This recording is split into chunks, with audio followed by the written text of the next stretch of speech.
In the mayor's office, how many positions were added in the last 2 years? I'm not sure I have that number. So for future, I would like to have it. My understanding is the communications director has an assistant now as well. No, so we use some of the vacancy savings that we had from the neighborhood coordinator not getting hired yet in the 2025. And we use those vacancy savings in order to hire an intern, but that's not a permanent position. That's a temporary internship. And then, I'm sorry. Sorry. To answer your first question, there have been no positions added in the last couple of years. Thank you. The total number of employees in that department? 5. And then additionally, where, in what line item would credit card and entertainment expenses be listed? So the credit card is used for various things, including travel expenses. So there's not one single line item that has all credit card expenses. Agreed. And so each department has its own travel, has its own education, and I'm trying to establish credit card is basically an unaudited part of an expense. So I was wondering if those expenses actually go back to the originator of that expense. So for example, the mayor goes to Washington or goes to that, it should come out of the mayor's account. If the card is used for another department's travel, it should be going to that account. How do we divide up line items by expense with a credit card? Do you want to speak to that? Sorry. Good morning. I'm Erin Coons. I'm the interim controller. Can When you we give your use- name one more time? Erin Coons. Yep. Okay. When departments use the credit card, they are paying the credit card. They're submitting claims with their budgeted account lines. So any credit card charges are being applied to department budgets. So let's just take this first department. If the mayor uses the credit card, and there's no right answer here, it is what it is. Where do we track that expense? Is it then drawn down on travel, professional no, it's travel. Would it be memberships and dues? Where would the hospitality portion of it be for like meals, entertainment for people that visit the city or so on? Where would that come out? So those like entertainment items would be under the community promotion fund. So that'd be, are you presenting that one? The also? which fund? The community promotion fund. Promotion fund? Yeah, that one is 2575. And that line item is? Yeah, we'll do that. Okay, Yeah, it's a different fund. I don't see it in this account. it's a different fund. Community promotion will come up during our quality of place departments.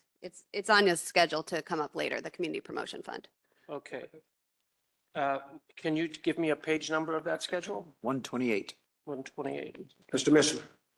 Thank you. So just to clarify, if a credit card is used for, say, a hotel expense, the receipt is then submitted with the credit card. The controller, whoever does it, looks at it and goes, oh, this was for a hotel or tolls, therefore I'm going to take it out of the travel line. If it was for an educational purpose, then it would then just come out of it after the receipt's been submitted and we have a trackable, measurable system in place already for use, correct? Yeah, so anytime the credit card's used, there is communication with the department before even using the credit card. So we're aware that the expenses are coming and they know where it's going to be tied Okay, to. similar to any other corporate structure and things like that. Submit receipts, then it goes to you in this case, or your office, I should say, and then it's digested and funds taken out of the appropriate account and paid. Yes. Okay, thank you. Also, just to be clear, every expense in the city is audited. There are no unaudited expenses. Thank you. Any other questions? Mr. Hinkie? No, I appreciate the audit. I'm assuming it's there for trackability is what I'm after. Because I look at page 129, right? Is that the only one that has promotions and community promotion award ceremony items? Or are there other funds to draw from for that same purpose? Like, I don't know which portion of these are meals and travel and, the mayor has been the president of the Council of Mayors and all of those things, but it seems as though even though we can say they're audited internally, the tracking is the only thing we have to go on. Where is it going now?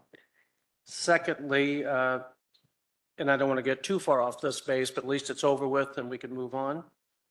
The first 6 months was $1,840. The total budget is $15,000. The average $7,000 to $10,000. So I suppose that's not a huge expense in the larger scheme of things for having to get things done for courting businesses and so on like that. I'm just looking at trackability. Okay? Thank you. Any other questions? Seeing none, I'll entertain a motion for tentative approval. Move for tentative approval. Second. Motion by Mr. Curry, second by Mrs. Hines. All those in favor signify by saying aye. Aye. Any opposed, same sign. Motion carries. Excuse me, Aaron, when you're speaking, could you project a little more, get the microphone closer? Don't be shy. This is all a friendly little exercise we're going through. Oh. You're fine, Aaron. You're doing just fine. City Council page. She's not shy.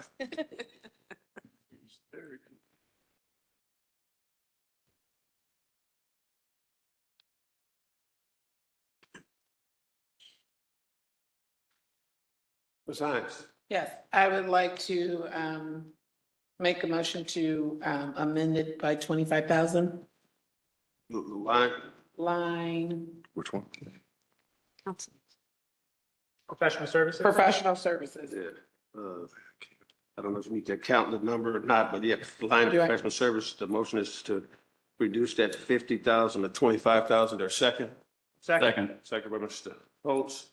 So I'm sorry, can we clarify that motion? You said 25 or 5? 25,000. 25,000. It's 50,000. My Yeah. motion is to reduce it by 25,000. Any discussion? Mr. Hinkie. Yeah, I appreciate the motion, looking at the trend report, and then we bumped up to 50,000 when the maximum was 22,157 a year ago and 780 to date. So thank you for that motion. Thank you. No other council discussion. All those in favor signify by saying aye. Aye. Any opposed, same sign. Motion carries. Any other questions, comments? Mr. Hinkie. I only question office supplies. It looks by trend, $1,200 is the average. There's zero to date on office supplies, and yet our budget is $3,450. Is that just unanticipated? It's a place marker just to say what if? What I recall is that most of the purchasing happens in the fourth quarter of the year. Actual schedule. So that should eventually take care of that. Yeah. Yeah. Not a huge expense, but if I'm looking at percentage by trend, we're just up there. It's no big deal. Thank you. Any other discussion? Council budget. Saying none, I'll entertain a motion to tentatively approve the city council budget. Motion for tentative approval. I got a motion by Mr. Mishler, second by Mr. Crabtree. All those in favor signify by saying aye. Aye. Opposed, same sign. Motion carries. City clerk's budget, department budget, page 24.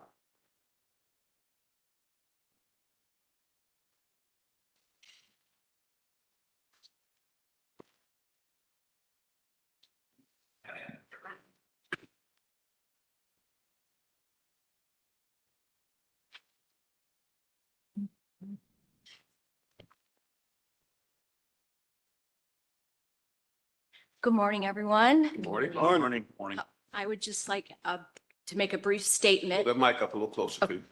I would just like to make a brief statement. My budget did not change What's your- except, And you are? oh, Deborah Barrett, Elkhart City Clerk. Thank you. My budget didn't change except for the mandatory insurance. So that was the only increase. As most of you know, we've been having our HVAC replaced, which was desperately needed. And I want to thank the administration for trying to make it as seamless as possible, because I had 9 clerks that had to be moved out of that office, and they took up residence in the Board of Works conference room, all of them at one table trying to work through, and no space, no desk space, just computer. And I'd like to thank IT because they had to move us over and then move us back. And Nancy Wilson was a gracious hostess. So, and I'd like to thank the chief of staff for keeping us up to date on what was happening. And she was always fast to answer questions. So, and then buildings and grounds, also a huge part of that. Mike Leitner and his group made sure that we had everything we needed. They moved things. They're very responsive and they're very fast. And then lastly, I would like to say that I don't know what's in IT's budget, but give it to them. And the reason is, you know, my analogy is everybody's seen the first Jurassic Park movie. And all of that happened because of an underfunded and understaffed IT department. So just remember, you can prevent dinosaurs by simply giving them what they need, because we've seen what could happen. And with, and I also have 2 updates. Love everybody. Movie reviews. Yes. Oh, cautionary tale. We have, since joining the tax intercept program 2 years ago, we have collected a total of $58,701.83 in unpaid fees to the city court. This costs us nothing. There are no fees to the city. Everything collected comes to us. Any fees would be charged to that person on top. So we've gained $58,000 just in that. And to date, our collections are $2,921,990. We've been doing that since 2012. And again, it hasn't gone up as much each year as it did in the beginning. But again, that's money that costs us nothing. There's no fees. It all comes to the city. And the city does get to keep a portion of those court costs that are collected with those. And so with that, I will take any questions. Mr. Fish. So thank you for being here, Deb. I want to clarify, we're just doing your department budget, and then we're going to do your records perpetual fund. Okay. Okay, so we're doing the department budget right now. Okay. That's page 24, I'm sorry. Yeah. Well, I'll just wait for that. Okay. Oh, okay. Mr. Michelin. Thank you, and thanks for being here with us today. 2 quick questions, mostly on the education line and the travel line. For education, you have 3,500 budgeted. However, in the past, the most ever seen there recently was about 600 for education. And travel, it's 3,500, but in the past couple of years, there hasn't been any use of that. Is there any reason for the $3,500 line items there for the requests? I do keep that at 3,500 because as laws change, I may feel a need to travel to attend those conferences. When I don't have a need, or I feel like I have an understanding of whatever's happening, I don't use that. So, but I like to have it because, as you know, laws change regularly. I don't, and so it may be something new that and even if it was in Georgia or whatever, I would probably attend if I felt that it was beneficial or that there was necessary information. Thank you. Mr. Fish. So I'll go back to my question because I think it's appropriate here. Okay. The 58,000 that you mentioned in collections for the city court, what are the mechanisms for obtaining that 58,000? You said there's no cost to it, but Right. how do you reach out to What happens is we signed up with the Odyssey, which is run by the state Supreme Court. And they submit information to the Indiana Department of Revenue. And so if people are due a state income tax return and they have unpaid court fees, that money will be subtracted from their refund. Okay. And they're notified. I mean, they're notified, they're given an opportunity to do it, to pay it. And then if they don't, I think the state charges them a fee, but we Yeah. don't pay that. So it's indirect taxpayer cost, but it's really a pretty maintenance-free situation. Yes, sir. Okay, thank you. Mr. Hickey. With that, I noticed that there are credit card fees in other departments. You don't incur one? We do use the credit card, but generally we use it for council conferences and traffic, travel. No, I'm sorry, I didn't say that correctly. The credit card fees I'm looking at is when people pay by credit card, and there's a cost to collecting by credit card. No, sir. That is assigned to the person paying. We do not. Okay. We do not collect a fee, and we tell them if you pay with a debit card or credit card, they're going to add 3%. But that's the third party biller. We are not charging them, but then we do not accept the fee. We don't pay the fee. Because I do see in other departments that we have a substantial credit card user fee. And we'll come back to that. Now, with that said, I wanted to go over temporary staff. You don't list it on your Schedule A, but we had $100 to date, 0 in 23, 0 in 24, yet it's at 7,000. Do you anticipate? I do, and one of the issues was that what should have been being paid out of my temporary staff somehow was being paid out of my part-time staff. And I'm just hoping it all works out in the end, but it was being paid out of the wrong line item, and that is why it doesn't show any activity. It should have been being paid out of that line item. Well, so with that said, then I wish that would have been on a Schedule A. And then if I would look then at your part-time line item, Mhm. you're suggesting that there will be a slight downturn to offset for the temporary. Is that what we just said? Because they were inadvertently charged to the part-time line item and they should have been temporary. So I should see the temporary go up and the part-time actual costs go down about that Yes. same amount, okay? Yes. So in the part-time, Mhm. it is what it is. $60,000 if we would prorate that out, and you're at 65.7. So I now understand that. Okay. What about with use of temporary, you still have overtime at 200% of average. So you've used 690.74 to date, there's 4,000 in there. Is that a placeholder just because we don't know? Or do you anticipate those changes? Well, the overtime, the ladies have to work night court every Wednesday, and they have the option to either earn comp time or be paid overtime. They always have the option. So I need the funds there in case they decide I've got enough comp time, vacation time, I just want to be paid. So it's more a cautionary that if they decide, because they have the choice, that I can give them that. So comp time is a policy within your department.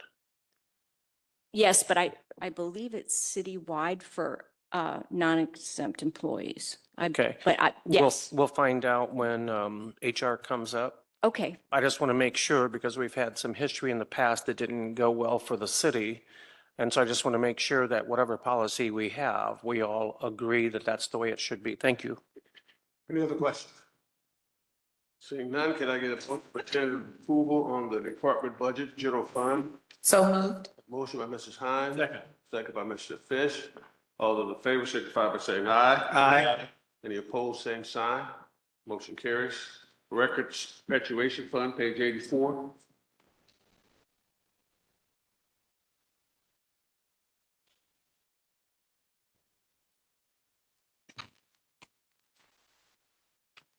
Any questions from Ms. Barrett? Move for tentative approval. Just a minute. Second. Got a motion and a second. Got a motion from Mr. Fish, second from Ms. Hines. Discussion on the motion. Mr. Hickey. Well, you didn't get a chance to ask questions in general. Can I do that? Yeah. Okay, thanks. So when we started this position, we had a significant amount of records, correct me if I'm wrong, that needed to be processed over to cut copied and scanned in, right? Yes, We had hard copies and we needed to scan them into the cloud, essentially. we have a portal. We have a portal Yeah. that has storage that we, But that's what this was about, right? no, records perpetuation is a user fee paid fund. The city clerk's office is entitled to $5 for every ticket, and then the prosecutor on cases that have infraction deferral or pretrial diversion gives us a portion, because those cases don't go through the court. They start there, but they don't finish. So this is all funded by user fees. And so what we did was I met with the chief of staff, and we moved as much as we could off of the general fund budget to records perpetuation to free up general fund or take some of the stress off of that. So what you see here is what we've moved from mostly the general fund. And then there's the $6,000 for the portal we have to pay every year. And there's a couple other things, but it's basically trying to use available monies that are not exactly taxed, it's funded differently. So we are trying to use that as best we can before we ask the general fund to pay it. So that strategy started a year ago, Yes. 25, right? Yes. And then, so it does have an expense. So you're going to be looking at $27,000 for a part-time position. Mhm. Is that a shared part-time position then, or is that simply a part-time position standalone? That is a position that backs up our deputy clerk of the council. We decided that we have to have a backup person for that job. And so that is entirely their job. Everything to do with the council, whether it be transcribing minutes, helping put the packet together, it's all council related. So this is a whatever percent portion of that assistant position? The council, no, this is 100% paid from records perpetuation. Yeah, but to a position that is split cost, is that what we're saying? I'm Part sorry. of that salary comes from this, No, the whole salary is in the records perpetuation. That's the whole part-time salary. okay, I just wanted to understand No, that's that fine. piece of it. Thank you. Uh-huh. Can I get a motion on this already? We already did. I'm sorry, we didn't vote. All those in favor signify by saying aye. Aye. Any opposed, same sign. Motion carries. Thank you very much. Thank you. You are a cheerleader for all the departments. City Court, page 26. The Honorable Judge Grodnick.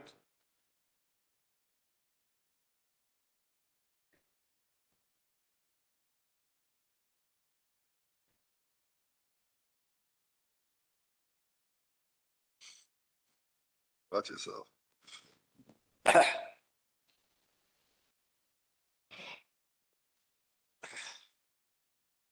Good morning. Good morning. How do you want to do this? You want me to say something to begin with? I have a few notes. You can go right ahead. You're the judge. I even wrote them down so I wouldn't forget, you know. As I advance in age, I kind of forget things. Some things I'm happy I've forgotten, but, you know. Do you need a reading assistant? We're the only court left in Elkhart. What a mess, but that's the way it is. So we're going to have to get along with it. We're the largest town in the county, and with the city court being the only court. But that's the way it is. You'll notice a new line item for mental exams. As we have defendants who are questionable as far as their competence, I thought it was necessary to have a line item to have them evaluated to see if what we need to do. Obviously, if they're not competent, we can't we have to handle them differently because they're not responsible for some of their actions. We continue to Chad, before you go on. go ahead. Budget, you said that was a new line item? I hope there's a line item. Is there a line item? We don't have it? There was supposed to be a line item. That's on probation. Oh, it's on probation's, it's on probation's back. Thank Me you. too. Thank you. Yeah, okay. So there's a line item for, as I was saying. The probation budget. That's just a technicality as far as I'm concerned. As things get complicated and people, through whatever reason, become not competent to respond to these charges, we have to look for other ways that we have to deal with them legally. So they have rights, and we're here to protect those rights. We continue to have night court on Wednesday evening. That's for people who have traffic tickets mostly, so they don't have to miss a day's work by having to come to court during the day. It's for their convenience. Certainly not ours, but be that as it may. We continue to take advantage of the prosecutor's deferral program. There's many of the people who come before me in the city court are eligible for that deferral program. If they're first offenders, or if they haven't, the standard is if they haven't had a felony for 5 years, or they haven't had a misdemeanor for 1 year, they may be eligible for the prosecutor's deferral program. It's a way, especially for first offenders, to come out of the situation without having a record. It requires that they pay a deferral fee, some of it which comes back to the court, some of which goes to the prosecutor. But it's mainly a prosecutor. It's mainly a prosecutor's program. It's a contract between the defendant and the prosecutor. The court is not a party to that agreement. And if the only time the court comes back in is if they violate the program, then it's back to square one as to whether they're guilty or not guilty. Deb Barrett has a very complicated job. The new computer system with the state is probably better suited for county courts. That creates some problems. Deb is on it. She is constantly in contact with the state on issues, smoothing things out. And I don't know what I do without her really helpful and continuous good work. And the last thing I have to say, I have had nothing but cooperation from the administration. We're seamless. I appreciate it, and I appreciate the people that work in the city doing their jobs. Thank you. Having said that, I'm done. Mr. Pinky. Mr. Hinkie. Of course. Would you call me? No, I actually on a decent trend, but I want to greater understand subscriptions, which had actual cost in 23 of 411, 24 and 338, and year to date June $50, still budgeted at $543. What classification is that? That is subscriptions. Well, subscriptions. Okay. And Wait, my, What's my this? bigger issue, Oh, this is my budget? My Well, bigger- I need to look at this. Okay, go ahead. my bigger issue is not your department subscriptions, but I do wonder because we have nearly $15,000 of subscriptions across the base of all departments. And I'm wondering, with all of these, how much are the subscriptions strictly the journals, updates, the court magazines or whatever that is? Or am I missing that there's subscriptions to court applications on computer? Well, I wish I could tell you, but I suppose it might be, every year we get, and it may not have been, may not have been paid this year, but we have to get updates, an update every year on the new law. It's a book that Okay. comes out with traffic and other So that's laws. what And that, it may not have hit yet. Did we, but last year, we spent 338, it looks like. Is that right? yeah, it's really not a bad number in your department. I'm just looking across the board for all departments and it turns out to be quite a bit. So I just wanted to understand. Well, we What's all run a lot included? more efficiently than the other departments, apparently. Pretty good, Judge. Thank you. When did this is. Any other questions for the judge? Move for tentative approval. Second? Moved by Mr. Crabtree, second by Mr. Fish, for tentative approval. All those in favor signify by saying aye. Aye. All opposed, same sign. Motion carries. Thank you, Judge. Thank you, Judge. Thank you. Are you going to call probation next? Is that Yes. right? You want to I'll speak up just here? move over here All a right. little bit, in case you need me. Page, the general fund is on page 28, and the probation user fee will be on page 80. And this is where the new person is. Oh, gee. That's not handing it out beforehand, but. Thank you. Thank you. Thank you. 5 pages. How cool is that?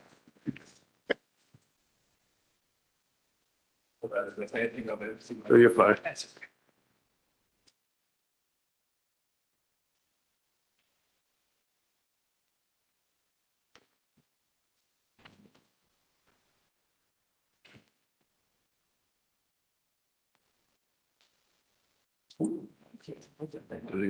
Did you?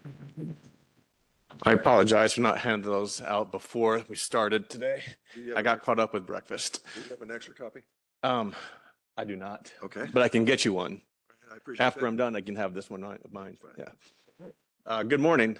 I am Brian Shaw, Chief Probation Officer for our city court. I've been employed with the city since 2011 and the chief since 2020. I'm happy to report that we continue having a strong and dedicated team at probation, and we've had 0 turnover in staff this year. I have supplied the council with our documented success rates for 2024. This time I did the smart thing and I had someone else besides me make the copies, since last year I presented you with mostly blank copies, if you remember. The rundown of our numbers for 2024. We ended the year with a total number of cases closed at 366 defendants. Of those 366, 196 completed the terms of their probation successfully, which is a 54% success rate. 87 defendants violated the probation and failed to appear in court, resulting in the issuance of a warrant, 24%. 53 defendants were found in violation of their probation and had their jail time imposed, 15%. And 24 defendants were found in violation of their probation with no jail time imposed, 7%. As of today's date in 2025, we have closed 305 total cases so far and stand at a success rate of 63%, with still an entire quarter left to go this year. Since becoming chief, I've been tracking these success rates as of 2022. Enough time has now passed where I can provide the council with a graph displaying a side-by-side comparison of the success rates between 2022 and 2024. And as you can see, our success rates far exceed our fail rates for the 3rd year in a row. Further breakdown of our 2025 success rates are provided to you with the statistics based on demographics of age, race, and gender if you are interested. Therefore, I'm proud to say we continue doing our job, working hard at making our city safer every day, and attempting to rehabilitate individuals as they continue to live and work in our community, as well as protect the general public. The final sheet I have provided to the council is a list of all convictions of defendants placed on probation in 2024, totaling 298. When it comes to our budget for 2025, there are two areas that I would like to talk about. The judge already mentioned one about the mental health evaluations, but the first is the transitioning of our part-time position to a full-time position, and that would be of our front desk secretary. And there's more than one reason for this request, and I will start by first mentioning the upsurge of the probation workload. Cases are on the rise at probation. Just to give you an idea, we ended 2024 with a total number of convictions at 298. As of today's date, we are at 307. In OWI cases alone, we ended 2024 with 114, and so far this year, we're at 117. Again, we still have an entire fourth quarter, so those numbers will logically increase even further. Probation officers are averaging a ratio of 90-1 as far as officer-client supervision. So along with the upsurge of higher volume of cases comes the upsurge of foot traffic in and out of the office, as well as incoming phone calls. I would now like to put a name with the title of secretary, Claudia Rico. Claudia has been our part-time secretary since December of 2024. Since she has joined us, Claudia has been invaluable to the probation department for multiple reasons. She's not only intelligent, friendly, dependable, and responsible, she also has the perfect amount of personality and humor that makes her the perfect fit for this full-time position. On top of that, she is also bilingual and is an integral part of our team at probation, and in my opinion, makes her irreplaceable when you put all those factors together. Claudia is the first line of interaction with the general public, whether it's in our lobby or on the phone, and having this extra skill is highly beneficial when a high percentage of our contact is with the Spanish-speaking community. She is also willing to always help out in court sessions anytime a court interpreter is unable to provide interpretation services during court hearings, which makes her not only an asset to probation, but also to Judge Grodnick, the City of Elkhart, and the citizens of our community. The second area, which I'm going to piggyback off what the judge mentioned about the mental health assessments, I have spoken with local mental health mental health care workers, and also with Oaklawn on how to best handle these assessments. Basically, it would consist of an intensive interview between the provider and the defendant, where they would conduct what is called a biophysical social assessment, which would last anywhere between 1 and 2 hours and will cover multiple areas such as comprehensive family history, prior mental services, employment history, personal stressors, and education, among other factors. The provider would then submit their findings to the court with a turnaround of about 2 to 3 weeks. Then, the judge may then proceed with a clear understanding of the defendant's needs and/or limitations in order to find the most appropriate and responsible solution for the case at hand. Thank you for your time, and I welcome any questions. Mr. Mishler. Thank you. A couple questions. Which line specifically does the mental health? Professional services. Okay, that was my question, because I saw that it went from 5,000 to 11,000 on there, and yeah, that's the question I had. Thank you very much. Thank Any you. other questions? Ms. Hines. Would that be voluntary or mandatory for the defendant? It would be something the court would order, an assessment that the judge would order. Thank you. Thank you. Thank you. Shifting then a little bit, I do understand the $5,000 increase. It looks as though under professional services historically, in 23, you had 19,300 actual. 24, you had 17,000. So far, year to date, 501. But if you're adding that 6,000, it seems as though you will be underfunded unless there's some significant reduction in there. I believe professional services in the past would cover court interpretation. And last year, we moved those to part-time staff. So a lot of those funds went from professional services to the part-time budget to pay that. So that's why there would be a change there, if I'm not mistaken. Okay, because if I trend that out, it wouldn't make sense to me. And Schedule A would have been good just to lay that out additionally. I would say the same thing then in regards to your electric. It seems as though that may be just a bit underfunded as a 17% increase from I&M, and I just wanted to point that out. It's unusual that we get a underfunded account, but I think your utilities, NIPSCO was a 23% increase this year granted, and so those costs are going to be up there. And then finally, your maintenance contract, and I don't see that in a Schedule A, but collectively, if we would trend this out, it's 29,000. There's 1,400 year to date, but it's 7,280. So I don't know if that maintenance contract, if that's just something that's hard to manage because of what it covers. Does that cover your equipment as far as tethering and that type of stuff? Well, to go back to your first point about the electricity, I believe we increased that by 10% to anticipate a higher electric bills going forward in 2025, or I'm sorry, 2026. So I do believe we increased that. Yeah. Slightly, yeah. The actual increase across the board from the company is just greater than the increase you put in. So it's just going to be a tight one, just to let you know. But gas was the same thing, a 23% increase by NIPSCO. A lot of departments really pumped it up because it is going to be there, right? Just putting that out there. The bigger one I had a question with, those are just comments to say you may be really tight on your budget in that area, is your maintenance contract. So I just wondered if I would prorate that across, it's, 2850 and you're at 7280. What all does your maintenance contract cover? Is that internal office stuff or is that more probation type equipment? It's not so much probation equipment. It's more maintenance of copy machines, air conditioner, furnace, things of that nature. All right, we don't have a contract for those, for fixed cost as opposed to the variable. Okay, all right, that's all I needed. Thank you. Any other questions?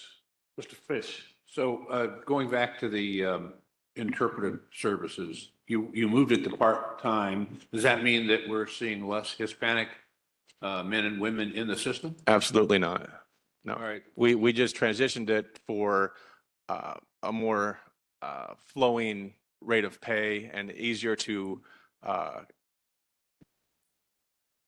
So basically, before we moved it to part-time, they were independent contractors that would come in, and it was complicated to try and work that into the process of the court. Moving them to staff and city employees, it was just the answer, and that's what we did. So I see that the numbers aren't,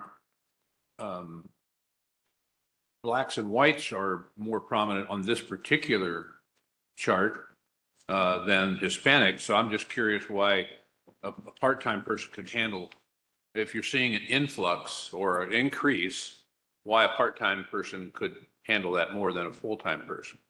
Well, two of the part-times that we have only work in the court, just to interpret for the judge. Okay. So we have one part-time person, Claudia, who I spoke of at the actual probation department.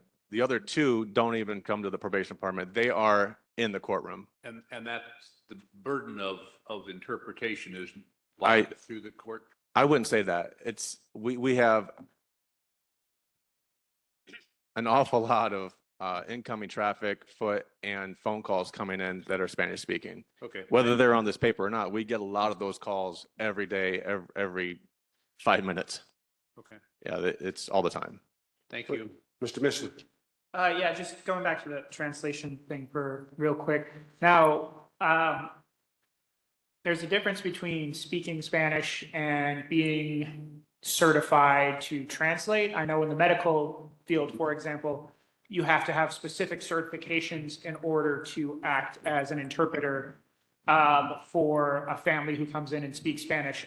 Do these folks have any certifications, or I would just hate to have a legal blowback potentially happen in case they misinterpreted this just because they weren't formally trained to do that. The second question real quick was, what if another language shows up other than Spanish? Say someone speaks Dutch or something like that. What's the protocol in place for that? Are we still relying on the contract services for that? Of course, everybody, no matter what language they speak, we're required to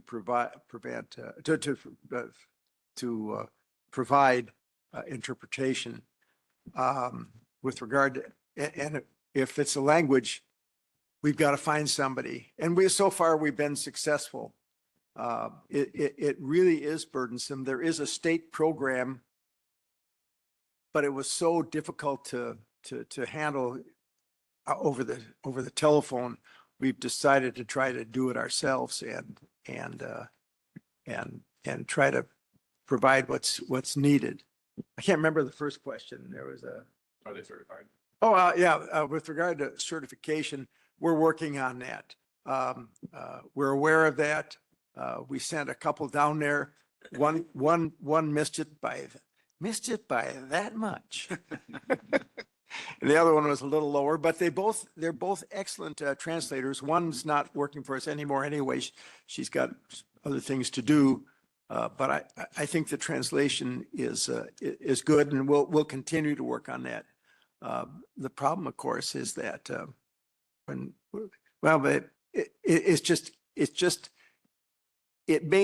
they may require more than we really need in that certification. Our certification is our need is probably a little less intensive than it is in some other courts. Thank you. But in answer to your question, yet we're aware of it and we're working on it. Mr. Hinkie. I'm a little surprised that we still have to have interpreters when realistically in the healthcare field, we have a lot of languages that come through, and we're allowed to use like Google Translator, and it will actually record the conversation and you can run a transcript on it. So there's your backing, and you just can't keep up with all the available languages. I think the school system has 26 nationalities and languages coming into it, and I'm not sure how else they could manage other than those translative devices. Why can't we use those? We might one day, but right now there are informal conversations going on. We need it really is working better with in-person translators. You had something to add, did you? It's not just the defendant having translations for the judge. If they get legal aid, public defender, then that translator will work with the attorney to translate for the public defender as well. If we were to go to some sort of device, number one, I don't think it would be entirely accurate. I think it'd be close, but I don't think it'd be 100% accurate. There'd be room for error in situations like that. It's technology. Whereas someone that, all three of the not interpreters, but Spanish speaking staff that we have, two of them are from Mexico and one is from Ecuador. Spanish was their first language. And so they do more than just assist with interpreting for the judge. They assist with anybody in the courtroom that needs their help. So going to devices, court, where it might last 3 hours on a normal day, if we went to devices, court would last all day long. All I would suggest with that, and again, I'm not an expert in this at all, but we find that when we have folks and we have to log that information as well, that the AI translators are more accurate. Spanish itself, I can't even imagine how many dialects there are based on where you come from. So to keep up with all of that, we would never, understand and keep up with. So I just think that is what should be looked at down the line, because it's not just Spanish, even though there's so many. Yeah, thanks. Mr. Crabtree. In your probation, are all your documents in English or are there any provided in Spanish? Both, yes. Thank you. Mr. King. I worked at Beacon Hospital in the maternity section, and they have a. Good. You'd move that up, so I. Yeah, I'm sorry. They have a like gotta a bring it close to that. teleprompter, and you can move it, and once you sign on, there's Greek, Russian, Spanish, and you just pick and whatever the language you need, and that person will pop up, and you have to get permission. So I don't know if you've ever seen anything like that, but Beacon Hospital, they have that. So it's more than one language, just about all of them. And you can just, choose depending on the patient. So that may be something you want to look into. Okay, thank you. Any other questions? Seeing none, I entertain a motion. So move. Second. I got a motion by Mr. Crabtree, second by Ms. Hines.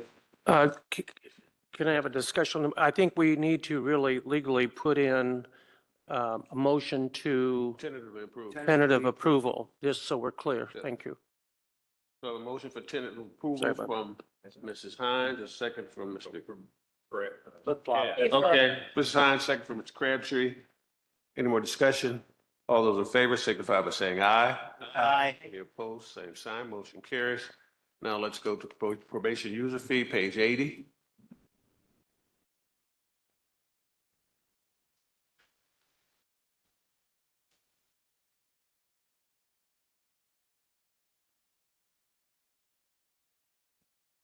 Doing great. How are you?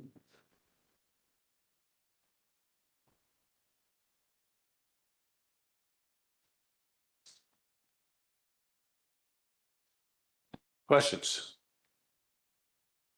I entertain a motion for tentative approval. So moved. A motion from Mr. Fish. Second.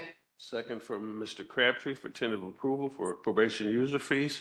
All those in favor signify by saying aye. Aye. Opposed, same sign, motion carries. Thank you very much, gentlemen. Thank you. And also, I'd like to give a very personal, deep thank you to Erin for stepping up and doing everything that she's done for not just me, but probation, but all departments for the city. She is a rock star, so thank you. Thank you. Thank you. Thank you, Thanks. Judge. Thank you, Judge. Good luck with the rest of the day. Hope so. You're leaving us? See you in court. I hope not. And Corporation Council, page 36. Just want to make sure she had one as well. It's okay, I'll make sure she gets mine. See you later. Good to see you. Thank you, Judge. Yeah. Very much. It was all true. Yeah, right. Where'd he go? No.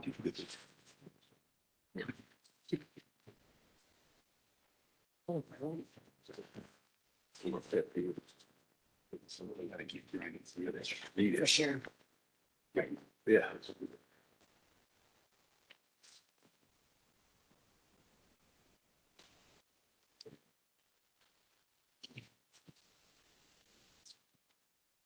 Good morning, John Esper, Corporation Counsel. Morning, Mr. Esper. Morning.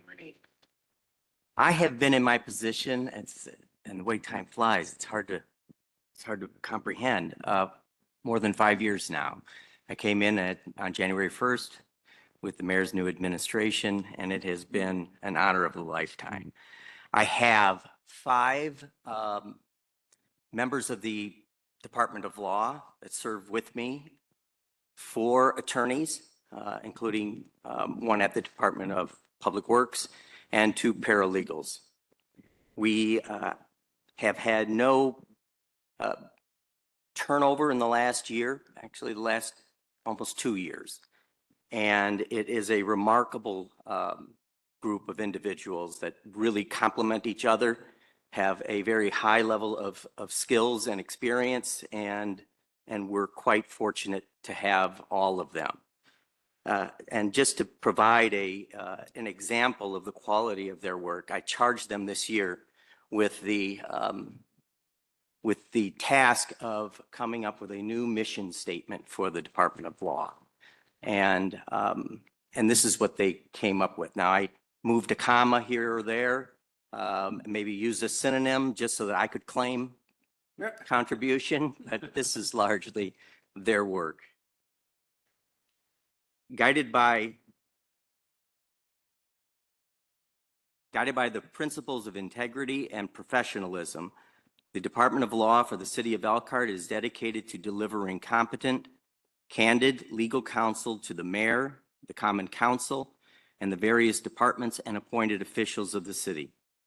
With a commitment to ethical practices, fairness, and transparency, we strive to uphold the law with understanding and empathy, free from prejudice and bias, that we may instill confidence in our legal positions and engender trust in the city's legal processes.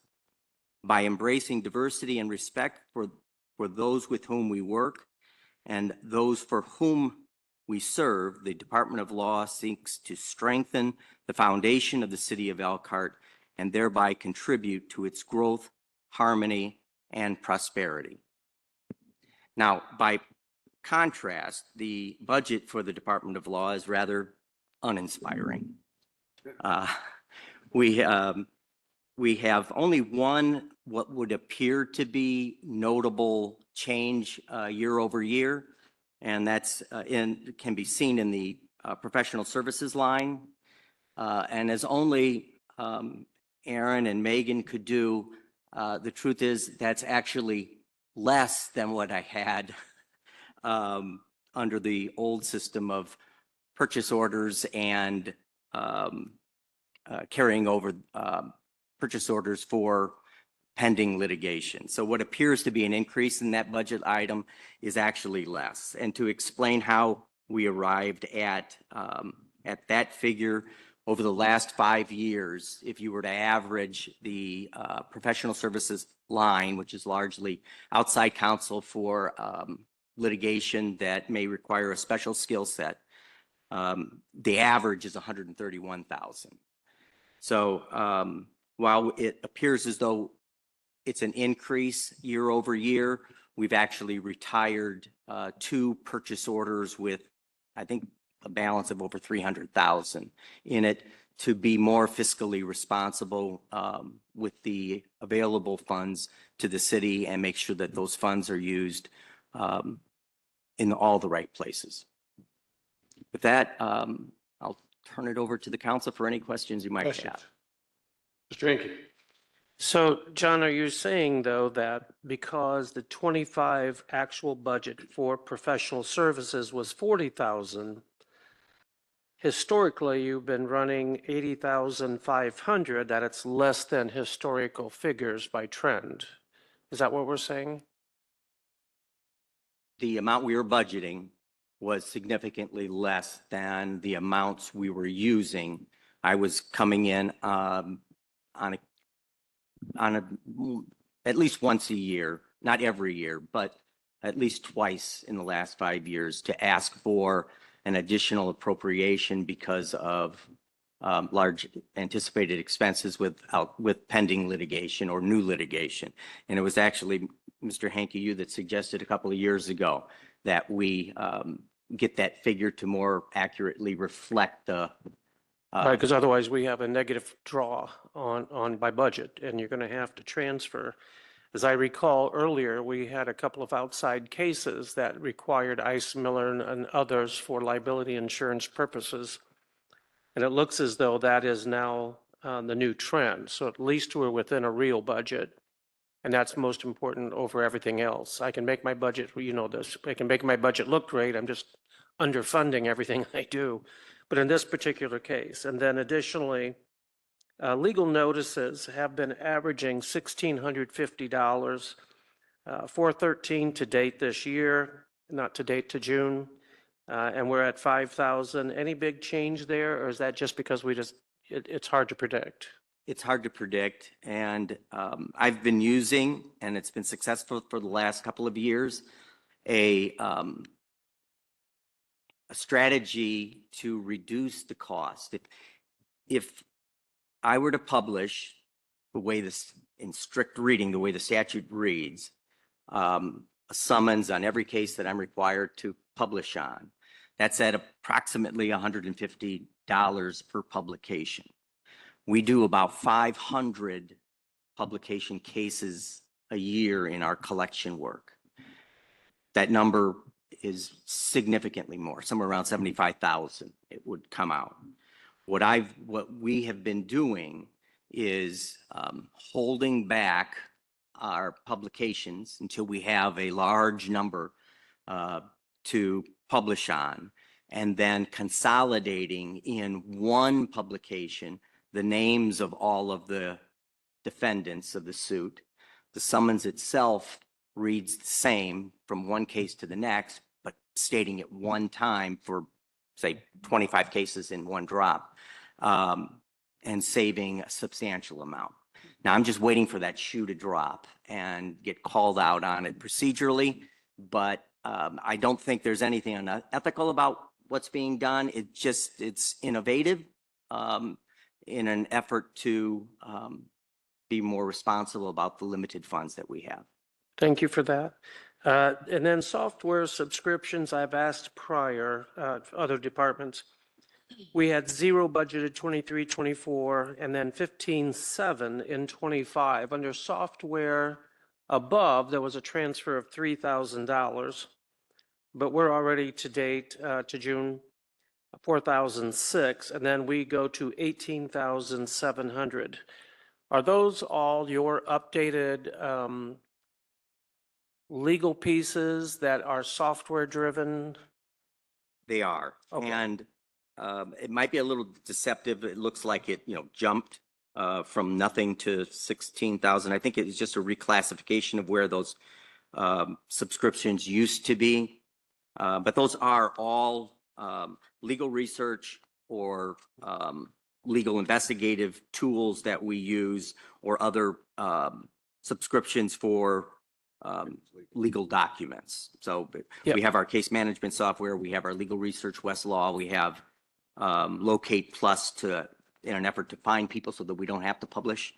And for one attorney, Indiana Lawyer, which is a publication for Indiana lawyers, and then a software subscription to file with the recorder's Good. office and print documents. Thank you. Thank you. Any other questions? Mr. Mishler?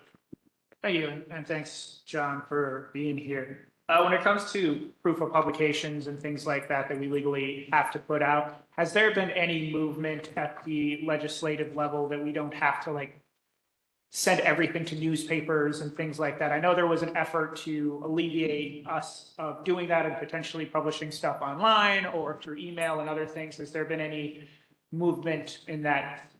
There was an effort within the last 2 years. It didn't come to fruition. Whether it gets new life, I guess depends on the newspaper lobby. Yeah. Thank you. Any other questions? Seeing none, I entertain a motion for tentative approval. Motion for tentative approval? A motion for Mrs. Second. Hines, second for Mr. Fish. Any more council discussion? Seeing none, all those in favor signify by saying aye. Aye. Any those opposed, same sign. Motion carries. Thank you, John. Thank you. Controller. Department budget is on page 32, the general fund.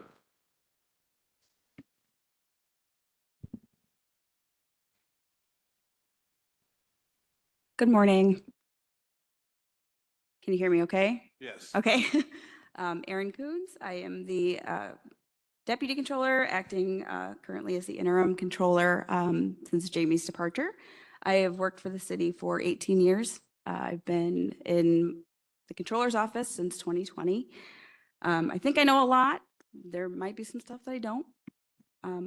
So if you have questions, and I don't know the answer, I will try to get that for you. Our budget is, we tried to keep it pretty neutral. The only big increases were in our payroll lines, and we made that so it's more true to where we're at and what we're actually spending. So, any questions? Questions? Mr. Hinkie. Thank you. I think the budget was nicely laid out. Under professional services, historically, you're at 30,000, 32,000, and there's 0 year-to-date, 65 budgeted, and I don't see anything on a Schedule A. So what is anticipated for professional services? So actually, this year, after the June 30 date, if we'd printed this, you would see we have a $90,000 purchase order to Baker Tilly for services assisting with one budget with interim, some of these interim duties with the CFP that we're working on. You said 90,000? Yes. Let me double check that.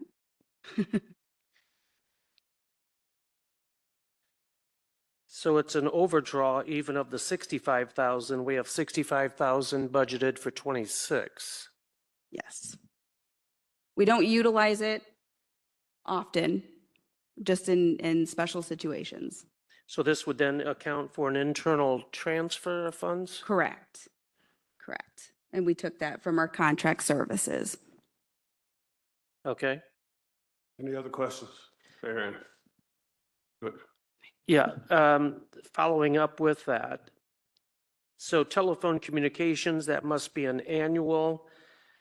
Year-to-date through June is 1,077. There was 500 budgeted, so an overdraw as well. And then budget going forward is 1,000. Is that a one-time or twice annual? What is that phone bill that we can actually cover? How do we manage that? So that's, that consists of our fax line and our cell phones. So there's two city cell phones within that budget. And those we can work with IT. I know they've been working on certain phone plans, so. Okay. Well, then I would take you to contract services. Historically, we're at 14,000, 23, 24, $774 expensed in 25 to through June, and we're at 32,900 budget. What's anticipated? So for that, we had originally budgeted for a program called Content Manager, so we could view things electronically within our accounts payable system. That did not occur, and we're hoping to move forward with that in the coming years. Okay, thank you. Any other questions? Aaron? No questions, just thank you. Move Say no. tentative approval. Got a move from Second. Mr. Fish, second from Ms. Hines. You did cut me off. I wanted For to give tentative her approval, her kudos. we have a Thank you. discussion from Ms. Hines. Never mind. I'll second. Thank you for, I know it's probably been, I can only imagine. So thank you, and thank Megs and the administration for the hard work on the budget in the interim. So Thank you. now, Okay, I will second. okay, now we're ready to go. Yes. We have a motion, a second to tentatively approve the department budget for the controls office. All those in favor signify by saying aye. Aye. Opposed, same sign, motion carries. Now let's go to non-department general fund transfers, page 14 for the controller.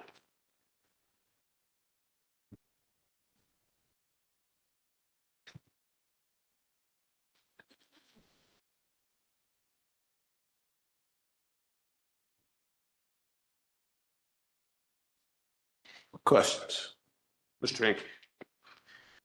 Can you help me understand the transfer to other funds? It was sent to capital outlay, 5,914. What did that represent? 5,914,000. It's Holy smolies, 5,914,000. Thank you. What did that represent? Yes, I can speak to that. So in 24, in fiscal year 2024 and fiscal year 2025, there was a $6 million transfer to capital outlay in an effort to utilize our revenues to begin saving for some of our projects that we knew that we had coming up, specifically the Hively overpass. We are not making that transfer this year, and that's the significant decrease, is that $6 million. The net difference is the increase in the cost of our animal control contract and transfer to the rental inspection program. So the actual costs of transfers include $15,000 to community promotions, $155,000 to animal control, and $56,000 to, is it 56? $56,000 to our rental inspection program. So essentially, are we saying that this is what used to be called the Greater Elkhart Fund? Because it has a mechanism, and I'm trying to establish, like, the animal probably doesn't fit anywhere other than police department, and then we would just fund it differently. But then I'm also wondering, what all falls underneath there. So for example, somewhere along this line, I need to find out. Council on Aging gets $20,000 from the city from two different accounts, 10,000 and 10,000. Additionally, we, to my knowledge, and I'd like it answered, don't charge rent or for utilities, and I have that question. And then the ambassadors account came out of which line item? So I'm just trying to, for tracking purposes, I'm trying to find out what is all underneath this, buried in this. So the transfer, the non-departmental transfers are simply recognizing when the city council makes a decision or the controller's office makes a decision for operational tracking purposes to set up funds, individual funds that are funded with general fund revenues, taxpayer revenues. We transfer those out of this line into those funds to recognize those costs. So this particular line is it's just an operational transfer recognition for accounting purposes of the property tax revenues that are going to support these specific funds that are dedicated for those purposes. So where would we track? Do we charge depot rent? And where would that come in under? I believe that the expense to the Council on Aging is that in Board of Works or is that? The only charges I show. Because for their tax purposes, they would have to know, because this is really an in-kind contribution. But I think taxpayers need to know too what they're contributing. And then it used to be 10,000 from the Tolson Center, 10,000 from the Parks Department, and or CDBG money that was also going to Council on Aging. And that is a very trackable. Yes, I think you're correct. I apologize. The Council on Aging is a CDBG expense. On the other expenses related to the depot or payments to the city, we'll have to get back to you on that. Please do, because the total matters, especially to the operation of that particular entity that has to record that for their tax purposes. And if they don't get a real number from the city, there's no way for them to be accurate with their reporting. And then we're complicit in the same. Okay, thank you. Mr. Coates. I had a question about the purchase of investments. You guys know I'm pretty interested in our cash balances, and I would like to suggest it would help us in this process if we knew what the cash balances were in the funds. I know that probably is not the way this has been done for budgeting, but then I think that we go through these activities and we never really look at the overall financial condition of the city. And fortunately, every year we keep bringing in more money than we're spending, which is fantastic for those cash balances. But I think with Senate Enrolled Act 1, being our new reality, looking at those cash balances as we go through this process the next couple of years, I think would be really helpful. Now, whether, somehow that breaks protocol and we're not supposed to do that here, that's fine. At some point, we're going to need to do that. It'd be great to have the budget then with the cash balances in the funds. So I just had an interest in the purchase of investments going back. I'm a new guy, so I'm still trying to learn. And in 2023, purchase of investments was 17,500,000. It was less, but still millions in 2024, and then no activity in 2025. None proposed in 2026. I'm guessing that does not mean we are not trying to earn interest on the cash balances that we do have.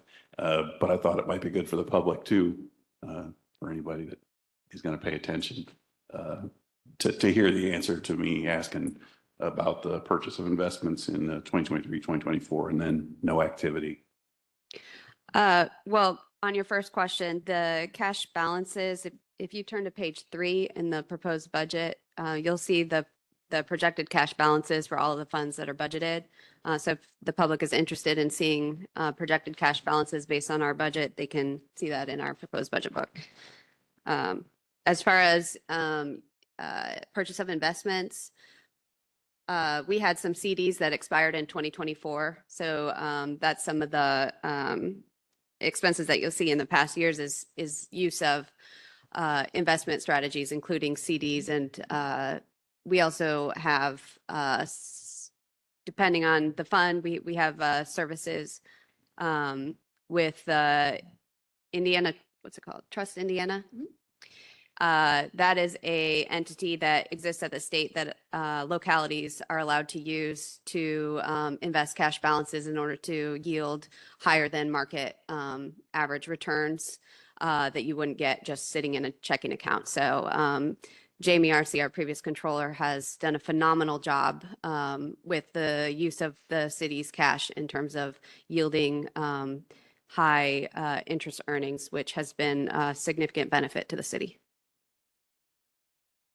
Just to follow up really quickly, I do appreciate the cash balances on page 3. It's easy enough for me to flip back and forth. I was just suggesting that on the actual page, I think it'd be good to see. We've got the 2025 activity there, and maybe the cash balance just top right hand, I think would help me out. Again, Sure. anticipating what's going to happen in the next couple of years, I think that could be pretty helpful. Maybe just a part of Schedule A, but Yeah, right. And I do understand that part of the Schedule A probably has a particular format we follow. As I look through page 3, I don't see, maybe I'm missing it, like capital outlay. I don't know that it's on here, or maybe it is. I'm sorry, I do see it. It's 4650. Thank you. Yeah. Appreciate it. Thank you. Mr. Mitchell. Do we have just a general idea of what that total of investments roughly is? With our general cash balance, not including rainy day, we have been collecting about $400,000 to $500,000 a month in interest earnings over the past year or so. Thank you. Entertain a motion for tentative approval. So moved. Second. Motion by Mr. Fish, second by Mr. Mishler for tentative approval. All those in favor signify by saying aye. Aye. Opposed, same sign. Motion carries. That was for the non-departmental general fund transfers. So next we have Human Resources, page 34.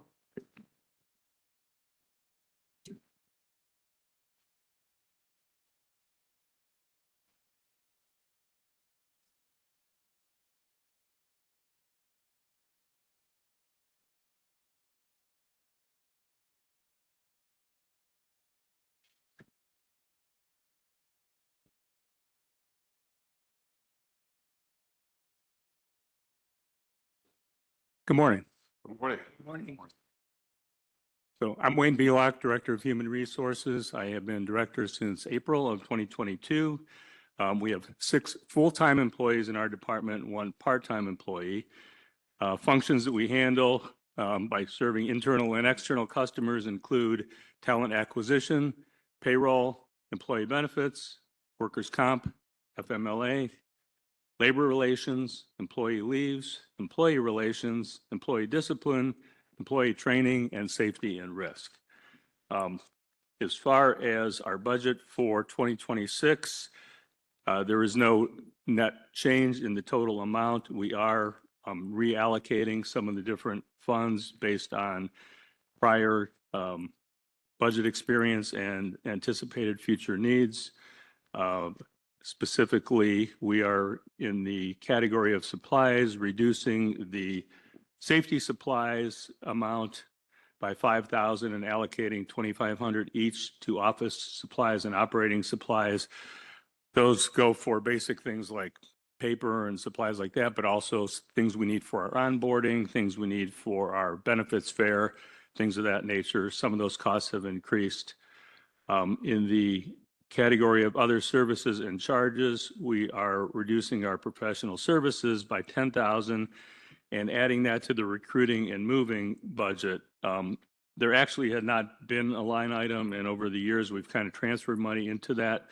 But that is needed for some of our recruiting expenses, the basic onboarding, but also in addition to that, some of our harder to fill positions, such as controller or in the development services department. We need to advertise in different media. This also pays for LinkedIn subscriptions and things like that. Other than that, we don't anticipate any other changes being made. And with that, I would take any questions. There was a question earlier that Mr. Hinkie had with regards to comp time. Was that your question? Correct. Good. Thanks for reminding me. Different departments are talking about comp time, and at one point, I thought we were trying to eliminate that. I think that the original issue concerned the Lerner Theater itself, comp time. And then, so where do we stand as a city and policy with comp time? So the current handbook does not provide for comp time for exempt employees. It only provides an option for comp time for non-exempt employees, and that's set forth in our different union contracts. We're currently in the process of updating the handbook to address that issue, because in some departments, and you use the Lerner as an example, you may have our exempt employees working until midnight or 1 or 2 in the morning, and then having some flexibility, in some of their downtimes to adjust for that.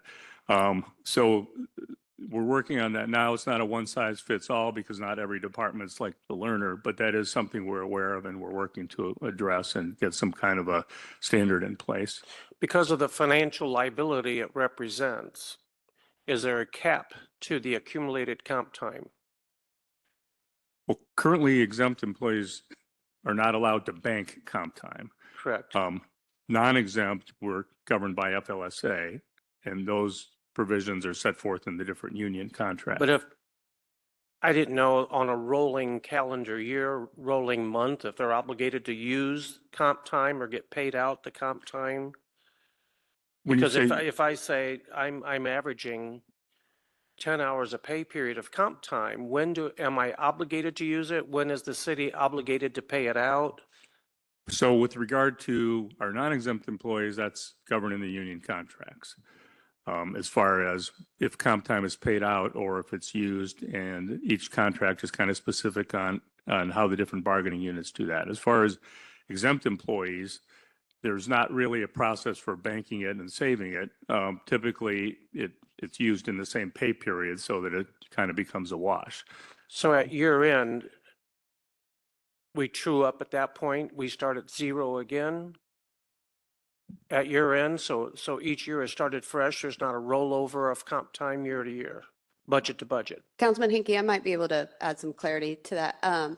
So you'll hear folks use the term comp time colloquially, not meaning actual legal comp time that has a monetary benefit to it. So what you'll hear departments say, they may refer to as comp time for exempt employees. They really mean flex time, where they are managing their employees' schedules to address the fact that somebody at the Lerner was here for 8 hours, after 5 p.m. They may not, be in the office from 8 to 5 p.m., 5 days a week, because Right. they need to flex their time. I think this is an area that needs to be scrutinized heavily according to a recent county action in regards to comp time and paid time out by actual hours. I think that is becoming a very highly audited area, gray area, as it were. And then if I could go on, office supplies, just need for clarification, there was quite a bit in 24, not sure why, but in 25, if I had to amortize this forward, $2,312.88, but our budget went up to $7,000 from $4,500. Office supplies. So do we have an anticipation of a new need? Yeah, that and the fact that some of the costs are going up. Okay, because that is, yeah, And 250%. And then operating supplies, much the same, 385 through June, and we're at 4,500, and we moved it to 7,000. Historically, we were averaging 3,700. That's just another area that I'm just looking for trend. No, and I think, as we go forward, we'll look at those type of things, especially being mindful of next year. And then you talked about organizational dues and memberships. Yes. 1,400 is the average over the last 2 years, 897 through June, and we're at 4,000. Is that software for you as well, or are there other subscriptions? The organizational dues and memberships deal with SHRM the Society for Human Resource Management. Some of our employees are certified there and they're getting additional certifications for different certifications that I also may have. So that's what that covers. So it should be organizational membership, dues, and continuing education. Is that what it somewhat reflects? Well, the CLEs would come out of the education and training budget. Okay. Just for clarification, just Sure. wanted to see what was all in there. Okay, thank you. Mr. Mishler. Thank you. Just a couple quick questions. I know that in the past, especially during COVID, we had a pretty robust kind of work from home strategy. And I know that, for example, code enforcement utilizes their vehicles as their office. As we're looking at a future with SEA1 where we're potentially not moving or expanding offices and things like that, we're in more of a crowded facility. Does HR have a work from home policy, and would that potentially impact things like office supplies and things like that as well? Is there any plan to consider that? So currently the city does not provide for work from home policy, specifically, or any kind of hybrid work model. But I think that's part of a larger conversation the administration would have with regard to addressing budget issues, and that, I'm sure several things will be considered in that regard as we go forward. Okay, thank you. Sure. Thank you. Could I entertain a motion for tentative approval for human resources? So moved. Got a motion by Ms. Hines, second by Mr. Mishler. All those in favor signify by saying aye. Aye. Opposed, same sign. Motion carries. Thank you. Thank you. Thanks, Wayne. Information technology, general fund, page 42. Deb says we should just pass that, don't ask questions, give them everything they need.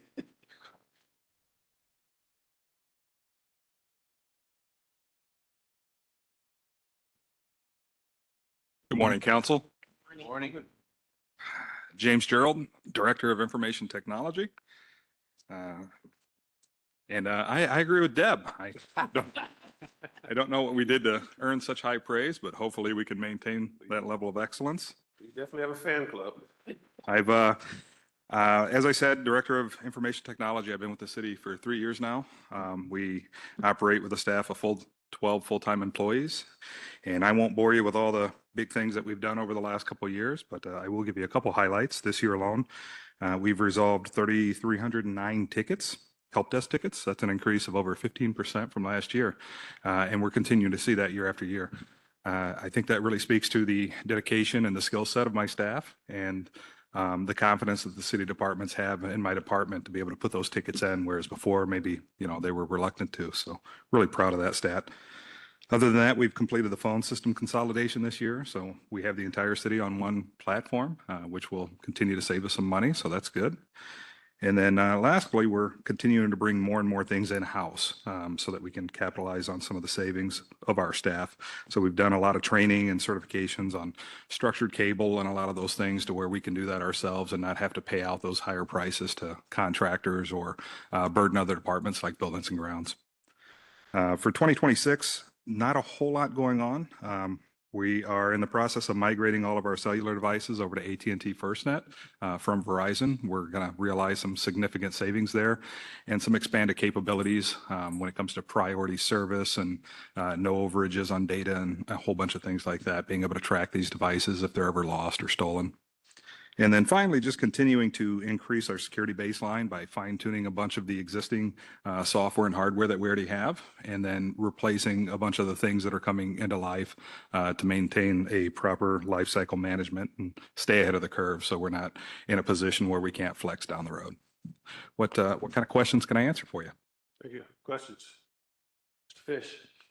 Thank you. Thank you for being here, and I'm one of your fan club. So under education on Schedule A, your increase of $5,000, does that come with certifications? We're trying to. My goal for the department and anyone we hire is to have certifications or get them within the first year. Some are very, very simple, baseline, like A+ certification, and some go up to advanced for our administrative staff. Okay, thank you. Mr. Hinkie. Total number of employees? 13, including myself, sir. And then this is again one of those that I've always proposed a net zero managing budget. And that would be, if you would just tell me, what is the highest percentage of your time allocation by your department? What department does that go to? As far as incoming tickets that we service, definitely emergency services. Yep. So that to justify the real cost of police fire. Okay. And then just for me, under professional services, I'm just looking for something under your Schedule A. It's just an oddball that we had 0 for 23, 17,000 actual 24, 57,007 year to June, and we budgeted 100,000. So under professional services, if you carry that out, you'll be $10,000 to $15,000 under budget. I'm sorry, over budget in that regard. So is that a specific timely expenditure? It goes up and down, to be honest with you, through the years based on the projects that we're acquiring. This year, phone system was a big one. So sometimes getting the base service off the ground is one thing, but then there's auxiliary costs that maybe we don't have the experience for. Paging is a prime example. So we may have to purchase additional analog adapters for that, and then try to find ways to work it into the system. So those are going to go up and down based on what we're trying to do for the year. Right, because there's, yeah, you're really tight in that particular one, but I would look at your telephone communications, 25, so 51,000 would be the amortized over or prorated over 1 year, but you're at 130,600. Is there a significant 170% increase expected? What is the thought? A lot of that there is our fiber. Currently, we are trying to expand the fiber that we kind of own and operate here in the city with the partnership through the county. For the sites that aren't immediately downtown, so think streets, think EEC, buildings and grounds, a lot of those we don't have a way to get a good connection to for internet, and we've had to utilize Comcast with their hybrid fiber. Until we can supplement our own fiber and get to those places. So a lot of those are costs that are being incurred right now. They're putting fiber in at streets and the traffic division and EOD right now. So that's why you're not seeing some of those funds being used. We haven't paid them yet. Thank you. Finally, other services and charges. In 24, the actual is 7,212. Year 2 through June is 14, so it'd be 29,000, and we're at 80,000. Under other services and charges, line item 4390900. So what is the anticipation there? I realize it's not a budget change, but it looks as though it's over budgeted in that particular spot. Other services is basically kind of, well, just what it sounds like. It's not our normal professional services where we engage somebody to come in and just do this set. I think our car washes are out of there, cleaning services are out of there. I'm sorry, I'm trying to find that line as I'm talking here. And I think some of the professional services that aren't a major project, but more of a supplemental project, like I was speaking to with phones, specifically on the paging side, we use out of there quite a bit. What do you got? I just don't have any history that would reflect 80,000. And, you know, it's a huge amount over expectation. So I just didn't know if there was something special coming up. It looks like just no historical trend utilized. I think the biggest one out of there, before we started moving things, we supplemented one of the fiber projects out of there for about 56,000. I'm not sure which one that one is. I'll have to take a look. That might have been the fiber study, but we were still reviewing that application. So I don't think we've used those funds. I think they're allocated. Yeah. They'll probably go back to the general fund. All right. Yeah, it jumps at you because of the percentage. Okay. And then finally, education is more controllable, but if you would amortize that over the year, it'd be 22.6, and the budget was 10. So we're over budget for the first 6 months. And then we budgeted 15,000 for the next year. Is that sufficient? Well, If I'm being honest, no, but I think it's enough for now. Obviously, with what we do, we're expected to know all the technology, all the softwares. I mean, AI alone has been the buzzword this year. I was talking to the councilman earlier about that. It's just pivot, pivot, pivot. And we don't really know what is coming next until it comes. So we're trying to stay ahead of that. Obviously, I look at trying to find the most cost-efficient ways to do that with some of the local things. So we're not always having to go to Orlando or Vegas. SLGCP was one of the funding mechanisms that we utilized to try to offset some of those costs to the taxpayers and keep those costs down. Obviously, we don't know what the certainty of that is going into next year. I suspect it's probably going to go away, and that's one of the reasons we asked for some additional funding. Okay. And then finally, you talked about other equipment, $147,000 increase for upgrades. The budget's 391, the year-to-dates are 2, that'd be 345 if I would run that out, and we're at 538. So a pretty significant cushion, it would seem like. Is there something unforeseen, or is that the issue, that it's hard to predict? A little bit of both. Those costs continue to climb, especially with some of the tariffs on most of what we get as technology from other countries. So yes, that is going up. We do have a couple projects coming up. One is network upgrades. We have quite a bit of the wireless access points and the switches that are coming up on end of life that we're looking to replace. And that's probably the biggest bulk that we're asking for out of that line. There's also some cameras that we're looking to get. I think that's at the Railroad Museum and putting some Wi-Fi there. I think another one, 2 years ago, the council was kind enough to grant us, I think, $50,000 a year to continue to replace and lifecycle management our PCs. But those costs have gone up, and we really weren't focused on laptops at that time either. So we're looking to replace more of those. And then lastly, the monitors themselves and some of the peripherals. We were buying and replacing the PCs, but those monitors go bad and go out after a while too. And we really weren't, we didn't have a budget set aside for that. So that's to kind of replace some of those things as they pop up too. So if I would look ahead at 135 and its CUME Capital Development Fund, does any portion of that hit your budget indirectly? Because they're reducing by. David, that's next. Can we wait till we get to that? Oh, I'm just asking if any portion of that affects his current budget, because they drop 80,000 and you're going up. The 80,000 was for software subscriptions, and we were able to consolidate some of the security things that we're using. So it's more efficient and we can save some money there. Okay. Mr. Fish. So thank you for being here, but I have dovetail questions from Mr. Hinkie on the professional services, and other equipment.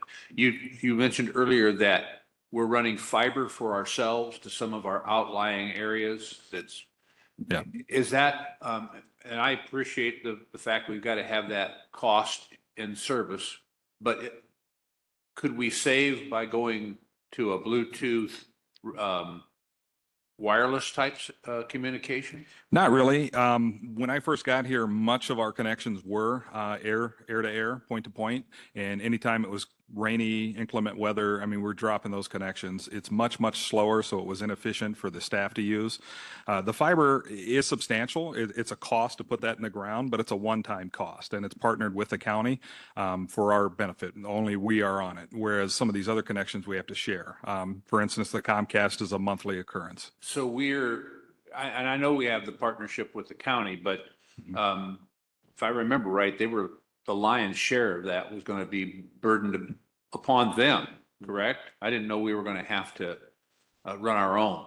Well, if it's somewhere they already have an established pathway and fiber there, we're allowed to use it. We have an agreement for so many strands. But if it's somewhere that they haven't went to, specifically like I just lost my train of thought, streets. They didn't have a reason to take that fiber down that road for them. We do, so we have to pay that cost. And then it goes right back into there. Okay, I guess I misunderstood that original conversation. I thought they were going to wire us up pretty well, but. And they have downtown. There's a lot of fiber that comes downtown, but it's more of the outlier locations that we have that don't have any tangible benefit to them at the time. Okay. And then as they build it, if it benefits us, then yes, there's no cost. But if it's just for our benefit, we usually have to pay to put that fiber in. Right. And then AT&T, you said, is going to become our primary carrier. For cellular, yes. For cellular. And will that give everybody a new phone, essentially? Correct. And that's what we're working on now. We have a target date of mid-October for that. Okay. Thank you. Ms. Hines. On a similar line, do we share with the Elkhart schools at all? I'm just thinking like Pimoran and there's some other surrounding areas that would have parks and the pavilions. So do we share any? Not that I'm directly involved with. I'm not sure how that works with county, not to my Well, knowledge. they would be city, right? But I mean, I don't know if they're using county fiber. I don't know. I don't have any contacts. Oh, I'm saying, are we the city? Do we share Oh. any of our fiber? Does the Elkhart schools and the city of Elkhart share fiber? Not that I'm aware of. I can look into that and get back to you, but I'm not sure. I don't believe so. Okay. Any other questions? Mr. Curry? Yeah, so you were saying, James, our downtown, you say it's pretty up to date now. Are we losing signals during the rain and stuff if we're up to date downtown? Not anymore, not since the fiber's been put in and we've gotten off the point-to-point technology. And what's the range downtown if somebody was trying to access it? It really depends because with Wi-Fi, you're blasting that signal out and you want it strong enough to cover the area you're intending to be in, but you don't want to interfere with someone else's Wi-Fi, like one of the businesses. So it's really hard to say. I'd have to go down there. We did just replace right outside here in Central Green prior to the concert, and I've gotten good feedback from there. So the signal seems saturating kind of that entire block. Okay, thank you. Mr. Crabtree? Now, you said, if I remember correctly, you said we share fiber lines with Comcast, somebody else? Kinda. Comcast is the provider and they have basically it's like dark fiber and they spin it up for us and we're the only ones on it. We're Okay, just so leasing it from them. Security would be fine with us. Correct. Okay. That's Yeah, fine. and it still Thank you. goes into our gear and we do all the normal Thank security. Mr. Mishler? You mentioned AI. Are we currently subscribing to any AI services at the municipal level? I think there are a few one-offs. I believe Grammarly would be one of them, but I think it might be one of the free versions. Somebody may be paying for it. We're evaluating all those contracts to see if we can do enterprise agreements to where we can control that data a little bit more and of course get cost savings out of it. I think there's a couple. I don't believe anyone's paying for like Chat GPT or anything like that at the time right now. Are you aware? Thank you. I'll entertain a motion for tentative approval. So moved. General Second. fund. Got a motion for Mr. Crabtree, second for Mrs. Hines for tentative approval for the general fund for information technology. All those in favor signify by saying aye. Aye. Opposed, same sign. Motion carries. Cume Cap Development, page 134.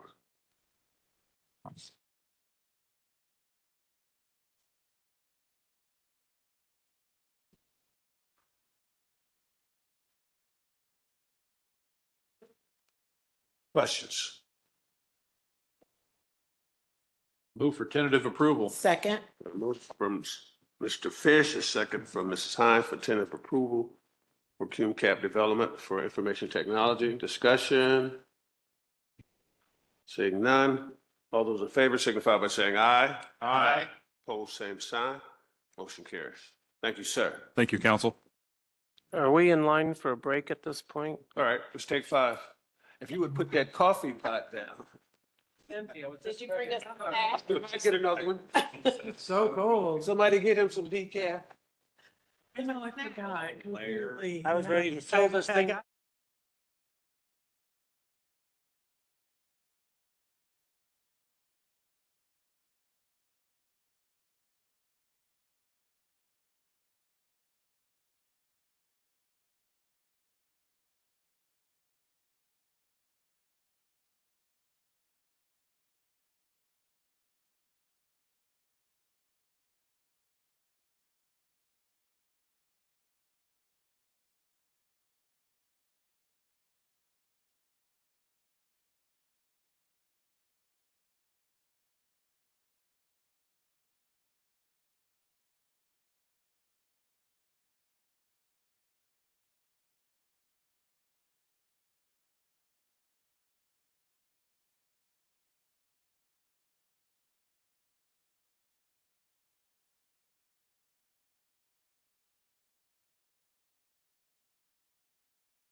11, which is 1 minute from now.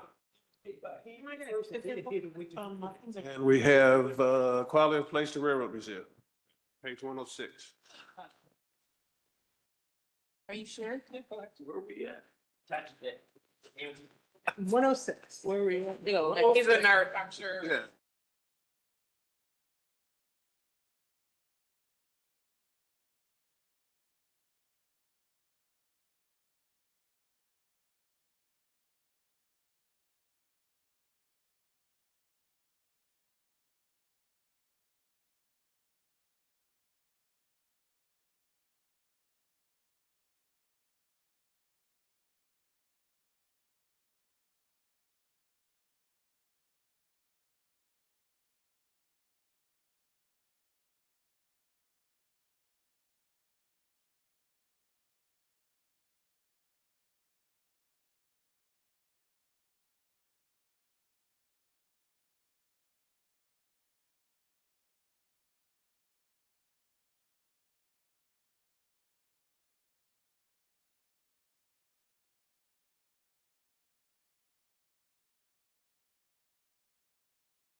I thought my son would, but no.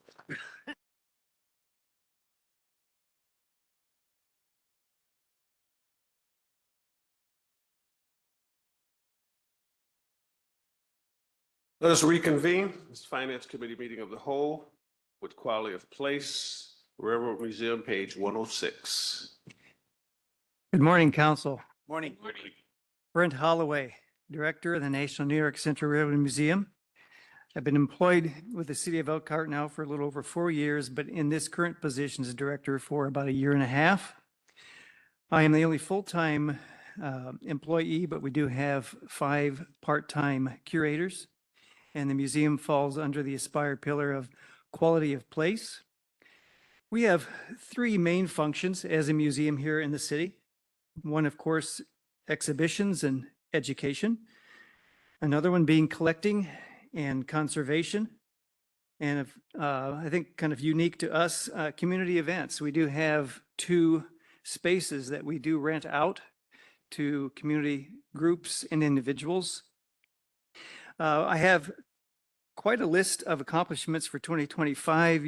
I would be glad to share them with you at some point or email them to you, but for time considerations, I've highlighted a few here. We did secure a little over $20,000 in grant funding for the phase 2 of the NIBCO Century Flyer amusement train. And then also we completed funding this year to construct a pavilion-style canopy to protect the 1910 wood caboose. Hopefully that may begin yet this fall. We completed several interior and exterior improvements. The highlight, I think, in my opinion, is the repaving of our parking lot. It gives a very positive impression pulling into our parking lot now, and we have a little different direction of inflow and outflow in our lot, which I think would be an improvement. We also hosted several community events and national, with the highlight of hosting the National Railway Historical Society Regional Tour. And we also built a closer relationship with Norfolk Southern this year by hosting their annual Employee Family Day, which is well attended, several hundred employees from Norfolk Southern. As far as the budget request highlights, there are just several here. You noticed in the line items, most of them did not move very much. One that moved a little bit more would be the advertising budget. We are currently undergoing a rebranding of the museum with a fresh logo and also increasing our promotional materials to hopefully elevate the awareness of the museum here in the community and nationally. And so we'll be purchasing some promotional materials for that, some vertical banners. We hope to get a pop-up tent with our logo on it to take to various community events and advertise who we are, what we are, and the fact that we are here. It's amazing to find out sometimes how many people, even city employees, who are not even aware that we exist. So that's one one of our pushes. The other larger increase you'll see in the line items is under repairs and maintenance for buildings. We have for several years had a concern with the decking over the dock of the freight house, along with the entry platform to the E8 diesel locomotive. It has been deteriorating. In fact, the past year, we've had to repair the platform leading up to the E8 locomotive cab twice to make sure that it's safe and secure for people to climb up into the cab. If you have any questions, I'll be glad to try to answer them. Question, Mr. Curry.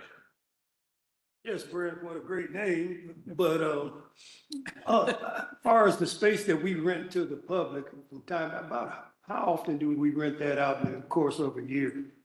Well, we have two different spaces. I'd say the one that we rent probably the most frequently is our observation car. That's the car that's the closest to Main Street.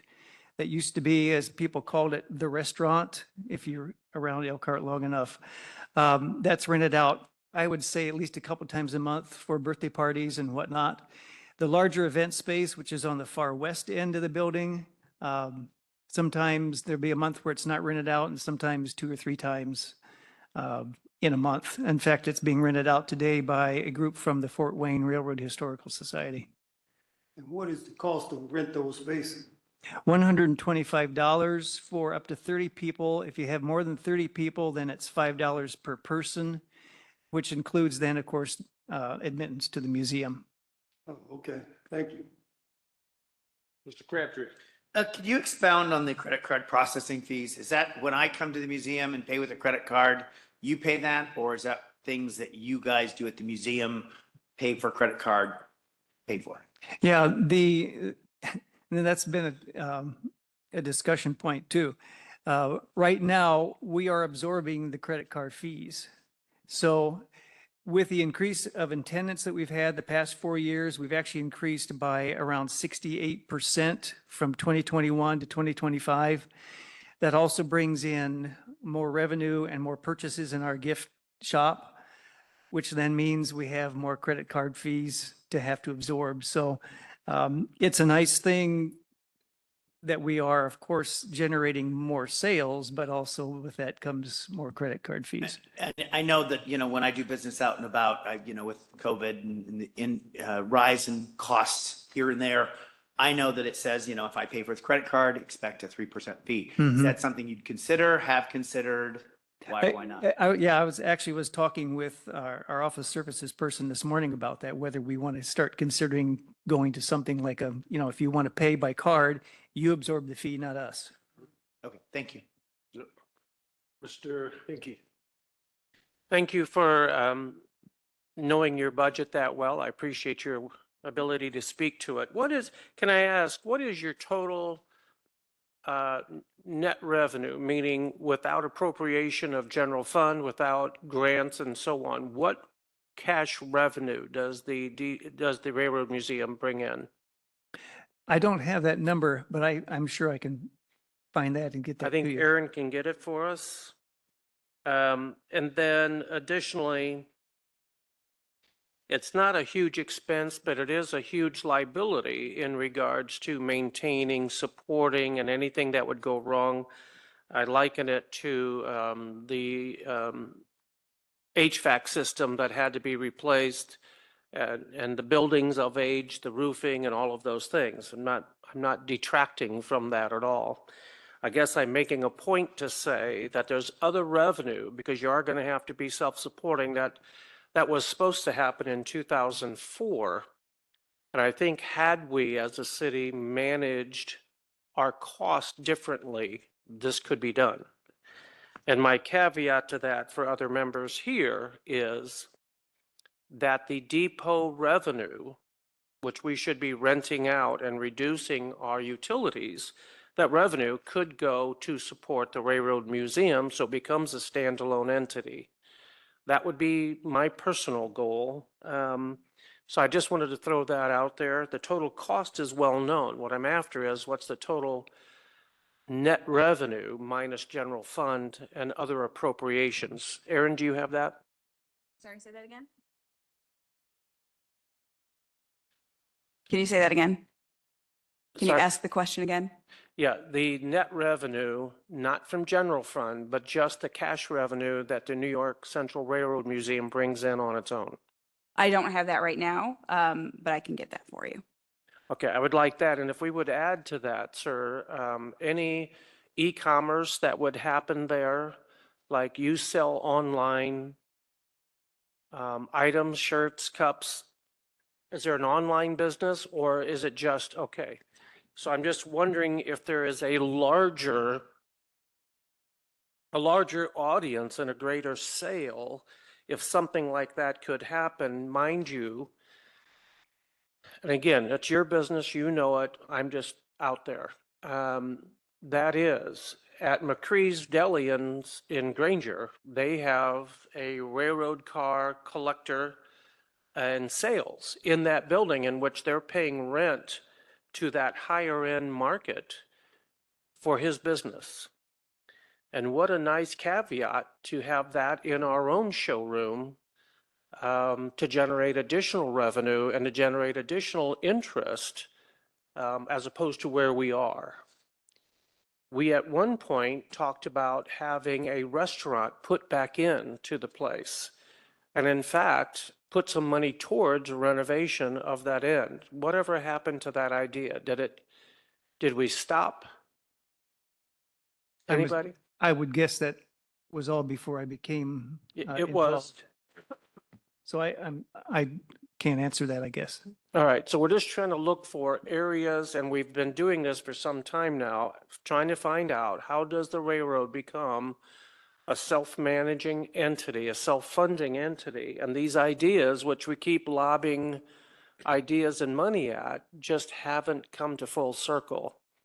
So I'm just trying to say, you know, for the railroad not to be an easy target pickoff with SEA 1, we've got to find another revenue stream. So either we bring in an outside contractor to rent space permanently, what a great place for a, you know, HO track railroad people to come in and sell their wares, a restaurant by which people can come in, watch trains and have food, because those were the days, in the caboose car. Took my kids there routinely. And 3, start an e-commerce business so we can have a larger audience with greater sales. And that could include a third party coming in and selling, you know, HO and all different kinds of trains, you know, that happens there.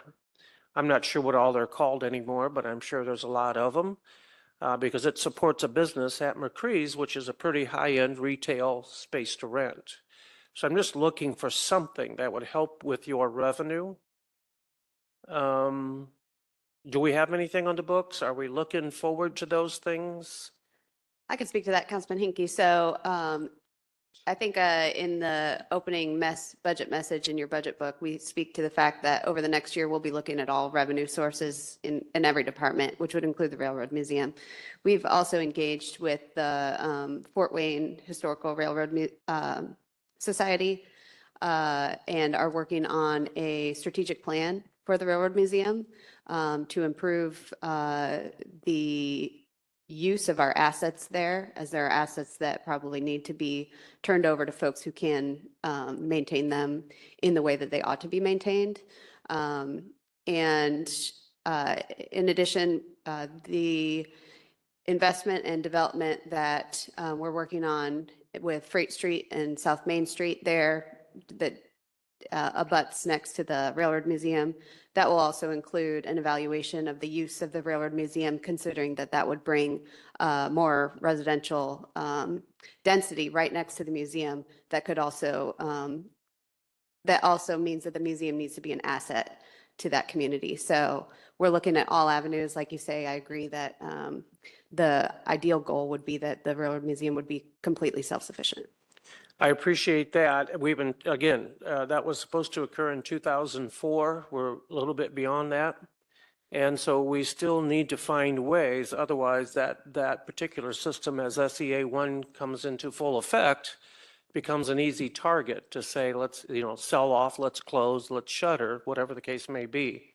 So I'm just hoping that we be proactive and find additional revenue sources, as other people will as well. The third-party person that sells all types and all sizes of railroad trains and collectibles used to be on Old 20 and, has been in the McCree's space for several years now. So I would hope that that would be an avenue because they would have their own mechanism of membership and ways to advertise. But if we don't e-commerce, I think, we're going to be in a sunk position. Thank you. Mr. Fish. Thank you. So Brent, I appreciate you being here. I'd just like to put a plug in for the Friends of the Railroad Museum, which is our nonprofit. It has nothing to do with the city. It's separate, but we're working in conjunction with the city and management at the Railroad Museum to write grants, and we've been successful there in bringing in everything, helping with the NIBCO flyer and interior projects, displays, but most importantly, it is helping to drive an audience to our museum that is appreciating what we're doing. We've upgraded, and if you haven't been on the NIBCO flyer train, you really need to experience that because we've done so much work in the last couple of years, which helps the audience, helps our membership. We have people from all over the world that attend there. Our attendance is up based on your work and the Friends' work. And it's behind the curtain, it's really quite exciting. Our attendance involves now 41 of the 50 states and 5 to 6 foreign countries already. So we are attracting attention. And the virtual rail cameras are generating millions of views of our rail yard entrance, and it makes a difference in the audience and the money that they spend there. So thank you for your efforts. Thank you. Any other questions? Mr. Hinkey, you got a question or a statement? So probably both. With that said, 41 of 50 states, millions of hits, it doesn't generate dollars. And the bottom line is going to have to be dollars as we move forward. There's no way around that. So either we find a way to capitalize on those hits, on those visitors, because it's not showing in our revenue.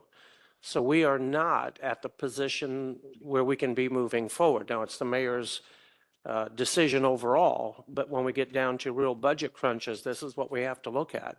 So I would really hope that we would find, and I think there's great opportunities there. We've got to find a way to measure up, and that way, even if it's a break even, good, everyone benefits. If it's not, it's going to be one of those hard decisions moving forward. Thank you.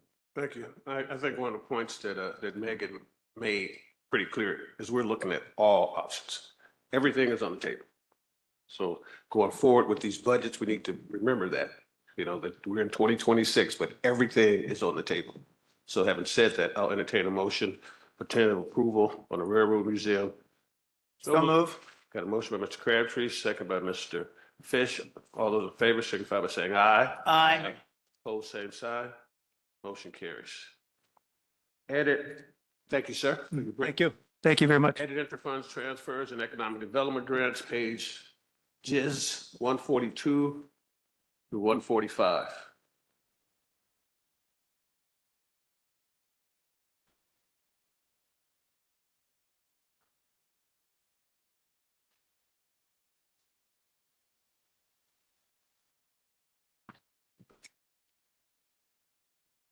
Move for tentative approval. Well, motion, Second. second. Discussion. On the motion, yes. Got a motion and a second for tentative approval. Discussion, Mr. Hickey. Oh, sorry. So, Aaron, the $600,000 expenditure year to date, the 1.1 million moving forward, can we kind of break that down, subcategorize that just a little bit for us, our understanding, please?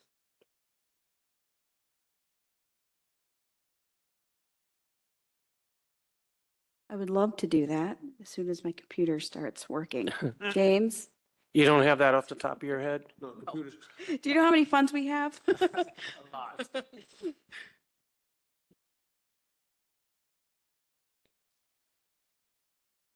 I just want to know what is all likely to come from this account specifically. Otherwise, it represents $1.1 million. When we talk about a small department like the Railroad Museum that, suffocates with $100,000, this money becomes pretty important. Okay, so that should be currently a portion of the learner funding, so 500,000 of that, and then the rest should be to unsafe building funding And that's its entirety? for the 600,000, yes, that you're seeing. Okay, and then moving forward for the 1.1 annualized, would we just say that's $1 million to the learner and that's, Yes. all right, so those are only two things that come out of that one. Thank you. Thank you. Any other questions? Are we doing all the way to 145? Yes, sir. Okay, let's go back if I may. Under professional services, little bit concerning because I don't see it in Schedule A, but there are $894,595.46 expended January through June on a zero budget. And there's a zero moving forward. That's line item 431-0400. Okay, typically when that occurs, it's because of a purchase order carryover. So let me check real quick. Yeah, I would hope that I would see a Schedule A saying something, because there's historically, in '23, there was, $569,000 expended. In '24, $29,150, and I don't recall what we said was going to happen there, but now we are at nearly $900,000 with a zero budget. Yeah, Councilman Hinkie, you've mentioned this a couple times, so I just want to address it. The Schedule A only addresses changes to the budget from 2025 to 2026. If we attempted to provide you a notes or an explanation of every single line item. Yeah, I for hear you. historicals. I hear you, Megan, but when we say 900,000 on a budget to zero, that should scream at us, there's got to be an explanation, right? Because I'm looking at this overall budget, in the first 6 months expended 1.442 million on a budget of 1.412, and we have half the year yet to go. And then moving forward, we have it to 1.28 million, which is less than what we've expended in the first 6 months of this year. So I'm just asking, what is our plan to cover the losses? Where does it come from? And why are we not budgeting forward?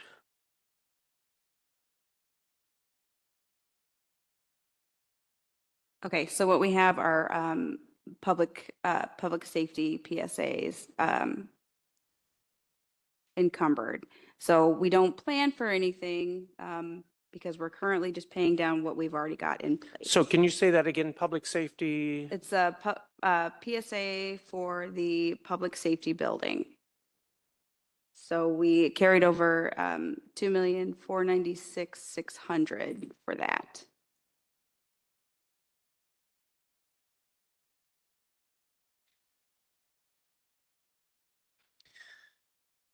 $4,000,006.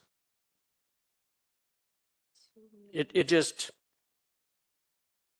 a carryover with no report of future, but why wouldn't we put something in 2026 under professional services, or we just expect that to drop to zero and now we're just using other rental? Yeah, I understand it. It can be a little bit confusing. So the way that Indiana local government finance is expected to budget, when we set a budget for next year, we're accounting for new expenses, not previous expenses. But if 2 years ago or 4 years ago, we entered into a large multi-year contract, those expenses, as they're incurred over time, show up here in the historicals for actual expenses. So they were at one time budgeted, but what you're seeing in 2025 and 2026 is that there were no planned new expenses in 25 and 26 for that line. Unless you're encumbering money from those particular years, they should be shown as expenses, correct? They will show us actual expenses at the end of the year. So when the 2025 year ends, you'll see the actual expenses. You see the year-to-date, of course, actual expenses, but those are based on previous year's budgeted expenses, not new. It just wasn't in 25 or 26. Yeah, I just, honestly, it would be helpful in a Schedule A, this is a known expense. Moving forward, this is what the expense should be. Now, other rental, can you tell me what that is? Other rental, 700,000. Yes, that is our commitment to Tolson Center for operating expenses. Okay, and then local economic development. It's a moving target, I get it, but 200 would be 400,000 annualized. We were at 712. What all goes into that particular line item? Yep, so these are the edit grants. We contribute to various community services and festivals through this fund. It includes our contribution to the interurban trolley for Elkhart's residents to ride the trolley. That has been historically, we've been spending about 100,000 for the trolley. They've been requesting for some time now that we bump that up due to our usage. So we have made the decision to bump that up from 100 to 150,000. What is coming down out of that is in 2025, we budgeted 100,000 of the contribution towards the learners 100-year celebration. So obviously that was a one-time expense, so that's coming out. We also had budgeted for 2025 funding for the air show at the airport, but that is, we made the decision not to move forward with that this year. So that is also coming out in 26. So that also explains some of the year-to-date being low, and also some of the festivals don't happen until the second half of the year. So with that said, and this is the county adjusted gross income tax, could we not fund our own railroad from this mechanism as a controlled expense? Since we have a known budget, we have a known revenue. Well, unfortunately, with SEA 1, the economic development income tax is going to go away in 2 years, so it would be a temporary adjustment. I'm just looking But I at this and understand. saying, boy, we've got a lot of makeup to do. Sure. Okay, thank you. Thank you. Question, I guess. Next year is the 250th anniversary of America. Is there anything in here? Yeah, we're not celebrating that. We keep it up and won't. Yeah. There is not. There's No, not. there is not. Well, I know we've already advertised it, but I just think we need to be thinking about that. Something that we really want to celebrate in a big way. So I'm speaking on behalf of the council and saying that we would approve something like that. Mr. Hinkie would make the first donation. 8-1. So he'll be the sponsor. So this is something to consider. We have a motion and a second for tentative approval. All those in favor signify by saying aye. Aye. Any opposed, same sign. Aye. Should do a roll call vote, please. Councilman Holt, Aye. Councilman Curry, Yes. Councilwoman King, Yes. Councilman Mishler, Aye. Councilman Fish, Yes. Councilwoman Hines. Yes. Councilman Crabtree. Yes. Councilman Hinkie. No. President Dawson. Aye. Passes 8-1. All right. Community productions, promotions, page 128. Move for tentative approval. Second? Motion and a second. Tentative approval, motion by Mr. Fish, second by Mr. Crabtree for tentative approval. Mr. Hinkie. Yeah, it'd just be nice to have a comment first, but You can yeah, comment on the motion. this kind of tells where everybody is prior to the vote. So with that said, I wanted to break this down a little bit further, and we said it's 15,000, 15,000, 25, 26. Year 2 through June is 1840. Everything categorically that could be in this particular spot would be inclusive of what? So that is travel, meals, hotels, what all would go in this as a community promotion? As you know, there was a ordinance specifically outlining the eligible and legal expenses of the Community Promotion Fund. It would include any expenses related to the promotion of the city of Elkhart. That's up to the mayor's discretion, as this is an extension of the administration's office. So we utilize that for expenses that are incurred when there are additional supportive functions that we want to do with festivals, for example. So there may be additional entertainment costs associated with Jazz Fest or other festivals when we're trying to promote the city of Elkhart with developers or with individual community members who may, down the road, bring some philanthropy or some partnership to the city. And also smaller items too, when there are engagements that are celebrations of either employees or individual community members that, it would be kind to cover lunch costs and that kind of thing when the mayor's engaging with the community. I had someone do more homework than I did, and they sent me a list of questions. And one they had in 2025, I'm sorry, through 9/24, 9,859 spent from this fund, 2,242.97 for lunch meetings. So that would come from this account, right? That kind of thing? Yeah. 3,996 on State of the City address. That would be this fund as well. 1,263 on cookie trays related to the mayor's new term is what they wrote. And $854 on shirts. Are all of those from this account? Is that a normal expense for this account? First of all, Councilman Hickey, I'm not quite sure what you're reading from, and those numbers would have to be validated. But in essence, it's a discretionary fund that allows us to be able to promote the city. I don't question it. I'm just trying to say what's all enveloped in that thing.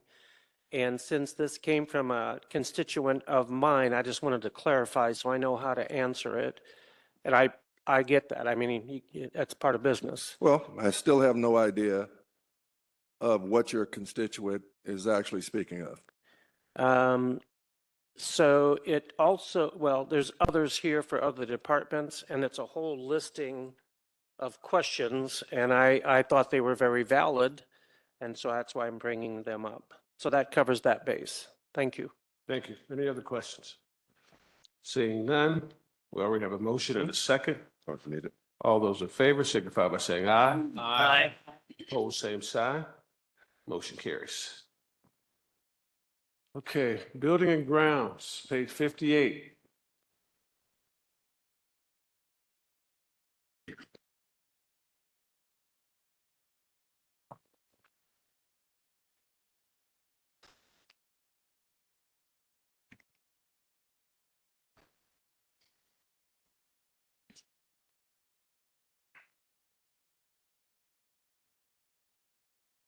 Afternoon, Council. Afternoon. My name's Mike Leitner. I'm Department Head for Buildings and Grounds. Worked for the city for 35 years, 18 years as Department Head. We have 40 full-time employees, including myself. 5 divisions, which are grounds maintenance, construction, forestry, horticulture, and custodial. Our mission is to maintain the city properties and buildings, beautify the city, protect the city's tree canopy while ensuring trees are safe for the residents.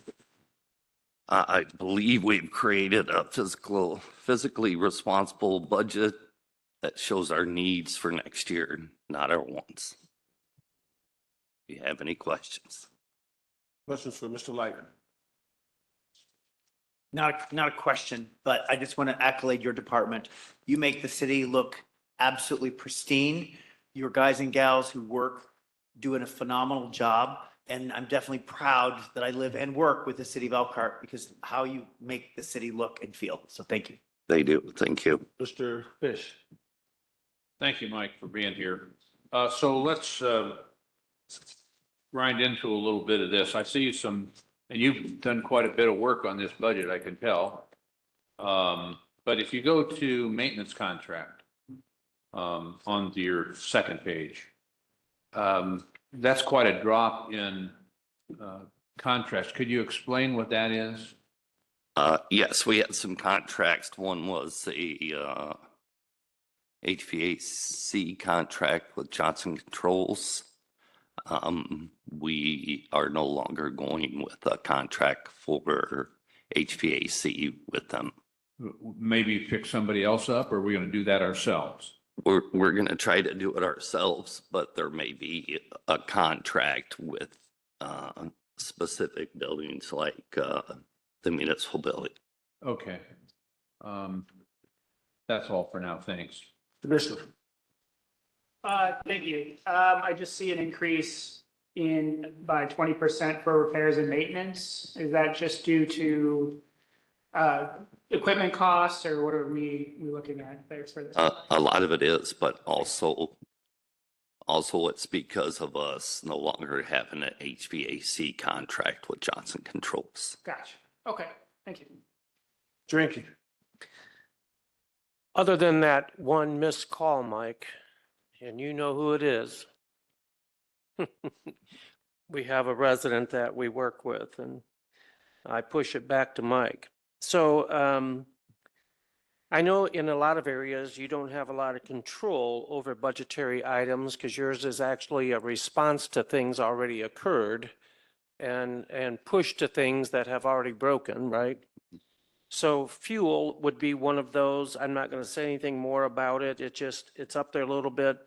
Clothing and outerwear has never been over $1,000 in 3 years, and it's 3,300. So trend, unless you expect a big turnover. And then we talked about building and materials, 100,000, but to date 14,768 through June. I'm assuming because that's more of a summertime expenditure, time related. The first question was yes, because of turnover, new employees, retiring employees. The second one is this has been a extremely busy park playground year with 7 new playgrounds being installed, 2 being installed by us. So we have a lot of work to do the rest of the year, and that's what those funds are, to get those jobs completed. So you put together the playgrounds, or you prepared the playgrounds? We're involved with all of them. Usually we'll set grade with the ones that are being installed by a company, set borders, and then redo the park and the landscape afterwards. But there are 2 that we're totally doing ourselves within. So that's another area that is, of concern for me, because quite honestly, a direct cost should go back to the place, back to the department. So you would think that you would get credited that amount because you saved the money. Ultimately, you're less expensive than the contractor, but that cost should go back to the Parks Department, whereas, they generate the overall budget and revenue to manage it moving forward. It's not so much the fixed cost, as you well know, it's the future cost of today's expenditures. So the more parks, the more overhead, the more budget it consumes, the more maintenance, and then the turnover in and of itself. Same thing with vehicles. So I am interested. I see the vehicles. I know you guys use a bunch of stuff. It's just nice to know the history of them, the years or the hours. I know that our fleet manager really does a good job of that. But some I do hear the complaints of things we buy that don't get used, and it's like, gosh, there's a lot of money sitting on the sidelines. For example, there's 30 squad cars that have been sitting for 6 months, brand new and waiting to be decaled. David, you're in the police department. We're with building and grounds. Yep, Let's I stay- hear you. let's Stay in the So it's the same mechanism by which we say that whole fleet of every piece of equipment and all of that stuff has a cost moving forward, right? So with that said, there's a couple of other items to look at. One, building materials has been underutilized up to the first 6 months. So I'm assuming that's because the summer months and the fall months are the greatest expenditure of that. That is line item 110. That's Okay. correct. And then street and alley, is that the same response, basically? Exactly. It's a timing issue. And then repair parts,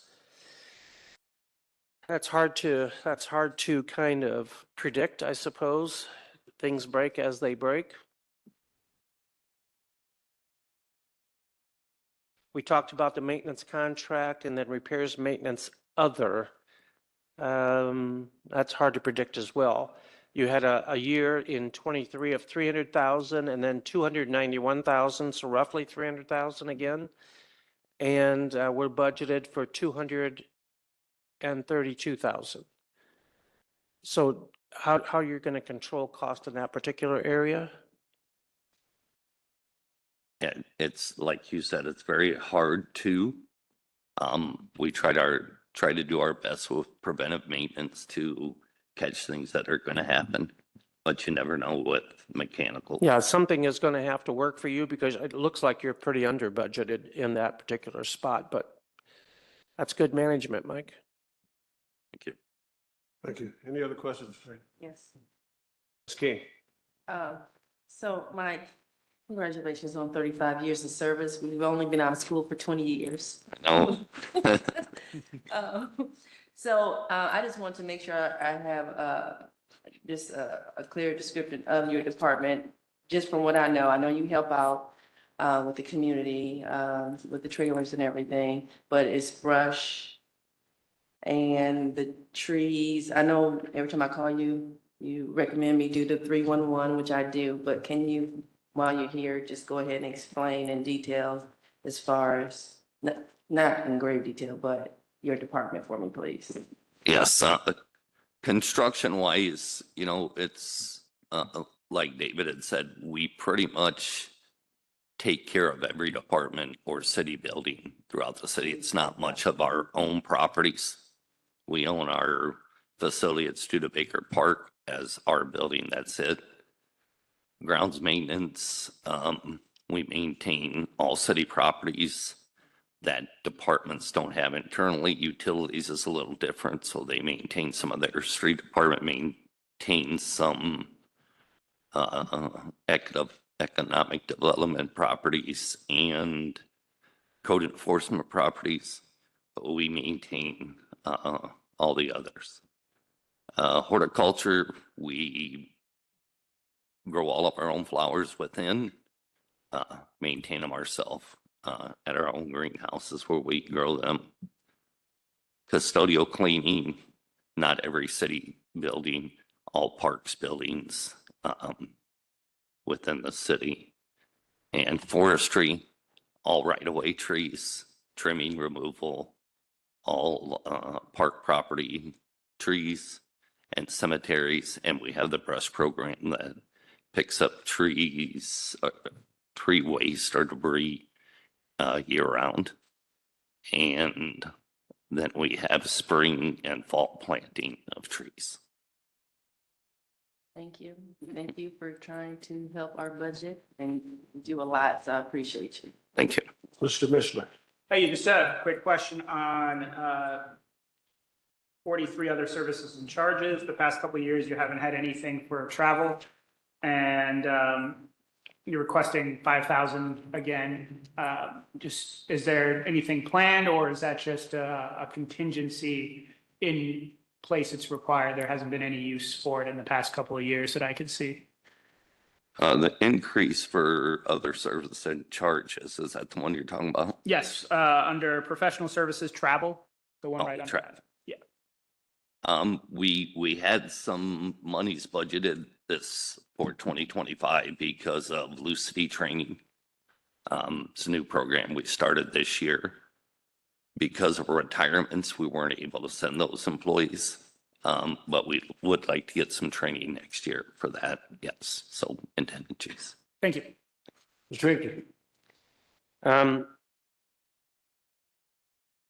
To Latanya's question, I know his wife, he's not leaving anytime soon, so we're good there. My question from a financial perspective, Mike, though, you mentioned we grow our own flowers, we have our own greenhouse, and my first response is to what expense? Our labor is pretty expensive, as opposed to saying we order it, it gets shipped, we don't have to do anything. Have we looked at the cost of that operation?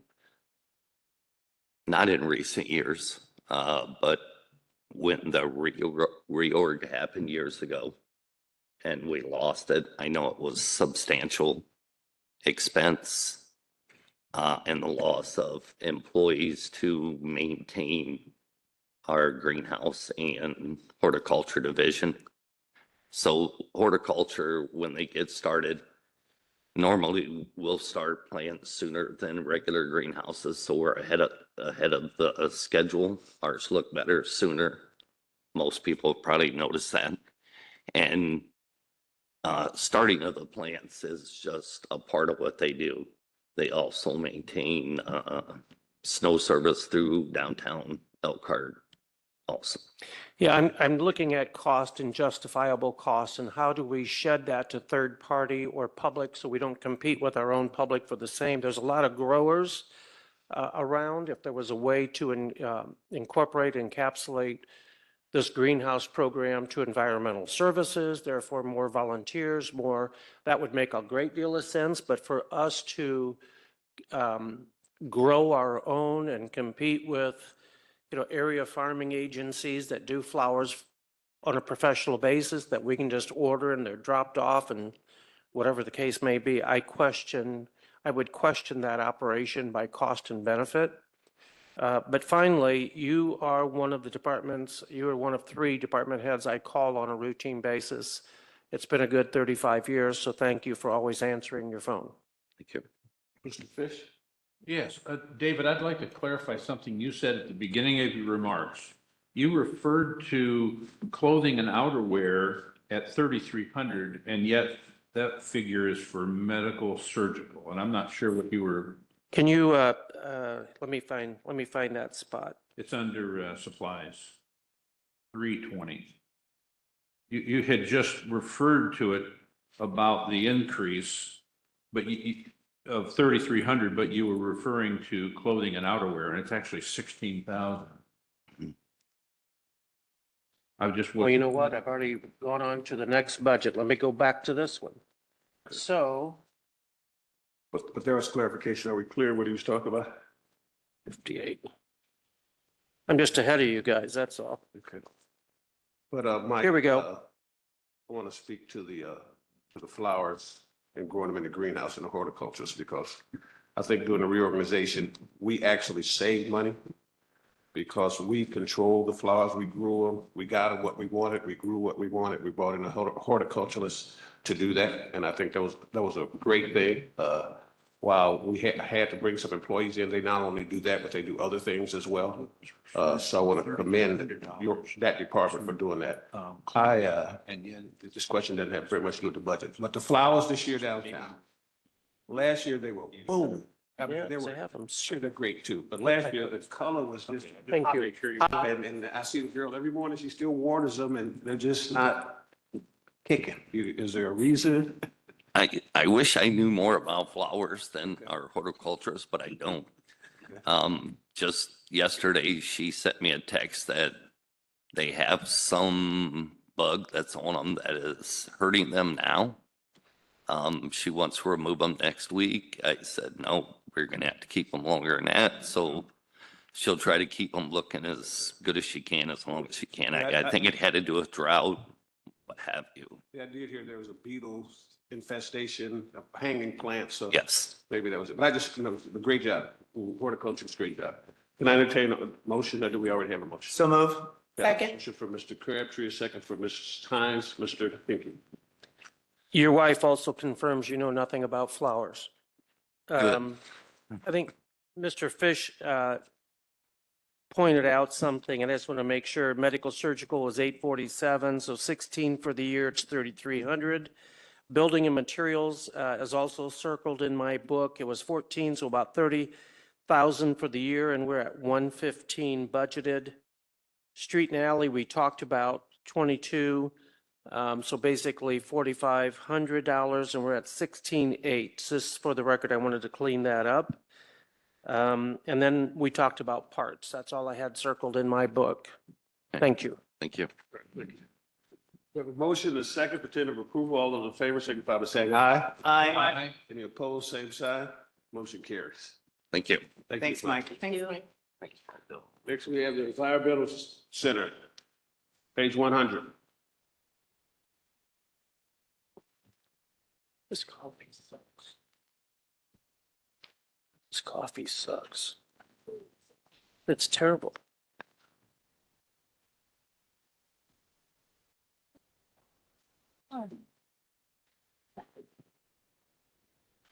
Good morning, council members. Still got 10 minutes before morning.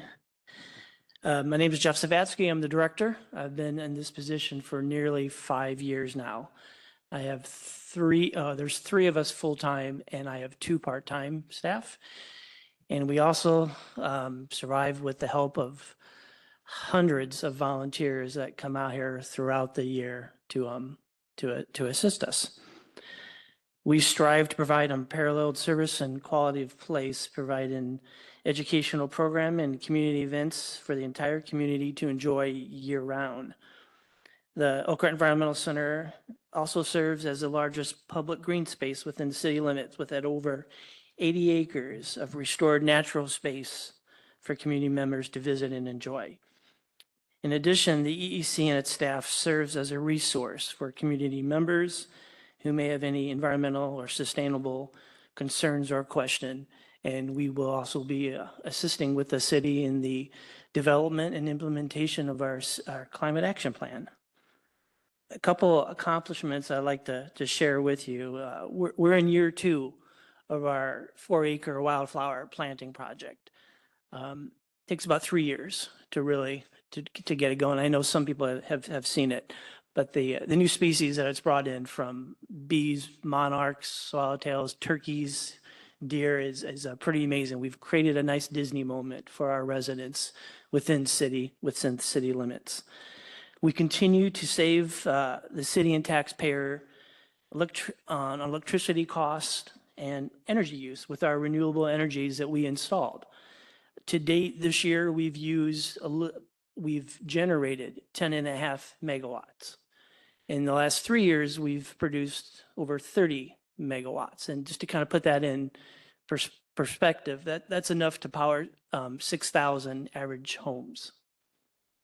The city was awarded an EECBG grant, Energy Conservation Block Grant, and we are going to be installing more solar panels on Fire Station 3 with an anticipated savings cost of $6,000 a year on that. Our volunteer numbers and our attendance numbers continue to track. We expect this to be a record year. And at the end of the year, when we draft our annual report, I'll be happy to share those with you. And I'm happy to answer any questions you may have. Thank you. Questions? Mr. Fish?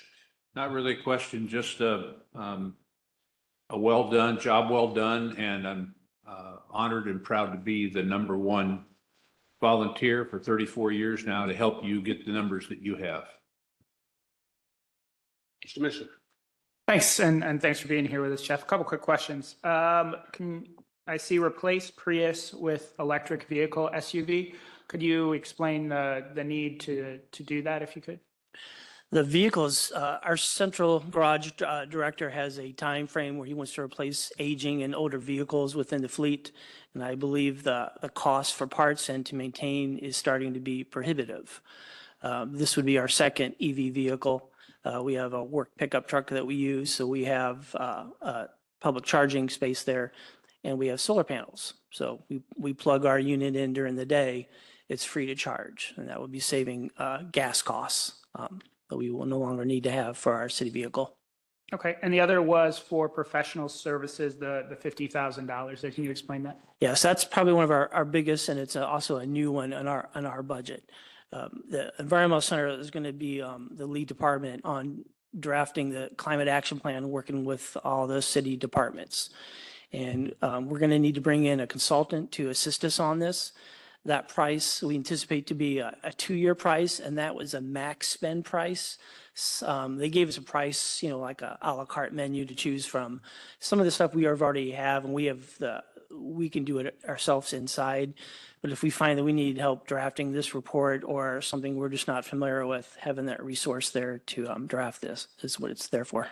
And I've also noticed a little increase there in your stationery and printing, going up by around 40%. This is, that's going to cover our costs. We're going to be adding banners to our front sign. I get a lot of comments like, oh, I didn't know that event was next week, or I didn't know this event was coming up. So as you drive into our facility, we have a sign that you drive under. And it's going to be banners similar to what you see on Johnson Street. The banners kind of hanging on the Johnson Street Bridge. So we can list all our events that we're going to be doing if we have an event next week. That'll be hanging up there, or we can also print out any other departments just to advertise what the city's doing. Okay, and lastly, the biggest one I can see here is for the repairs and maintenance. That's the $242,800 ask. Can you? Yes, so this was a previously a budget and awarded fund that was not spent on the contract. We had a contractor issue that we just didn't pan out. So we're looking to re-side our cabin. It's 35 years old. It's wood siding in the middle of the woods. We have insect damage, bird damage. It's just rotting away. So this is just basically maintenance on a 35-year-old building that will be R-rated and concrete siding that looks like logs. So it's kind of like adding the metal roof to your roof. It's a one and done. Thank you. Mr. Rinke. Thank you for knowing your budget and being able to speak to it. Appreciate that. That stationary printing, I get that. However, it begs the question, it is a increase 41%, even though it's a smaller line item. I'm wondering how many different ways that we could advertise the same, and that would be the 311 system, the Main Street sign, and I think the city has other electronic signs, mailers in the water bill that we already have a cost and expense to do to inform people. Just ideas of how we can also still communicate but minimize cost. Office supplies, $800. Never been over $1,200, but it went to $2,000. Minimal, but it's just a trend to report. Small tools, minor equipment. So if I would look above, in 2023 was 18,006, 24, 62,000 through June 26, and the budget was 36, but we've never been as low as anything under 18, but now we're budgeted at 11. You're comfortable that that is a good spot to be, because it looks like historically you're very much under budgeted? Yes, that's a great question. In previous years, I would say the Environmental Center was underfunded on equipment that we needed, being the largest public space. And in my time here, that was one of my largest increases to the budget was equipment. A lot of these equipments are one and dones, tractor implements, tillers, cutters, and with our maintenance team that we have, these were one-time expenses. So I'm able to decrease that. So yes, what we spend on our small tools are a lot of the times that we have volunteers that things break, loppers, cutters, that normal attrition. We have a lot of teenagers that like to, cut things bigger than what they should. So that's what this budget is replacing normal wear and tear, but the larger equipment, yes. So when you speak to the savings, the 30 megawatts that were generated, are we hooked up to a grid that we could actually utilize all of your solar generation? That's a great question, and I would love to answer that, but I would probably send you to our state legislators, our for-profit utility companies, and their lobbyists, because they have worded it to benefit the utility companies and not the solar producers. We're basically tied into the system that it rolls back the meter, but it's worded, and today you don't see a lot of the benefits that you used to when it first came out. And was the solar system set up by grant? It was. Okay, so I was just looking to say, to maintain that system and its cost, even though it's solar, it's kind of like the next question, the cost to actually have a charging station. What was that cost? Generally $3,600 per station. What was your cost? That was actually a grant. Total cost and that is a public charger, so it's a little bit different than a home use charger. So they're a little bit more money. And also with this charger, it includes a 5-year maintenance plan. Being new to the city, we weren't sure. You've seen and you've heard a lot of the stories about chargers being vandalized and damaged. And knock on wood, we haven't had that. But that if anything goes wrong, part of the grant for the 2 downtown requires a 98% up and running. So if anything goes wrong, the city's notified, the service contract is notified, and they fix it. And we've had 0 issues so far. So I appreciate the grants. The grants derive from tax dollars nonetheless. So we're sold a system that's hard to operate and maintenance moving forward, but it was tax dollars nonetheless. So tell me, I talked a little bit to Mike about the greenhouse piece. Is that something that you have a duplicate program for? Is it something that you could incorporate? Would it make sense? I would love to say yes, absolutely, but the plants that the environmental center focus on are native plants. And Indiana's native plants really look well June, July. In August, September, they start to go dormant. And in the city, they do a lot of annual plants, a lot of ornamentals, where they look good now. They look good when they plant it, and they'll last from spring to summer to fall for that. So we are actually expanding. We've done a wildflower seed project at the railroad. Instead of putting grass down that needs to get mowed, it's going to be native wildflowers. And we're currently working with the Parks Department at High Dive Park to do a high dive pond restoration to remove some of the grass and do some of the natives. But as far as city plants, we just would not have the capacity and what they're doing with the greenhouses. But you maintain native insects, it sounds like. Yes. Okay, good job. Thank you. Mr. Crabtree? Can you remind me again your staff breakdown and approximately the number of your active volunteers? Sure. I have 2 full-time, our program and special events coordinator and our education coordinator. I have a part-time that assists with special events and our programs and educational programs. And then we have a new position that we have yet to hire. I got 4 coming in. That's an outdoor land steward position that will assist me with outdoor chores maintenance. Thank you. Entertain a motion. So move. Second? Motion for tentative approval. We got a motion from Mr. Fish. And I Mr. second. Bittner. Second from Mr. Fish. All those in favor signify by saying aye. Aye. Pose same sign. Motion carries. It is noon. And we're breaking for lunch. How long? 1 hour.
Yeah, there we go.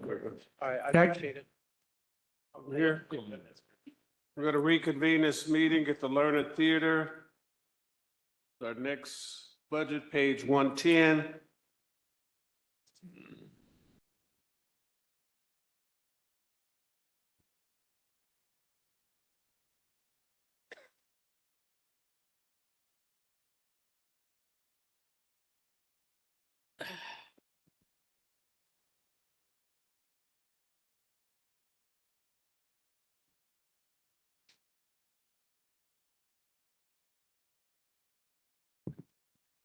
I know.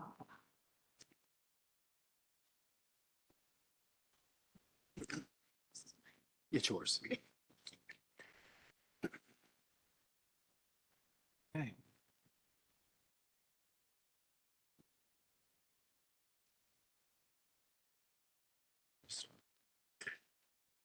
Okay. Are you guys ready? Yeah?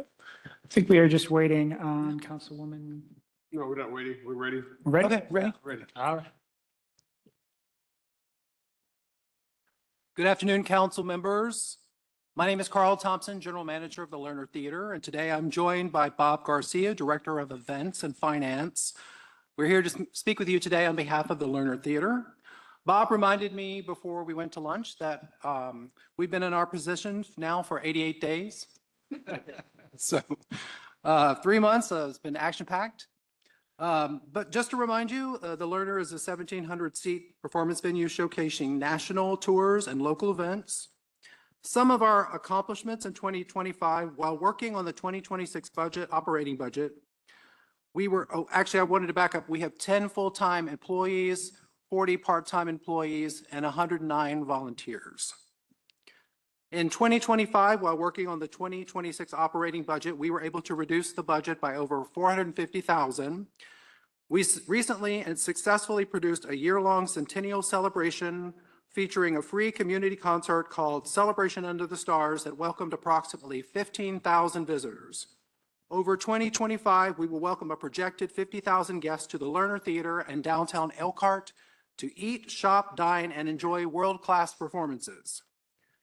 We've also broadened the use of the Lerner's performance and event spaces, including the ballroom, sitting room, and outdoor areas to diversify our programming opportunities, maximize earned revenue, and enhance community access to the arts.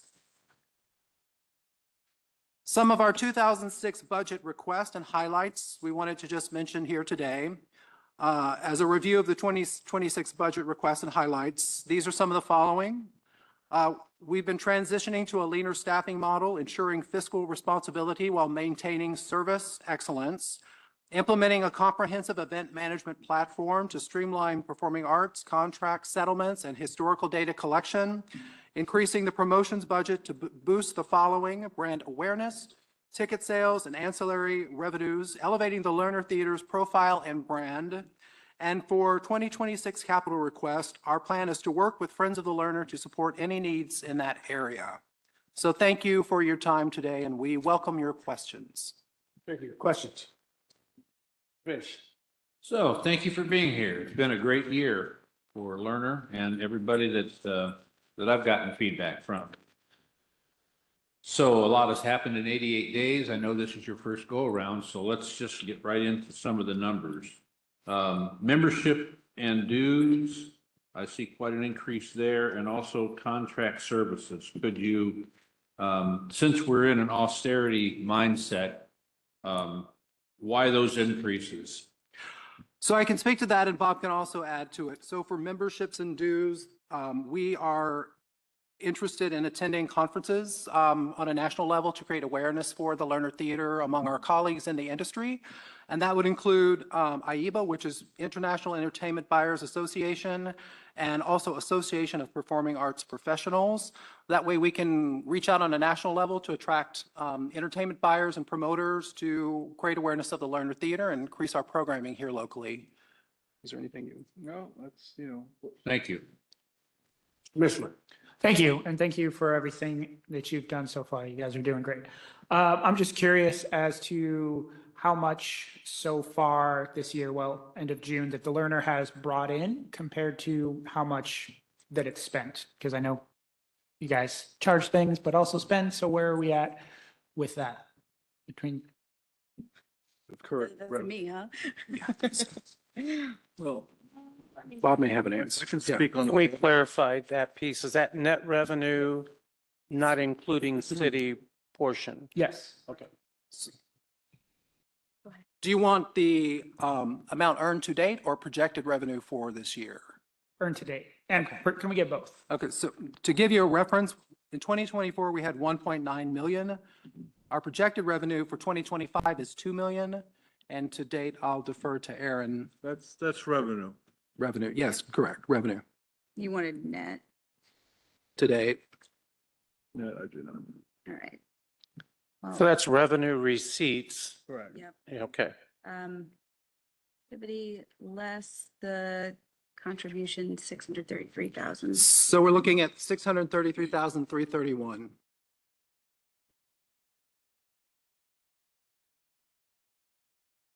Thank you. Other question, Mr. Hinkie? So is that through June 632? According to this, these So how did we calculations. get to 2 million from 632 the last 6 months? No, that's net, right, Aaron? No, I can only do one thing, one at a time here. I mean, when I look at I need to speak it to the mic. Yeah, get the mic over to you. When I look at revenue receipts through the month of June, we were at 1.17 million. Okay, that's more like it. Yeah. Okay. That's 1.17 total receipt. Correct. Total box office. Correct. All right, Well, box office, concessions, merchandise. right. All right, so that's a different picture. Yeah. Can I keep? Yes. Okay. The professional services line, it says decrease to project actual need. In 24, 101,000. First 6 months, 129,000. What did we do to reduce need in that particular area? So to reduce need in that area was a reduction of accounting services in the area of show settlements. So Bob and I will be doing in-house show settlements and reporting those to the controller's office. So the accountant, Kruger Lawton, is no longer required to provide those services for that amount. So because we will be providing those internally. Well done. So it's And the- internal accounting, essentially. And then we talked about travel a little bit. I get that. Secondary to actually promoting what we actually do here. Promotions is pretty significant. What promotions specifically are you looking at for $50,000? The current budget is $5,000. It's never been above 2,000 prior. What happens now? So I have an itemization for the $45,000 increase that I can go through with you if you'd like. One of them was a recommendation that you had made earlier, which is utility bill statements. So it would include a flyer going out to the local residents to advertise shows, not only promoted shows by outside promoters, but also Friends of the Learner shows for the amount of $10,000. We've also suggested an increase in local digital presence with local media groups to enhance our website traffic and social media for $10,000 as part of the advertising expenditure. We'd also like to produce a printed brochure in the amount of $10,000. We had also are interested in looking at learner merchandise for $10,000. So there's some plans with that as well. And then social media focused on growing our own social media engagement. So that's Facebook Boost and those types of social media interactions. So that's how that total is calculated. I appreciate that greatly. It's a matter of return for the dollar then. Nothing wrong with it. I don't care how much you spend as long as it comes back plus, right? Yep. One of the better advertisers right now locally happens to be Freshies Pizza. And for $600, you get a business card that comes alive and you get to be on, I think it's WNDU 10-second ads once a day or once a week for however long, $600. How do you beat that? Everyone should do it. The media thing is just popping right now as far as advertising goes. How about subscriptions? So I wanted to know what was all included in subscriptions, secondary then to membership dues. Because membership dues, we were running 26,000 in 2024 actual, 2,800 to date with a 10,008. So what's all included in that line item, which is 0,800? You're talking about membership dues? That also includes the performance royalties for BMI and the more shows that we start doing with Friends of the Learner, it means the other 3 performing rights organizations will be coming to our door asking for annual fees. That's ASCAP, CSAC, and GMR. Okay. Point of order, please. David, you're referred to the wrong line again. Well, I referred to 2 of them. So I have subscriptions, which is one of them, and then membership and dues, which is the other one. Yeah, subscriptions is our software settlement tracking Prism, I think we call it. It's a calendar-based system that we just started using, and it's working out really well. There's a lot we can do with it. We can advance shows with it. We can print out schedules and store historical data as well as our contracts and our other needed documents for individual shows on a show-by-show basis. And we can actually settle the shows using that software as well. It's an industry-used platform that they started right before we came on board, and it's a $7,000 software annual subscription. And how would you propose to use the expenditure of education? There was 0 for the first 6 months, probably because you guys were brand new. And then 20,000 this year, 20,000 next year. That is for grant writing and fundraising training.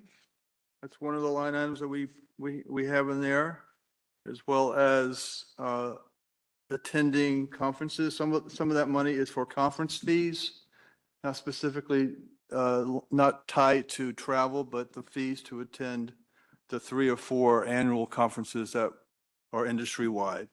But you're saying grant, what portion of grant? Grant writing for Friends of the Learner. Is that in-house grant writing or you're, yeah, okay, very good for that. Yes. Contract services was another that I needed to know about. Most of that is Ticketmaster. 17,000 of that number is related to Ticketmaster fees for Arctics, account manager, and digital engagement. Some of those are, digital engagement is an option that we don't have to exercise to save money, but it's available to us on an annual basis. Because we had in the first 6 months, 82,932.59 in contract services for a budget of 26,750. So I'm not sure what happened there, but we have 32.5 and we have yet to be below 40,000, let's say. I think the Ticketmaster fee for 25 was not paid until recently, so it's not reflected in those numbers. So moving forward, though, is that still an accurate number? Yes. Okay, very good. That's Thank you. an annualized number, which is what it should be on an annualized basis. Okay, thank you. Any other questions? Great job, gentlemen. I'll entertain a motion at this time for tentative approval. So moved. Second by Mrs. Hines, second by Mr. Fish for tentative approval for the Lerner Theater. All those in favor signify by saying aye. Aye. Opposed, same sign. Thank you very much. Great job, guys. Thank you. Thank you, gentlemen. Thank you for being on top of your budget. Very nice. Park bond, 130, Jameson can't be with us. He has a family emergency. So in light of that, Megan will be presenting that along with the Park and Recreation budget. So if there's something Megan can't answer between now and the time we pass this budget, I'd encourage you to get with Jameson to do so. I would move for tentative approval on the park bond. Second. Got a motion for tentative approval, a second by motion by Mr. Fish, second by Mr. Crabtree. Discussion, Mr. Hinkie.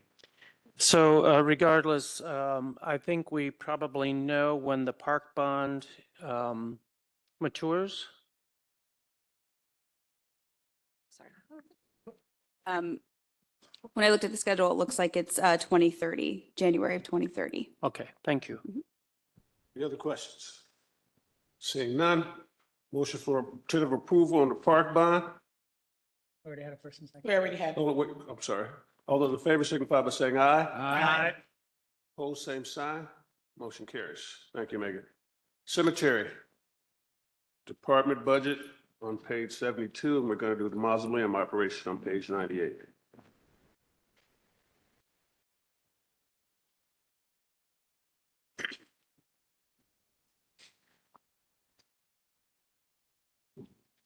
Good morning, everyone. Good afternoon.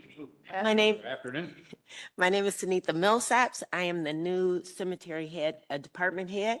I put 1 month on my sheet for you all, but it has not been a month yet. Not quite a month yet. So this is all really new. For those of you who may not know, I am an ordained pastor here in the Mennonite Church here in Elkhart. I hold a master's in divinity and I'm currently working on my MSW. I want to, in a special way, thank the mayor right now for the invitation to be allowed to serve in this capacity in my city that I love. So I'm thankful and grateful for that. I look forward to working with this amazing, welcoming staff at the cemetery. And when preparing for this budget hearing, I spoke with the team and was pleased to hear from them about the accomplishments of the cemetery and how they felt about the work they do here for the city. We have, including me, 9 full-time staff. Our mission is to provide respectful public services for burials and entombment. We are committed to maintaining welcoming, well-kept grounds for the community while offering compassionate assistance in the selection of burial spaces, mausoleum crypts, and niches for cremation remains. Our function is facility maintenance, grounds maintenance, and records. Our accomplishments for this past year, enhancements of customer service, systems improvement, and employee satisfaction. And as you, I will not be talking a whole lot about the budget because I'm only 3 weeks in. But the things that we are that highlighting in our budget this year have to do with the expansion of the Prairie Street Cemetery and some equipment upgrades. Thank you. Thank you, Sunitha. Sunitha's claim to fame also is her son is the head football coach. That's right. That's right. Megan, do you want to add anything with regards to the budget? Or did anybody have questions, either one? Mr. Henk, I see your hand up. Sorry? Do you have a question? I do. The welcome that you received, I'm assuming that was above ground, folks. Yeah, well, you know what? It's so nice You and didn't say quiet out there, but welcome, so I a didn't few know. other people said hello. So 9 full-time positions. I guess I'm just looking, only things for the future just to look at. One, the gasoline, it's interesting how much we do spend and then we're at 21.5, no big deal. Concrete went to 0 expenditure for 6 months, 1,700. I think 1,000 was the greatest amount. I would assume that there is an increased trend in burials by number. Burials or cremations? Oh, good point. Yeah. I don't know that. That's right. I'm going to get cremated because I want a smoking hot body before. There you go. Okay. Not quit your day job.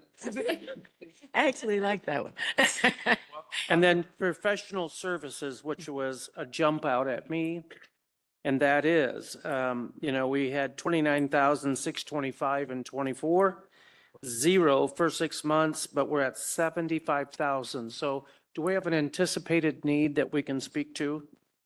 Yes, I can speak to that. So we added $75,000 to the 2025 budget in order to engage in evaluating and designing an expansion of the Prairie Street Cemetery. I learned from Charlie Charlie Choate, the previous cemetery director, when I came on, that we've got about 5 years left of burial space in Prairie Street Cemetery. So we really need to look at an expansion opportunity. So we're able to engage, we got several quotes. We were able to engage an organization called SAM, and they are currently evaluating opportunities to expand into adjacent areas of the cemetery.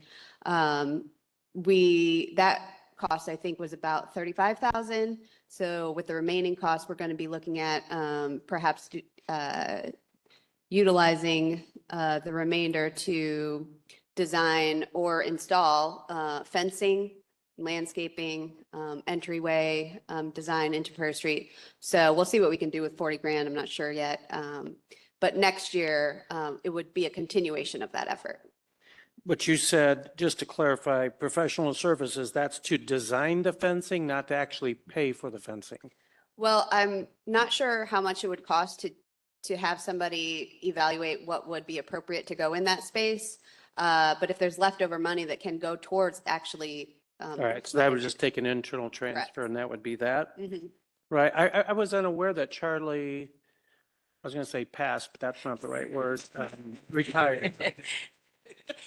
He finished the end of August and my Okay. official start date was He September did a good 1. job. I appreciated him. Thank you. Mr. Hinkle, Mr. Fish. Oh, I'm sorry about that, Dwight. Me too. So let's talk about the trend, because I think it'll affect what's happening in the burial versus cremation process, and how will it affect our cemeteries and the use? The trend as a whole, just across the nation, cremations are definitely going up and burials going down. That is part of my understanding that they've already looked at for the expansion into Prairie Street. So there will be columns and stuff created for more cremation space. Okay, so it might prolong the life of old prairie space, and as we expand into new. Yeah. Right, Okay, correct. thank you. Mr. Crabtree. I know I talked about it in a previous department, but credit card processing fees, I'm guessing that's something your department takes care of. Has there been thought of moving that on to the consumer? Because I know it's just the way of doing business nowadays. I mean, I know whenever I use my card, I pay the fee and now Yeah. carry more cash. I heard those comments earlier, so I'm going to find out when I go back. However, many families that are coming to us to pay for their space, they're actually still paying with cash. And so we take a lot of cash and check directly down to the city. But I did see one of somebody using a debit credit card. I just don't know the answer, but I'm going to find out. Thank you. So, yeah, Could that be a policy that we adopt just across as the a board. city, that you absorb all the costs from using a credit card? That'd be a blanket policy for the entire city as opposed to one department doing Or it. do not accept the card of the deceased? Yeah, we know for sure proof that they'll pay. So, So I can address that, President Dawson. So yes, Aaron and I were discussing it earlier. We do need to look into the legality of passing on those credit card fees. I ran into a situation in my previous job in Virginia. There were some strange restrictions on government's ability to pass on fees. So we want to make sure that obviously we're doing it within the boundaries of the law. Thank you. Mr. Michelin. Yes, I know in the past we've had some concerns about erosion, and I believe it was Gracelawn Cemetery. How's that looking? Are we anticipating any additional expenses for that this year or? Charlie took me over there and showed me everything. It looks fine as far as I can tell, and nobody has said anything else about us needing to go back and do more work at this point. Is that a question Tori could answer? Probably. No, thank you. Yeah, Tori could probably answer that. Okay. Mr. Hinkey. And that is a good point. No jokes. Okay. Yeah. I'll kill the jokes. So in the area, we've had two large erosion issues in the past, and we found them after the fact.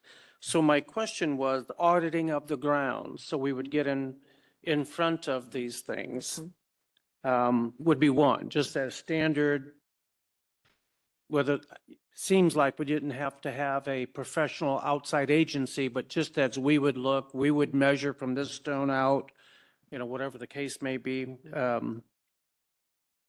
That would be one. Secondly, I know that rules are tightening in every state in regards to how to place cremated remains.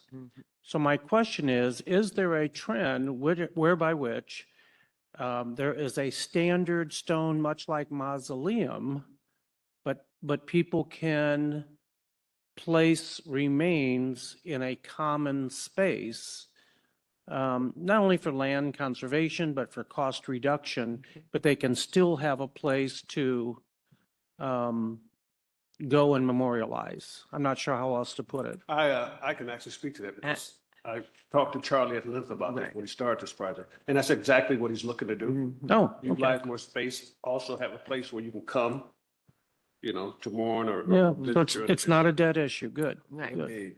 Let me also speak a little bit to that as well. As we look at Prairie Street, we are working with a consulting company in order to ensure, and one that specializes in cemeteries, to ensure that we are providing the adequate space for memorializing and the current trend and burials with the current trend, whether it's cremations or underground burials. And Sunitha is absolutely right. As Charlie was leaving, we literally began to talk about what Prairie Street would look like in relationship to that and what we could adjust Rice to look like in relationship to how many people visit, where they visit, and then how they actually utilize the cemetery. So we're looking at a broad base way that we actually keep all three cemeteries. And in relationship to the erosion question, it's my understanding that we only had erosion in one of the three, which was Grace, and that's because there's a water bed around it. And Tory Engineering has taken a look at that and could probably give you a little bit more specific details around that particular issue. If we have to, at this point, we haven't been told that we have to do anything else as it relates to it, but erosion is erosion. There could be future relationships in the, and I'm not quite sure as to whether or not we're talking about 2, 3, 5, or whatever. But we are, just like everything else is adjusting in relationship to how we live, burials are also evolving as well. And we have to evolve with it because it is state statute that we have to have public burial sites, which we will, and we'll make sure that they're adequately equipped for our residency. Thank you, Mayor. Any other questions? Move for tentative approval. Motion for Mrs. Hines, second for Mr. Mishler for tentative approval. All those in favor signify by saying aye. Aye. All those opposed, same sign. Motion carries. Mausoleum operations, page 98. Me too. Move for tentative approval. Second. A motion and a second. Motion for Mr. Fish, Hold on, there's discussion. second for Mr. Crabtree. Discussion. Mr. Hinkie. I'm just looking at our trend and wondering how we derive 19.9, not that it is a huge number or anything like that. According to the first 6 months, we would be at 13,000. We've been averaging a slight increase of $1,000 per year moving forward from 23 to 24. So the presumption would be we would end up at 12. Is that just to say we give and take a little bit because we're not sure? I thought that mausoleum was a little bit more of a controllable cost. But because we're having more cremations and mausoleums, we have more of these letterings and stuff that we have to purchase. They are extremely expensive. And so that is a huge part of what Okay, we're gonna get some costs there. very good. Thank you. Thank you. All right, all those in favor of a tentative approval to the cemetery budget signify by saying aye. Aye. Any opposed, same sign. Motion carries. All right, nice job for 3 weeks. Thank you. Office of Development Services, Oh, aviation. Aviation, page 76. Gonna fly right in. Yes, you guys. My God. Rubbing off on me now.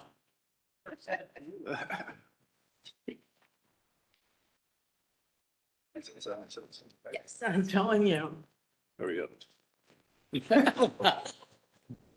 I gotta stop speaking so loud. Yeah, you do.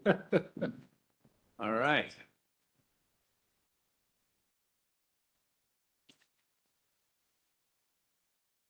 Good afternoon. Get up closer, Andy. Thank you. Better? Okay. My name's Andy Jones. I am the director of the Elkhart Municipal Airport. I've been serving in this position for a total of 17 years. Our department has 10 full-time employees and 3 part-time employees. Our functions include through the air traffic control tower when it's in operations, responsible for monitoring aircraft locations, maintaining separation of aircraft within 5 miles of the airport below 3,000 feet. And they also coordinate takeoff and landings to provide weather operation updates and offer navigational assistance to pilots. The safety and compliance department of the airport is our maintenance department, which consists of 5 full-time employees who are responsible for compliance with all FAA regulations and safety requirements 24/7 year-round. That includes the entire airfield and also all of the structures at the airport. The airport has probably 100 different lease agreements with different entities through the Board of Aviation Commissioners, which is established through state statute. They are, of course, the governing body of the airport, responsible for executing contracts, leases, consultant selection, and more. And they're also responsible for assisting the administration in the strategic direction of the airport. Some of the accomplishments from this year, we replaced their aircraft rescue firefighting building roof, and which is going to not only make it, so the rain's not getting any more, but also increase efficiency and should help with heating. This building is one of the most expensive to heat at the airport, probably because of its age. It's about 50 years old. Our employees actually replaced all the windows in the north side maintenance building, so we saved a lot of money through in-house labor, and also too that's an efficiency issue. And construction has begun for a new 10-unit T-hangar building, which is going to allow for the growth that we need. That building was paid for mostly in part from a bill grant and with some assistance from the Redevelopment Commission. And then this year, we just received word, we got a $1.8 million state federal grant for the rehabilitation of the north-south runway 1836, which is an asphalt surface. With that, we'll answer any questions you may have about this year's request. Mr. Henke? So the net revenue, the revenue that the airport itself generates, not including the subsidy from general, what is that revenue? The projections appear to me to be 263,000 for 2026, according to the budget book. All right. That's not, the levy, obviously, we're on the levy. That's 1.1 million. Yeah, with that, but in and of itself, right? That's right. So then, looking at professional services, we had $65 expended in 23, 981 in 24, 3,776 the first 6 months of 25. Where is our increase going? What all is included? What has been the bump up of professional services? I'm checking to see. That is what the 0400. the increase of professional services. Yeah, it's almost doubled. Is that engineering? Is that?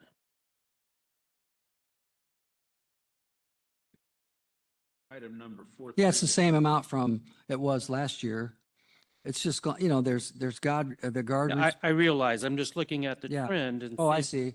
Yeah, well, there's an ongoing fee that we pay to the FAA for a traffic count system. It's guard response, keys. Occasionally, there's an airspace study that needs to be done. There's alarm codes and things that need to be changed from time to time, and there's changes in staff. Just over time, it's creeped up some.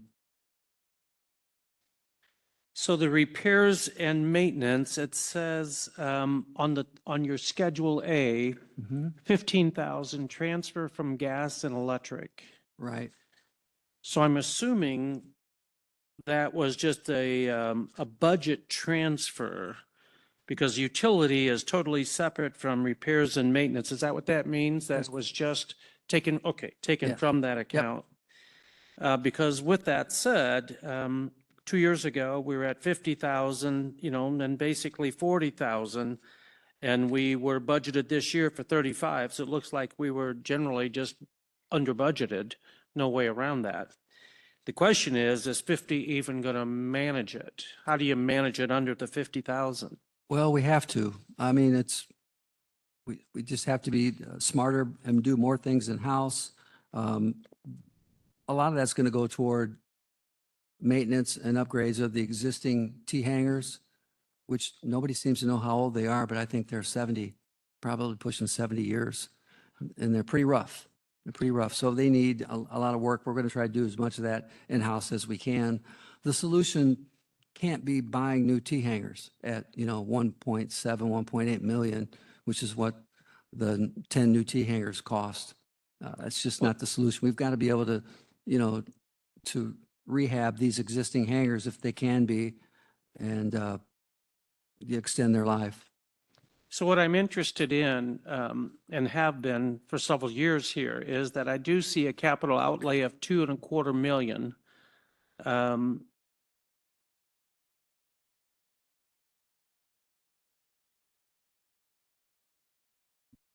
$225. And so with that comes rent increases, with that comes, how do we make that up? Since everything we build is at about 20% of revenue, how do we then justify continued expansion with a greater loss? How do we do that? Right. Well, part of the capital expenditures include $80,000 to outsource crack sealing. Part of our grant agreements, it's a 19-page agreement that we sign, the board signs with the FAA and the state, saying we're going to do all these things to maintain the airfield. Crack sealing is one of those.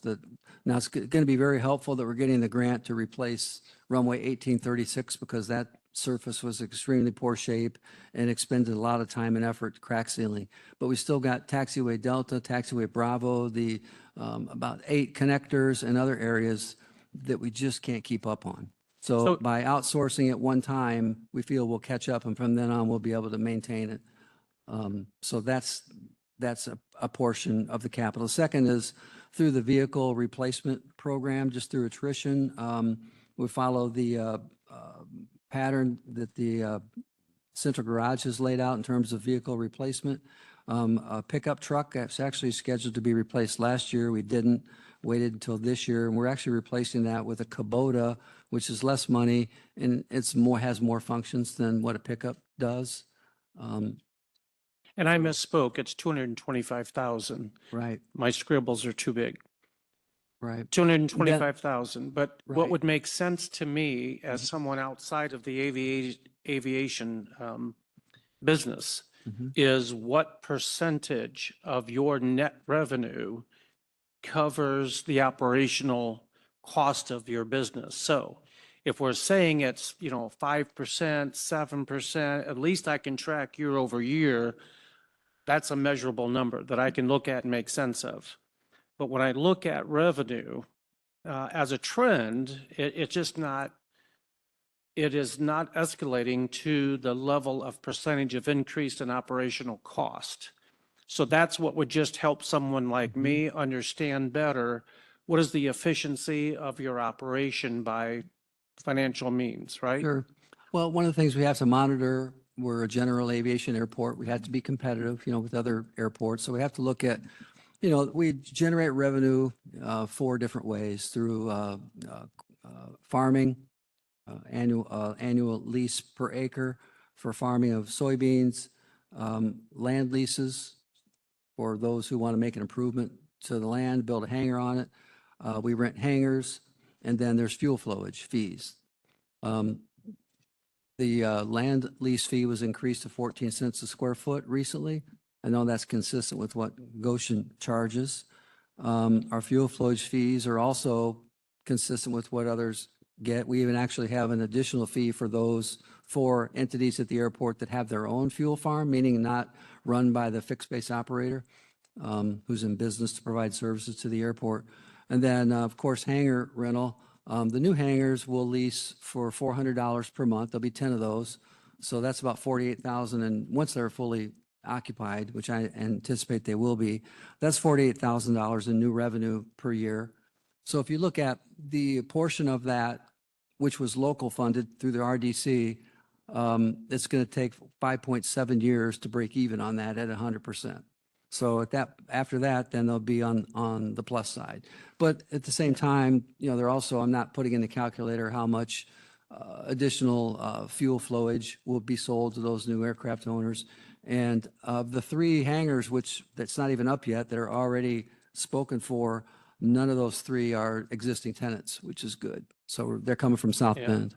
I don't want it to be, just from supply demand, I don't want to be the cheapest location airport. That's not the goal. The goal is to be the most efficient, I would think. Right. I don't know if I said something wrong. No, she's allergic to you, that's all. But the most efficient, because we have to be able to fund that mechanism. So if I would look at the cost of a T hangar, divide that by how many years it, sustains itself, the life of that actual dwelling, the asset itself, divided by that should tell me kind of where rents are. $400 a month is awfully cheap space. I know. No hangars, it's this way with hangar space across the country. It's an economic development tool, Councilman. It's not a break-even type of investment. Had it not been for the $1.7 million grant that went to build these, you would have really been looking at a rough ROI on those. That said, the hangars that we have, which don't rent for very much because of the way they look, obviously paid for themselves, 50 years ago. So. Yeah, I'm looking at. We're sort of tied because, you've got to charge what the market will bear. At the same time, you have to look at, there's, over 110 public use airports in the state of Indiana. There's only a handful of those which are self-sufficient. So one has to ask themselves, why do communities have airports? And it always comes back to the same thing. It's an economic development tool, corporate headquarters. So gas and electric are included in the rents, or they're separately metered? It's included, Oh, my gosh. but they don't have rent. They don't have heat, just electric. Oh, boy. Okay. Any other questions? Seeing none, I entertain a motion for tentative approval. So move. Got a move by Mr. Crabtree, second by Mr. Mishler. For tentative approval to the aviation budget, all those in favor signify by saying aye. Aye. Opposed, same sign. Aye. Do a roll call vote, please. That's it. Councilman Holtz, Thanks, Karen. Councilman Curry, Yes. Councilman King, Councilwoman King, Yes. Councilman Mishler, Aye. Councilman Fish, Yes. Councilwoman Hines, Yes. Councilman Crabtree. Yes. Councilman Hinkie. No. President Dawson, Aye. 8-0, Thank you. 8-1. I'm sorry. 8-1. I get way down. I give all the credit. I got Office kind of of warm. Development Services, Yes, and no. Page 38. page 38, Economic Development. And Planning, page 40.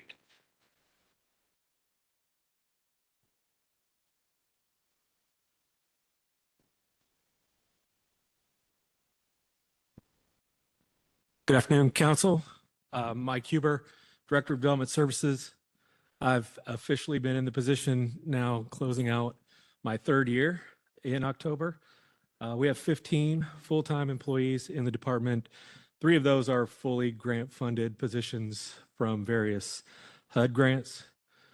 The mission of the department really is to support all aspects of the development process, implement strategies to sustain economic growth, enhance community and cultural vibrancy, and ensure equal opportunities for everyone. We have 4 primary functions in the department. Those functions are economic development, community development, redevelopment, planning, and zoning. And our team really mostly works in the space of quality of place as it relates to the Aspire pillars, but we also work in the neighborhoods and have some involvement supporting other pillars as well.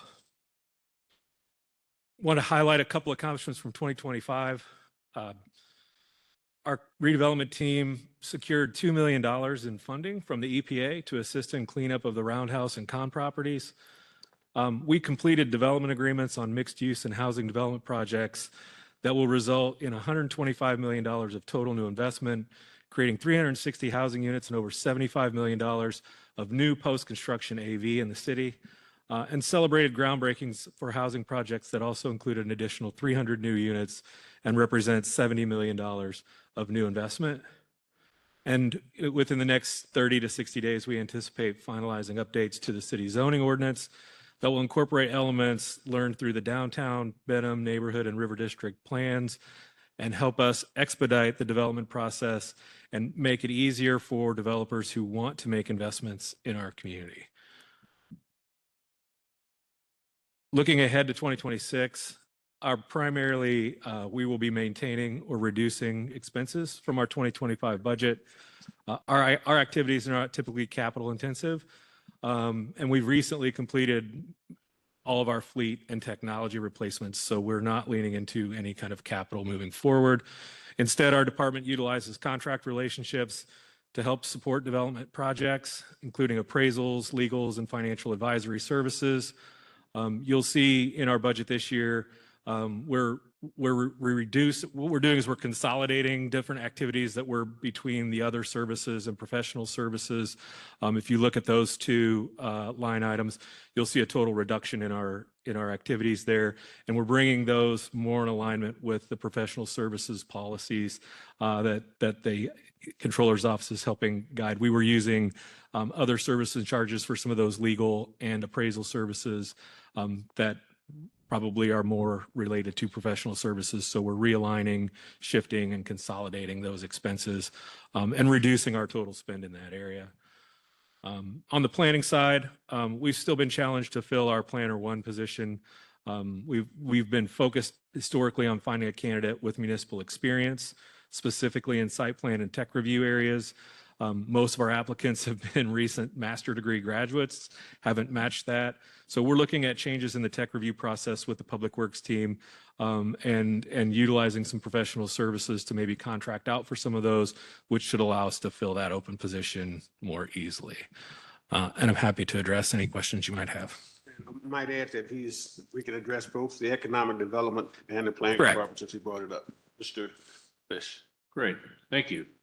So I'm just concerned, I know you're part of Quality of Place, and I appreciate that, but under contract services, this will be under your economic development. Sure.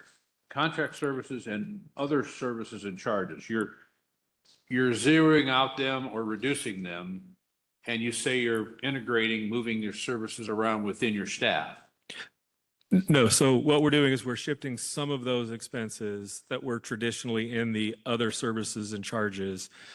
Those are actually being moved into the professional services line. Okay. So the professional services line, while it looks like it has a $25,000 increase from 26 to 25, it actually reflects reducing that in some ways, but shifting dollars from the other services. So the actual reduction shows the most in the other services because many of those are going into the professional services line. Okay, so but my concern is, will you short yourself on the professional services side? I mean, if you're No, we've perform at your level. Yes, we will. We've accommodated the core appraisal, legal, and financial advisory services that we know and we need to expect for next year. Looking ahead, we also know we're going to try to update some of our economic development data and strategic planning. We will do that in collaboration with partners, likely the EDC and the South Bend Elkhart Regional Partnership. So we'll leverage our dollars further. So no, we feel comfortable that we'll be able to finish to meet the needs of the department moving into next year. And I bring that up because you've been an integral part of progress for many years, and I don't want to see that slow down because that's the way we're going to build ourselves out of this austerity period. Neither do we. Thank you. Thanks. Mr. Mishler. Thank you. Just a couple quick questions here, Remy. Education, I see that you cut it from 10,500 to 10,000. However, in previous years, it doesn't look like we, have gone over 3,000. And the same for travel. Up to June, it was about 5,000 or so. It was budgeted for 11 in the past you know, the 5,000 was the highest we went. Is there a reason why both of those are still 11,000? So, And so what I'll tell you is that what's reflected through June, we are actually kind of pretty much up to the 11,000 on travel. We just had staff get back from a conference. I'm registered to go to a conference. We're actually probably going to have to make a little bit of a transfer out of education into travel to help us make sure we cover the travel needs we have this year. Also, we have fairly young economic development staff. We just added a new economic development staff person. And so we've got some education scheduled late this year. And then we are hoping to have a broader use of education dollars next year as well. thank you. Drinky. So I'm looking at, I realize you've made some changes here. I would like a little bit more expansion on the Schedule A. Increase to reflect needs doesn't say a whole lot. I mean, it just leaves a wide open space of what that means. So if I would look at the category, for example, supplies, and I would prorate that to 12 months, 203,983.50.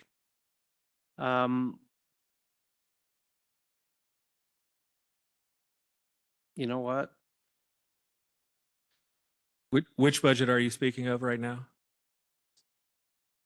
Yeah, that doesn't make a lot of sense. My math is bad. Sorry. No. Here we go.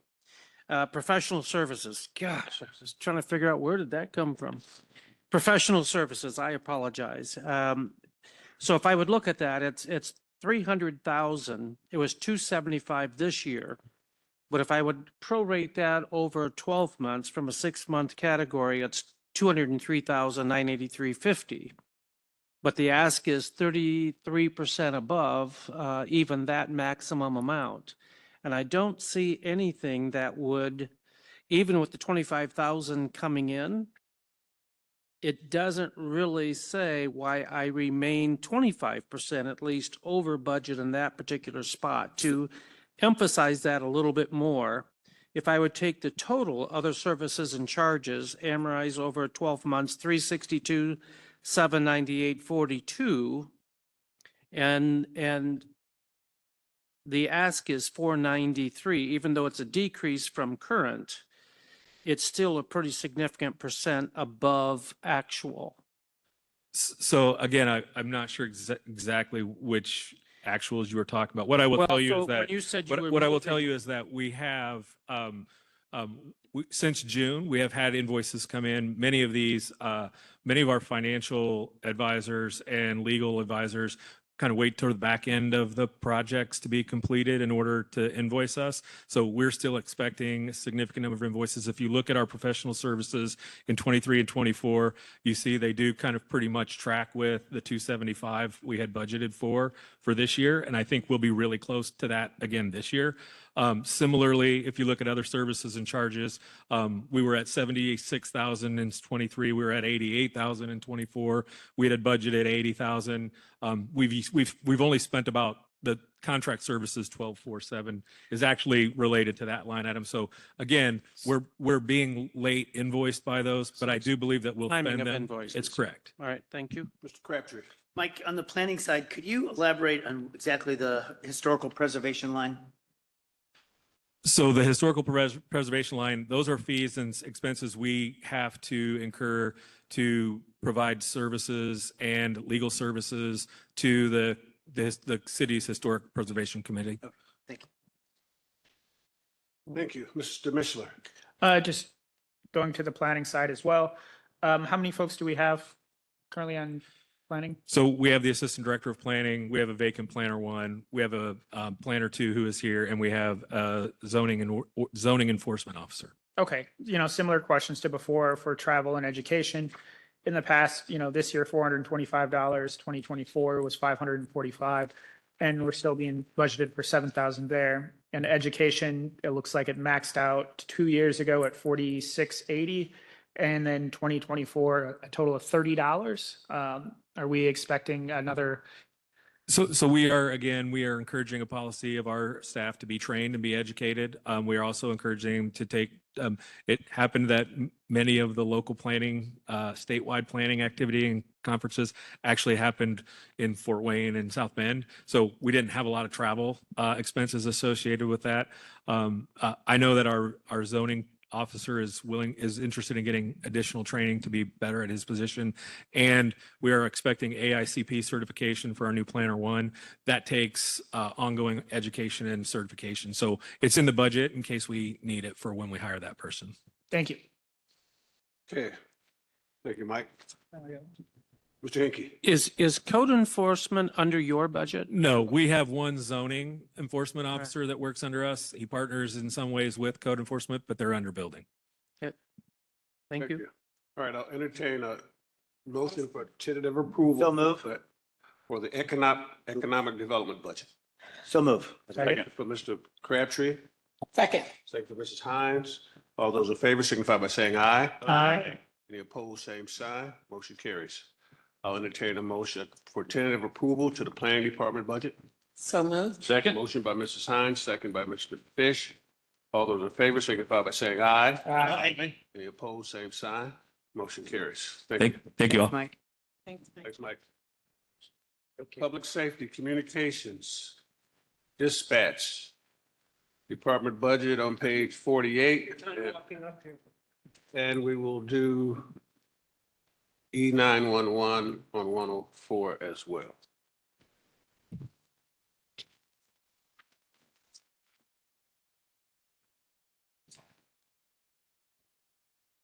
Good afternoon. Afternoon. Good afternoon. This is Dustin McLean with the 911 Center.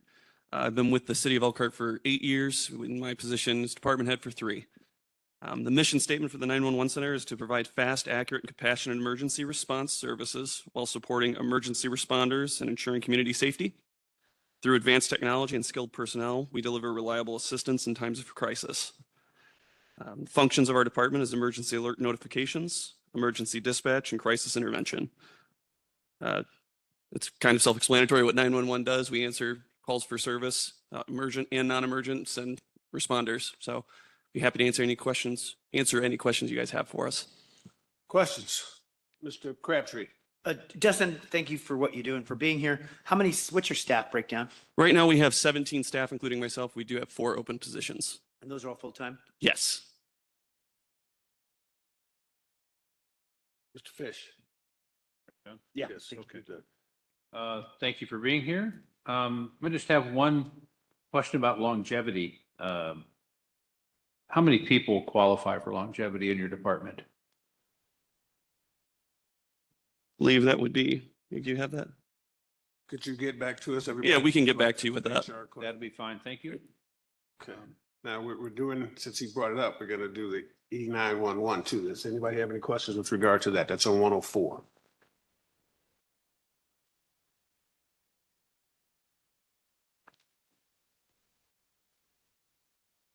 Since it's on the floor, I'd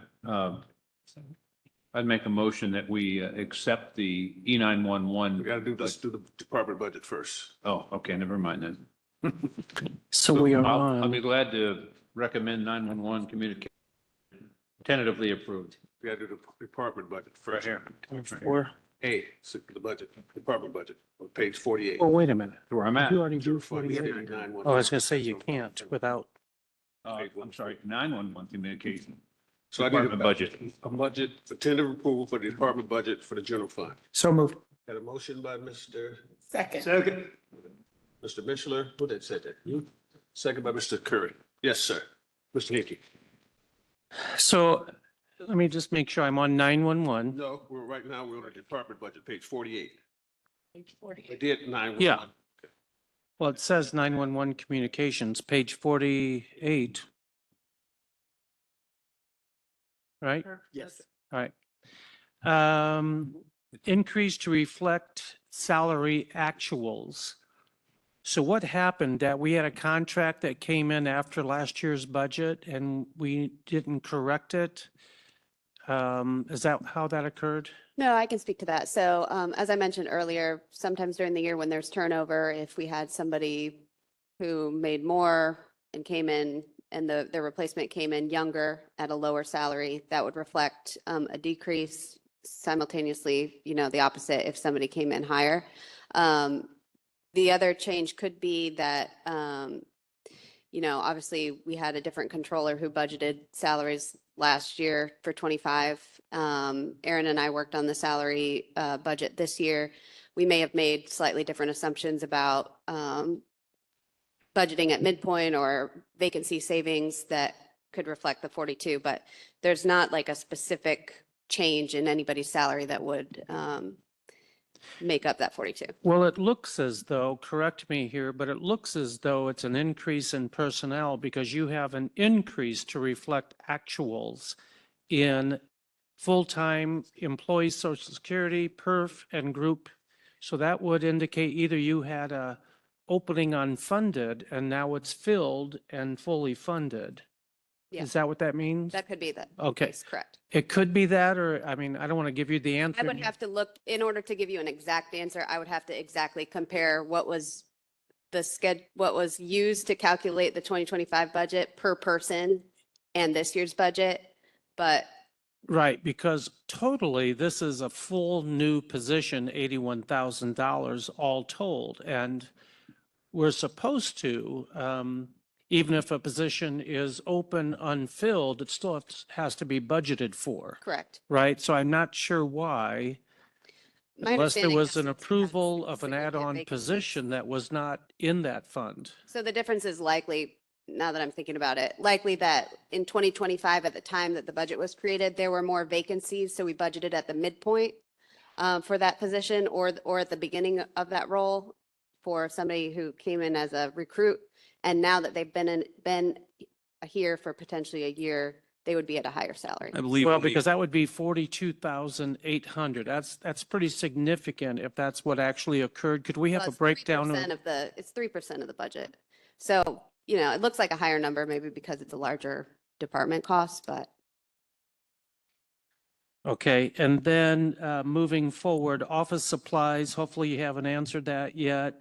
There was very little, $112 for the first 6 months, but there's 2,000, not a big number, just a big percent.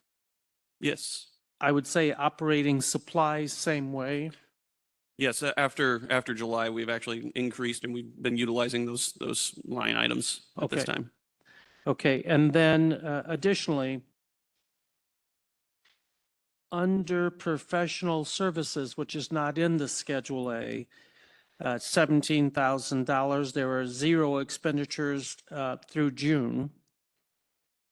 Commonly, there has been 17.1. What is that specifically? That is for QPR, it's our quality assurance for our state mandated emergency medical dispatch.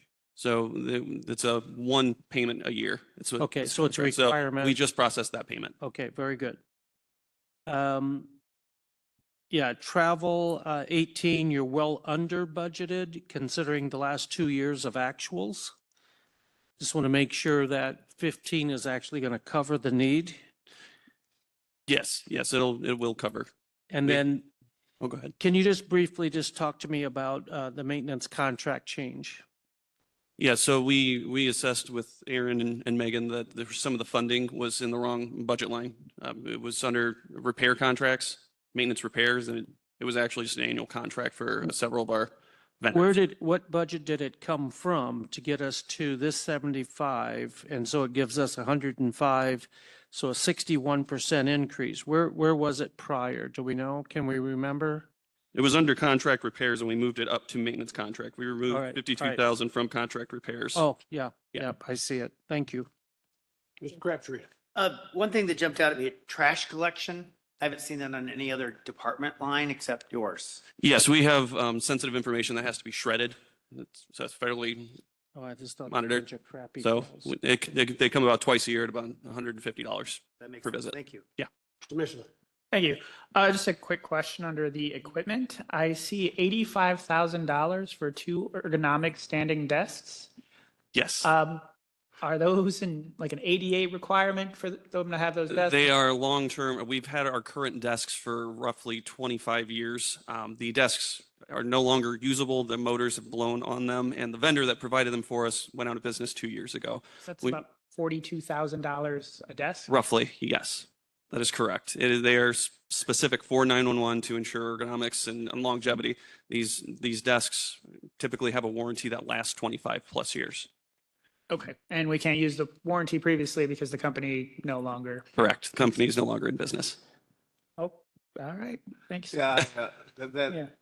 I learned about ergonomic desk and chairs through the communication department. When you have to stand up, sit down, be in that same spot for 12 hours, you want to have the best desk, the best seat to make that person as comfortable as possible. In 24/7 operations, it does come at a little bit longer term cost. Yes.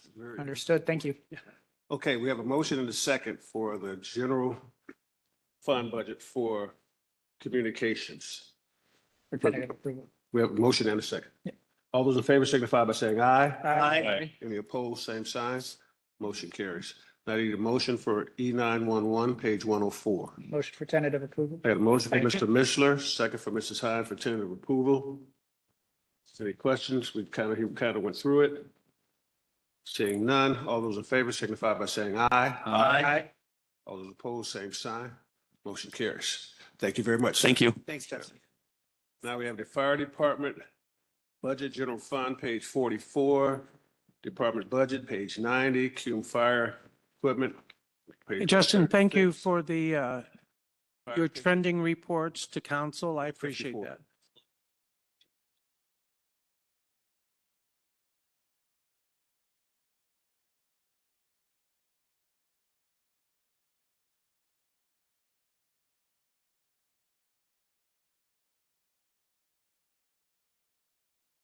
Where's your sidekick? She's not coming up? She's a little shy. Go ahead, Roger. Okay, good afternoon, City Council. As Chief of the Fire Department, I respectfully submit our budget narrative for the upcoming year. I am proud to serve as Fire Chief for the past 2 years and honored to have dedicated over 29 years to this department. Today, I represent a team of 152 professionals who embody our mission. And that mission is to preserve life, protect property, and safeguard communities. The relentless commitment to emergency preparedness, prevention, response, and recovery. The Elkhart Fire Department provides a comprehensive suite of services to our community. Just to give you guys a little bit of an update on what we do: fire protection and suppression, 4 advanced life support ambulances. By advanced life support, that's the most care you can possibly receive in the pre-hospital environment. Fire code inspections to ensure safety compliance in local businesses. And we provide guidance to become compliant, as opposed to just penalizing them for not being compliant. Fire investigations to determine origin and cause within city limits. Public safety education programs aimed at empowering citizens with knowledge and prevention strategies.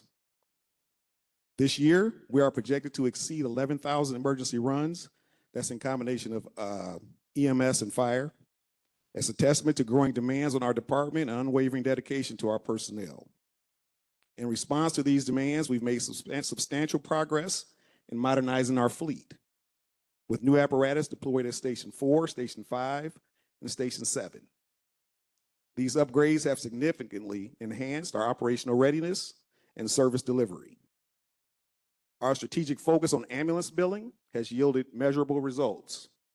Collections have risen from a collected 2.2 million in 2024, and we estimate to be around 2.5 million for 2025, reflecting improved efficiency and accountability in our revenue systems. One of the most impactful initiatives has been the integration of an accelerated EMT certification course in our Rookie Academy. This forward-thinking move, marrying best practices from departments of similar or larger size, has saved thousands of dollars and streamlined our onboarding process, ensuring new firefighters are fully certified and mission-ready upon graduation. Looking ahead to 2026, our primary budgetary request is a manpower expansion of 5 firefighters to staff the new Fire Station 6 that's presently under construction. This station is critical to providing optimal protection to Elkhart's Northeast Corridor, a rapidly developing area that deserves robust emergency coverage. Beyond this, our budget includes only modest increases, a small adjustment to our building supply line to offset rising material costs, and a slight uptick in overtime to support the rookie school scheduled for March. And even with that building supply line, you'll notice in our medical supplies, we got cut 10,000 there. So those kind of cancel each other out. So even though you notice the uptick in the building supplies, there's a $10,000 decrease in medical supplies. So those kind of cancel each other out. Our budget priorities are in full alignment with the city's Aspire pillars: safety and wellness, excellence in service, and sustainability. We remain committed to delivering exceptional service while stewarding public resources with transparency and fiscal responsibility. Thank you for your continued support of the Elkhart Fire Department and the brave men and women who serve our community every day. Thank you, Chief. Questions with regards to the department budget? Mr. Hinkie. Chief, you said 2.5 million expected in ambulance receipts. Is that billed or collected? Collected. That's going to be collected. It's actual collected. Correct. Well done. Even better than projected. That's so far different than where we were 6 years ago. Thank you. Thank you. I'm asking about operating supplies. If I would look at Amri's over 12 months, 28,000, and we are budgeted for 20 moving forward. We have been at 30 a year ago. So what do we expect to do on operating supplies? I don't see it on Schedule A. That is line item 0100. Right.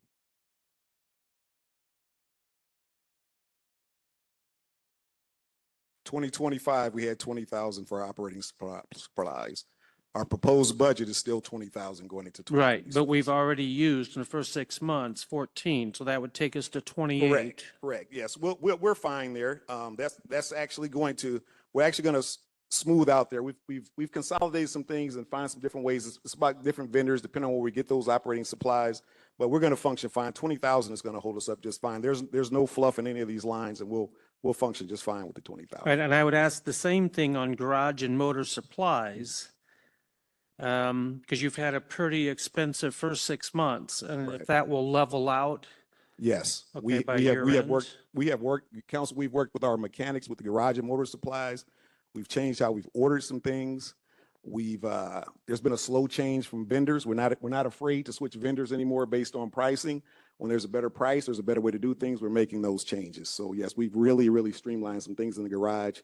So yes, that's going to continue to get better, actually. All right, so small tools, minor equipment, another pretty significant expense. Last year, actual was 90,500 essentially. First 6 months, expended 61,600, 61,300. But if I'd amortize that across, then we're budgeted for 94. Yeah, you get new rigs. There's a lot that comes with that. Okay.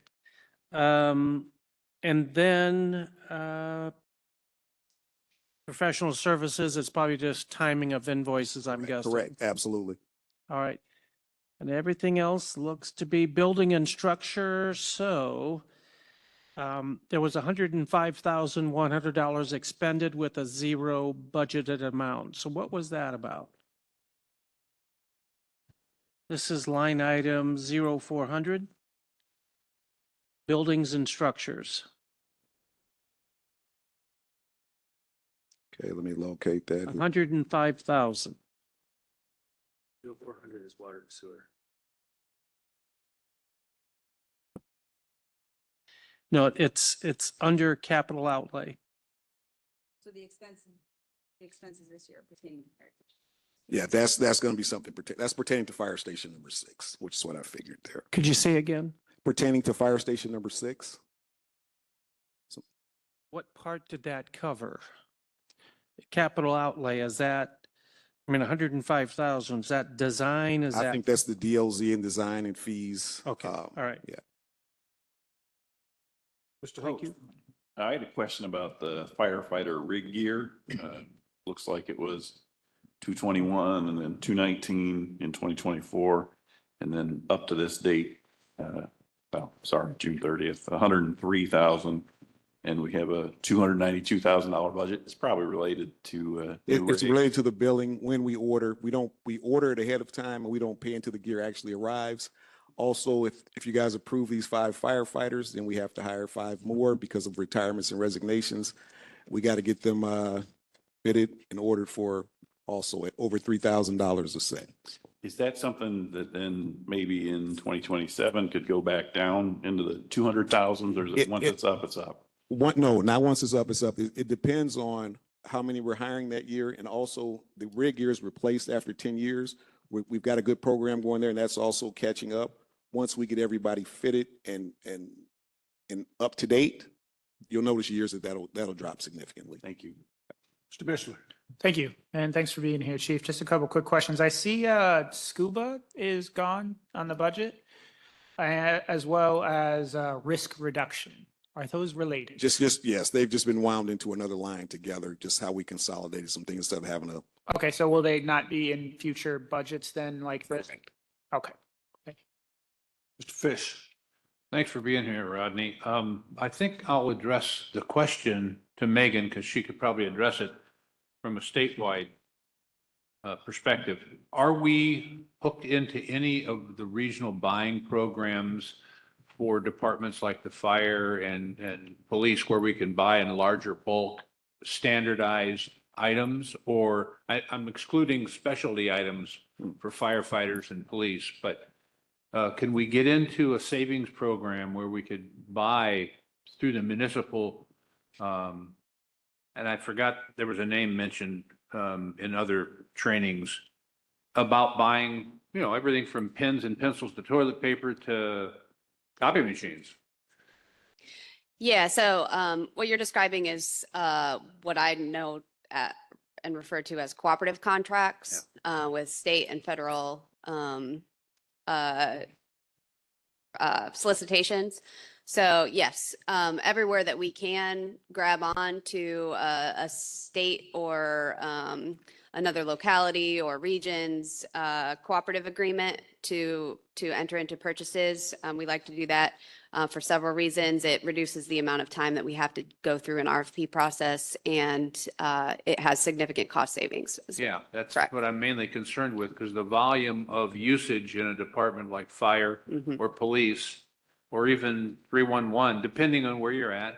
And we can share it across our departments, but if we can buy into that, everybody would have cost savings. Just wanted to put that on the record. Correct. Thank you. Thank you.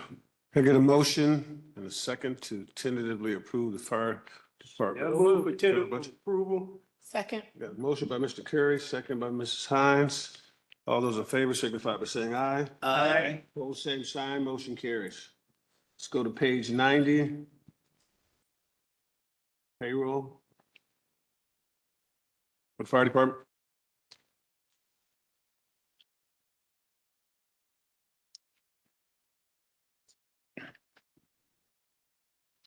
Straightforward.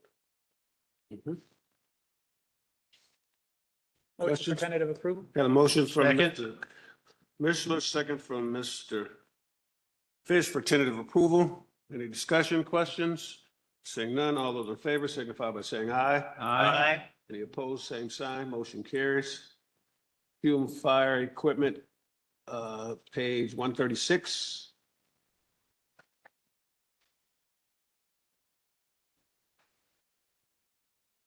Mr. Hinkie. Chief, if you would just have courtesy information, decrease due to scuba and heavy equipment payoff. That was the heavy rescue. That was the heavy rescue. Correct. All right, all right. I just didn't understand what that was. Thank you for that. Same thing for the 15,156. That's all I had. Thank you. Thank you. You're welcome. Move for tentative approval. Got a motion for Mr. Fish, Second. second for Mr. Crabtree for tentative approval for the Cume fire equipment. All those in favor signify by saying aye. Aye. Opposed, same sign, motion carries. Fire pension, page 154. Rodney, you don't usually do that, do you? So somebody from the fire pension board usually, or that's you? No, it's me. It's Grant Roberts. Grant Roberts does the pension. He's Yeah, our pension that's what I secretary. He handles the finances of it, yes. I move for tentative approval on the fire pension. Second. Motion from Mr. Fish, second from Ms. Hines for tentative approval. Discussion, Mr. Holtz. I know this is one that we don't necessarily control, but I don't quite understand. Does the state send us a bill and we just send them money? How does fire pension actually work as far as the flow of money? That would actually be a question for Grant Roberts Jr. And it's an excellent question. I'm not sure, but I'll get that answer for you and I'll get that emailed out to all I of you. appreciate it. Thank you. I'm sorry, could you repeat that in the mic for those of us I'm that are sorry. hearing I'm impaired? not sure of the answer to that. I'm not sure if we actually, how the money works exactly. We have a pension secretary, Grant Roberts Jr., that handles all that. He does a very good job with it, but I will get an answer to the question and I'll get the answer emailed out to all of you guys. Thank you. Thank you. Okay, we have a motion and a second for the fire pension, tentative approval. All those in favor signify by saying aye. Aye.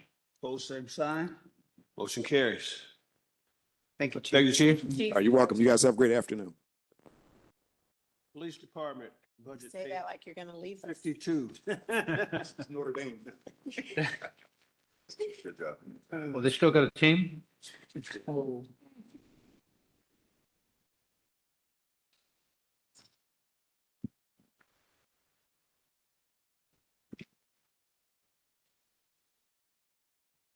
Good afternoon, Council. Dan Milanese, Chief of the Police Department. Good afternoon, Chief. Awesome. Thank you. I have been at the police department over 17 years, about 17 and a half years. Chief for about 2.5 of those, total in law enforcement 24. I have about 140 full-time employees at the police department. Obviously, we do our standard functions as far as patrol, investigations, our records, and then community relations. A few highlights from 2025. I am pleased to report for the first time in quite some time, our staffing numbers are below 20 openings, which for us has been unfortunately a battle to get there. So right now we have 14 openings, and just a little bit on how we kind of got there. We actually had out of those 9, 5 of those were laterals. So the council has graciously funded our lateral transfer program, and we are starting to see some dividends. We'd like to see more of that return on investment, but that money's available for us to be able to do that. And so I just want to let you know and kind of update you that that's been successful. We continue to do our professional development. I'm very much a believer in our training and our standards of our officers and making sure that we are up to par on that. We continue to provide support for our officers, to advance in the best training and equipment that we possibly can offer to our officers to be able to provide that unparalleled service to our community. We also have force multipliers like our flock camera systems, things like that, our forensic and digital equipment that we have. So to be able to serve the community and provide that level of solvability when it comes to crimes when they happen in our community. We also have a lot when it comes to our leadership. So I'm very much wanting to invest heavily in our leadership, training our leaders. We've sent them to Point Man Leadership Institute. We had a seminar here for that. We're sending all of our team through the FBI LEADA, which is a leadership training series that they have through the FBI. And then we also had a couple of our senior staff go through the Northwestern Leadership Academy. So that's important to us. Also, a big thing for me is community engagement. I came from a small department. I know the value of the community engagement, especially with the police department. That's very important to me. It's very kind of near and dear to my heart. So if you notice, just about any community event you go to, almost all of them, you're going to see us there in one way, shape, or form. We are going to be there. We're going to be present. We're going to be interacting with people. And that's just, I think, the more you see us, the more it just becomes a staple. Kind of like when you see our officers in the schools now with our SROs, they're just there and involved. So between, our schools, our neighborhood associations, even the homeless community events, all that, we try and take a holistic view anytime that there's an event in this community that we can be involved and kind of be able to work in that way. You guys are going to see some of the things that we're looking at as far as the updates in our 2026 contract. So I will, be glad to take questions on that. But one thing I wanted to talk about was I could maybe answer some of Councilman Holt's question on the pension. Since the police and fire pension are the same, that the police fire 1977 fund. I believe you asked, the question was, where does the money come from? Where does the funding come from for that pension? Did I hear the answer or question correctly? Well, I guess I'm trying to think about the flow of the money. I know retired public service people would get a check, I think, from the state, and the state probably has us send them some money, I assume. But I'm just trying to figure out the cash flow and who's responsible for how much, you know. And so I wonder if once every 3 months, the state sends us a bill and we send them some money, or exactly how that works. So it's a, to my knowledge now, she may have, a little bit more intimate knowledge, but how it works essentially is our paycheck. So the paycheck our officers have, there's a certain amount deducted out of that, and there's so much contributed by the city to the state into our retirement fund. Once the individual retires, then that is completely handled by the state. So the payroll doesn't pay my pension retirement. I get that from the state. So that's all supplied from the state. There are some older ones. We have like the 1953 plan that are a little bit different. That's an older plan that there's probably about 20 or 30 so people still on that plan. That's a little different how that's handled. But for the most part, the majority of where you're going to see all your police and fire, that's all going to be handled out of the state. So once we leave here, there's really no obligation through payroll for them to continue to keep me on the payroll to get my pension paid. So that's all a separate entity. Thank you. You're welcome. Mr. Michelin. Thank you. And thanks for being here, Chief. Just a couple questions. The 15 patrol squad vehicles, do we bid those out, or do we always go to the same dealer for that? Is that something that we could put out a competitive search for to try to get that price down from different dealerships in the area, or how does that work? So actually, to speak to Councilman Fish's point, what we do is we work very closely with Central Garage, and we look for what we call, what would be a state bid, or what I believe Megan talked about as a collaborative contract type thing. So what you do is they bid and they say, okay, we're going to get the cheapest price you possibly can get, because we're going to offer, we're going to bid so many cars, and we're going to go through the state process to know that we got the cheapest bid. Therefore, since they're doing it for us, we can just piggyback off it. So we can go shop at these places. I say shop, but essentially what we're doing is we're shopping at a dealership that we know is getting X amount of cars for this price. And we know it's the best price because they went through the collaborative contracts and bidding process that Councilman Fish was talking about. So that is a regular thing for us that we do. Thank you. The other question I had was, I see on here there's Councilman Mishler? Yes. Yeah, on the cars as well, I think we should hold that question until Central Garage gets Okay. up. There are some specificity around how we need to purchase their vehicles and how the packaging comes in, and then the upfitting as well. And obviously on the back end, the parts, it becomes a real entangled process to get down to a point in which we can get the best price that we could possibly get. But I'm sure that Josh will be able to relay some of that as well. Thank you. The other question I had was regarding the handguns, holsters. I know previously, I think it was 2018, 2017, the department received a fair amount of donated sidearms of different calibers, 45 cal, 9mm. Do we have a uniform service pistol currently, or is it still kind of the officer's discretion? No, it is uniform. It's all uniform now. And the previous administration at that time offered a variable option of models for us to pick from. They were all department owned, but no, we now have a standard pistol. Okay. And when it comes to the red dots, were those for the shotguns or sidearms? So they're for the sidearms, because when we originally purchased our sidearms back in 2018, and when we upgrade them to red dots, they have a service life. They have met the end of service life, and the manufacturer is no longer providing support for those. So we have reached the end of life, and we do need to upgrade our red dots. Okay, so these are just upgrades. They're not for putting them on new weapons, I should say. No, there is a line in there for some new pistols, but it's only, I think, 20 some pistols. But those are just for us to be able to have for new hires, but the new amount of red dots are to replace all the red dots we have that are outdated and aged. Got it. Thank you very much. You're welcome. Mr. Fish. Thank you, Chief, for being here. So a question on your gasoline line. I'm just curious why we're at 197,000. And I'm going to just ask, it seems to be padded.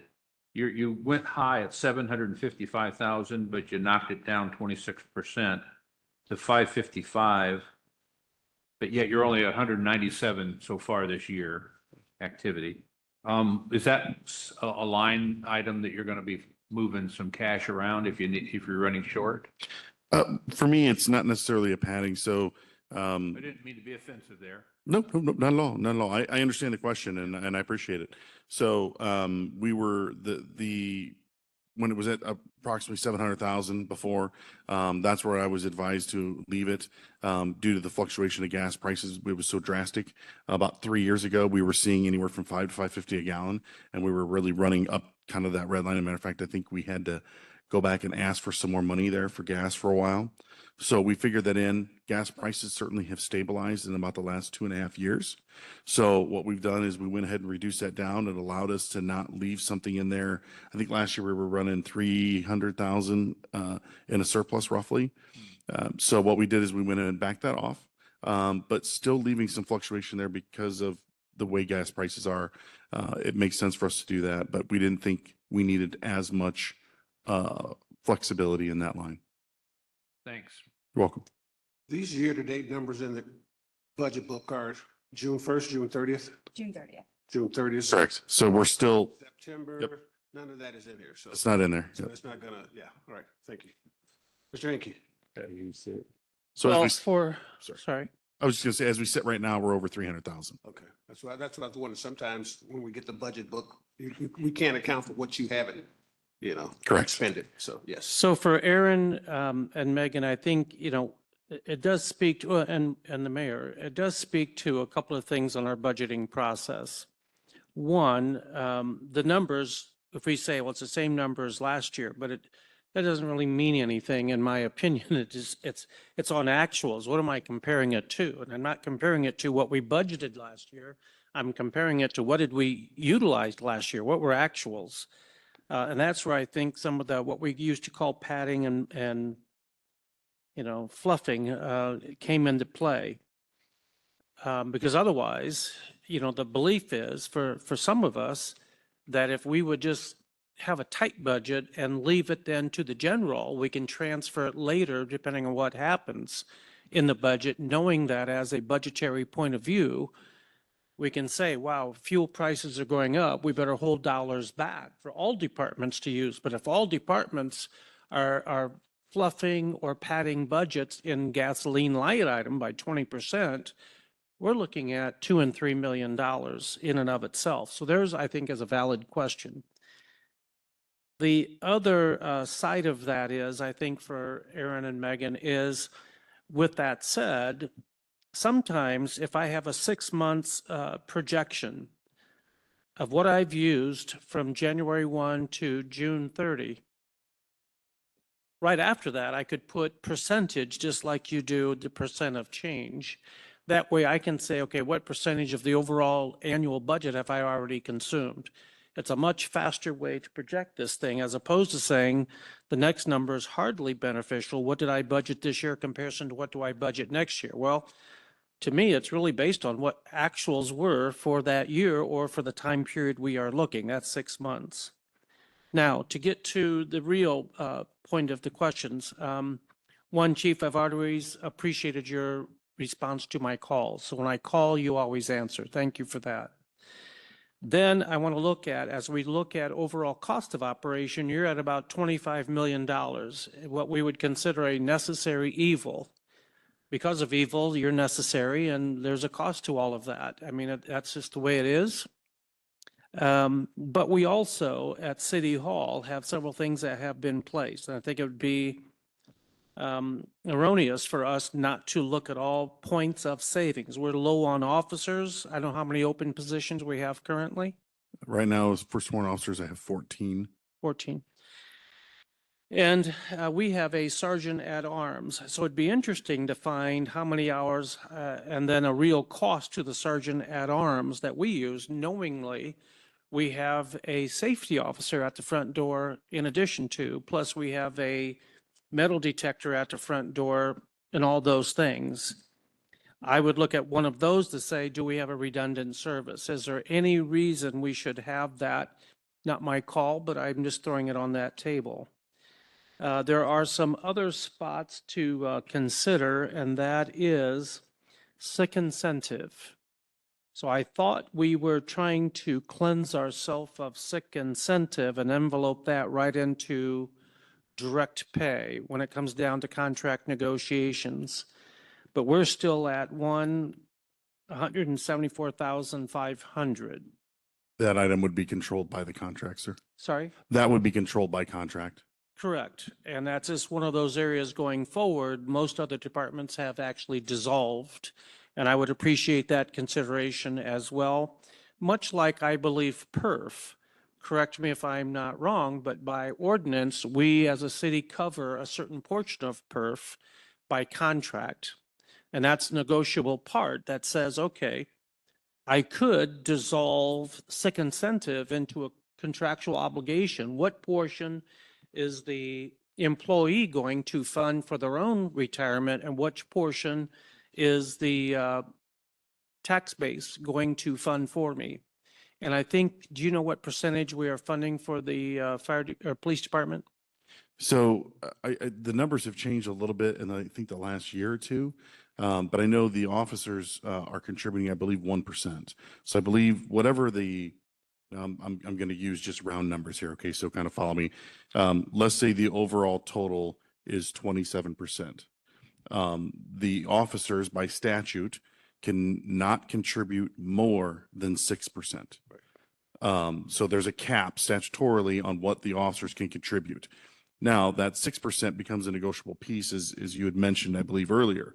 And that has been negotiated with the contracts through the administration and the council to where the officers have, I think it went from like 6% to 3% to 1%. So now the officers are paying 1% towards that. I believe that is the contractual number. Don't hold me to the 27%. That's roughly that. So for tracking mechanisms, Mr. Holtz had asked the question, as did others. For other departments, you actually see the city contribution on their behalf, and that is taxpayer-based contributions. For police and fire, it's a little bit more buried, I would suggest. It's not a standalone number per se, but it is contractually driven by state and local. Then I am looking professional services line item that seems to be more in line. The physicals, that's a little bit different, $6,800 for the first 6 months. So I would suggest 13,000, but we're budgeted for 42. Is that in hopes that you get all 14 positions at one time and we have to cover them all? What is that about? Yeah, so for us to be able to have those physicals available when the applicants are there. The other thing is it doesn't mean that a physical equals an applicant that we're going to hire. Unfortunately, we do run lots of applicants through lots of tests that do not complete the process. So we may run somebody through that does not equate to a hire. So we need that money there again for somebody that we may hire. That makes sense. And then the advertising piece, I know I wasn't a big proponent of this, and it was 52,000 for the first 6 months. I'm assuming that was contractually for the year. Correct. All right. And now we've bumped it to 90,000. Are we suggesting then that there is a positive movement because of that advertising? So we have been watching that trend, and with our numbers going down, and we've been very fortunate that the company we've been working with, Gray Media, has come back to us, and every year they have been tweaking that plan and that program and our contract to make sure we're reaching the maximum amount of applicants that we possibly can. And that appears to be gaining some fruit for us with our numbers and our applicants.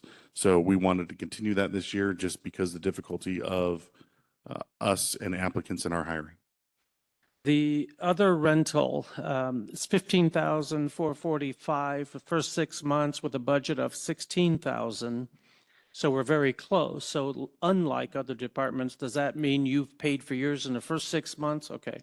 So that's a timely issue. And then organizational membership and dues. Is that also software? Is that, what does that include? So a lot of that is going to include some membership fees for like different organizations, whether it's our SWAT, our K-9, the International Association of Chiefs of Police. We've increased some of our memberships in those and making sure that we have the appropriate amount of people that are associated or members of those organizations. So some of that has gone up. Yeah, that'd be an interesting breakdown as to our obligation comparatively. And then finally, it says contract services. Now, in the Schedule A, increase in contractual obligations. Well, that's a big nothing there. It tells me what the numbers already tell me. So my question is, contractual obligations, we have contract services, $863,000. If I had amortized that over a year, but we're at 1.7. So telling me it's going up by 30% or 400,000 doesn't really tell me anything. What specifically has changed in that 1 year period that's going to be expected in 26, if you don't mind? No, absolutely. So the biggest thing you're going to see out of that is going to be our contract with Axon. So Axon is the one that does our body cameras, our car cameras, our evidence, all of our digital evidence. So evidence.com, where we store all of our videos, all of our digital forensics, all that goes there. Our car cameras, tasers, all that is lumped into one. Plus, there is additional softwares and some of the other products that we use from Taser. Well, that was about, I believe a 5-year contract. It's up now. So our 5-year contract is up. Well, like everything else, things didn't get cheaper over the last 5 years. They got more expensive. So that's what we are anticipating. We looked at that and we are anticipating what we need out of that contract is going to be pretty significant as far as our increase. Thank you. Mr. Crabtree. Thank you, Chief. Thank you for being here. Just a few things. I see under Schedule A, animal control vehicle. Do we have a new animal control officer as of yet? So the animal control officer, actually, he left. So we're in the process of putting that out and replacing that position. The vehicle that we had for that is, I think, like a 2011, 2012. It's quite old. And we've been told by Central Garage it needs to be decommissioned. Okay. So we are in need of one of those. Perfect. Awesome. And I did see that there's a request for 15 new patrol squad cars. Can you remind me the lifespan of a typical squad car, obviously plus or minus? Depends who's driving. That's actually not a horribly unvalid statement. No, so the lifespan of the vehicle, you're talking roughly in that, again, depending on who's driving and what it's for, can be anywhere between that 7 to 10 year, but that's going to be a more appropriate question, I think, for Central Garage Head, Josh Holt. He manages that fleet aspect of it for us. So I believe it's in that time frame. Perfect. Awesome. And then this may have to be directed to Josh at Central Garage. Following up on Mr. Councilman Hankey's comment earlier this morning, 30 unused squad cars. Is that correct? 30 unused? Unused, yes. And Councilman Hankey alliterated. Sitting at Central Garage undecaled still. Okay, so that doesn't mean, yes. So I understand what you're saying. So make sure I'm understanding right. So if you drive into Central Garage, you see that 2 rows of vehicles. Okay. Yes. So when we get vehicles in, they do have to sit because we have to make sure that the person that upfits them, lights, decals, computers, stands, mounts, all those things, they have to wait. So we are actually working with a couple of vendors right now, and there was some issues with contracts. So we're going back and redoing those. But that's why those squad cars are there. It's not that they're not going to be used. We just have not upfitted them yet. So we have to wait. It just takes time. Perfect. Thank you, Chief. Mr. Fish. So, thank you. I just want to go back to the advertising line for just a moment. I know that there's an increase, but, and costs do go up.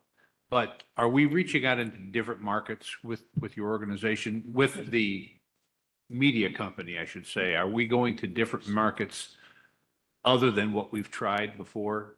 We are. So that's one of the things I had mentioned earlier was they come back to us and they have said, okay, look, this isn't working. Well, let's try this. Let's go a little heavier over here. Let's try geofencing. We're really going to start working on a little bit different, more social media platforms. So trying to refine what that contract looks like, what services they're providing. We just met with the provider about 2 weeks ago. We also met with another provider that is going to try and help us a little bit more in the digital space. And then we've also talked to a different provider, even for billboards. We've actually had success in the past with some billboards, so we're going to go back and revisit that as well. So two little short questions here. So you're tracking if somebody comes to us and puts an application in based on the TV or the billboard, or are they tracking that for us? To the best we can. Yeah. So it's kind of hard. You got to remember, we have to ask people to tell us where they saw something to get them to put an application in. So we are tracking that to the best we can. However, there is the human factor in there. So also, are they in the 90,000 that you're asking for, and in the past dollars, has that included social media as well? It has, but that's a very broad topic. I'm sorry? That's a very broad topic. Oh, sure, I know. So it has. Yes, the answer is yes. And we continue to work that contract with that vendor to make sure we're using the correct platform to reach the people we think we need. It's kind of like doing this. So, Yeah, well, I yes, we are. see your local stuff, and that's Yes. good. Yes. But that's probably not included in your advertising budget? No, the local stuff's not, but like paperclip. So anytime you put in police job, you pay for somebody to put your name at the top. If you're in this geo-fenced area in a specific region of the United States and you say police job, police hiring, whatever it is, that's going to go, okay, I'm going to pay this much. And now Elkhart PD is the first one you see. So everybody's trying to get to the top. So we do those types of things. Geofencing, if we know, like several years ago, Chicago was having quite the exodus of police officers. So we would go over and we would geofence and target that. Anytime anybody came close to a police department, Google the name, anything at all, we would try and hit their phone with an advertiser from the Elkhart Police Department. Thank you for that. Thank you. You're welcome. Ms. King. Hello, Chief. So is there anything, a fund for the officers? Can you hear me okay? I can. In regards to wellness, I'm going back to the police training academy. And just listening to when they agree to become an officer, that their former life is no longer available. So I know the transition is different, and then the people they encounter, while they're at work, and also too with the two officers that was involved with the shooting, but a place for them to go to, to kind of de-stress, or, when they fall into situations like that, or just need a break. Yeah, receive some extra support. Yeah. So we do. So we have several different things, but one of the things that we would look at budgetarily, since we're here for that purpose, would be our EAP, so our Employee Assistant Program. And in the contract, you're going to see that every employee at the police department, our officers that are covered under that contract, sworn officers, they get 12 visits a year. That means once a month they get to go. Not only they get to go, but their family member gets to go, because you got to remember, when I go home and I deal with the stress I deal with, it's not just Dan, right? It's my wife, my children, my parents, right? So any immediate family in the household, so wife and children, spouse and children, get to use that service as well. Now, my personal opinion is I think that could be expanded to more than once a month. That's 12 times a year, and some of the things that we deal with and some of the things that our families deal with could be something that could be expanded. That's going to be a negotiation contract, because that is in negotiation. I'm just kind of throwing my hat and my 2 cents into that for a second, since we are talking about budgetary things. But again, that's something that's going to be handled by the administration. We do have it outside of the budgetary stuff. That's where our chaplains come in. We have a peer support team as well. And then we also have our community support specialists, our social workers, that are able to help direct officers, their families, to services and, you know, anything they can get their help. So budgetarily, we have something. I would love to see that be a little better, but we also do have expanded services within the department. Thank you. Any other questions? Mr. Hickey? So with that said, I appreciate that you have a very good control of your budget, a good grasp of everything we're asking. That is unique in and of itself. When we're talking about vehicles, and I come back to it, we're asking for 15 squad cars at 1.344 million. But I have just about twice that's been sitting for 6 months in the field at Central Garage. So David, let's wait till we get to Central Garage and let But- them answer that question. again, let me He- ask he- the he question, and follows hopefully it that will direction. make some sense. This 15 plus that would equal 45 cars, 40 cars, 35 cars even. So I'm just trying to keep a running total, because if it's sitting there for that long, how far out am I projecting the need when I've got a bunch of them sitting right there? It seems as though the faster the turnover, the better I can get them in the field. Well, the longer they sit in the field, though, the longer the other cars are out there running and need to be replaced. So we're putting we're stressing the current running operating fleet more. So it was kind of like, well, if we're running those cars longer, if we got them into service quicker, I would love that. I know I have $1.3 million sitting in a field though. Yeah, no, That's the issue I have. Yeah, and I understand that, but then that means that the other cars that would have been replaced quicker are running longer and need to be replaced. So it's really a moving set of margins. It's the same. You're just running something longer to make it run out quicker, which means you need something again faster to fill the void of that thing. So if we need to replace 15 cars this year and 15 next year, that's a total of 30. If we get 15 sitting in the field and then 15 next year, you're still going to have 30 leave the fleet. And Josh will be able to speak to that much better than I can, but you're just running the stuff on the road harder, longer, and that's going to need to be replaced. Yeah, So because it's one for one. that would suggest to me, though, that I have some latitude in that purchase. Now, the only saving grace I would say in this argument is that if we don't expend it, it goes back to general anyhow. Correct. But it is concerning to have that much shelf life of an automobile.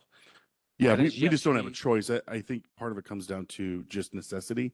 It's not necessarily shelf life. I would love to get them off the shelf and get them moving. I can't when they don't have lights, sirens, and equipment. Yeah. And that's not a Central Garage issue. That's a vendor issue. And unfortunately, that's just where we are contractually. So we're trying to move on that. I agree with you, Councilman Hinkie. I don't want them in the field. I want them out. I want them running. I want them safe, because if I get a new car up and running, that means our officers in our community is safer, because we're having vehicles that can make it there safe, less wear and tear on garage, less maintenance on the vehicles. That means they're more under warranty. So we're probably spending more keeping them in the field, obviously, than getting them out. We want them out. So I So agree with you. we sell the old ones at auction? Is that what we do, or they go to other departments? Auction and Josh Holt will be able to speak to that specific. Okay, thanks. Okay. Move for Okay, tentative motion? approval. Motion by Mr. Crabtree. Councilman second Dawson, By Ms. Hines. before you take the vote, could I? You gonna say something to change the vote, or you gonna? No, I'm not. I'm not. I just want to, first of all, commend both Chief Melanese and Chief Dale. I mean, this is 45 million of a $120 million budget. These two departments are extremely beneficial as we move forward with SEA 1 and whatever we do in relationship to public safety. And I would also throw in the dispatch center as well. So your scrutiny of these budgets are well-founded, first of all. But I do want to say that whether it was Controller Arcee or Aaron or Megan or the two chiefs, we literally do budget from a zero-based budget. And we trend based on actuals. So this isn't padding. This isn't trying to make sure that we have enough in to finish the year. This is making sure that we have enough to provide the services necessary relative to public safety. I just want to commend them because to Councilman Hickey's point, they both had great handle on their budgets. And if there was anything that was prorated that you walked through, Mr. Hickey, it was very much explained as to why. So there are some trends that obviously where we have actual spends that are before the 6 months, and some trends that, or some line items where we actually spend after the 6 months. And so there could be some differences in how it prorates out. But we literally make sure for those items that are not contractual, that we look at it in a very clear-eyed, specific way in order to ensure that we have enough to be able to cover. So I just wanted to make sure that you knew how we went to business when we budget, but also how well they actually did over this last period.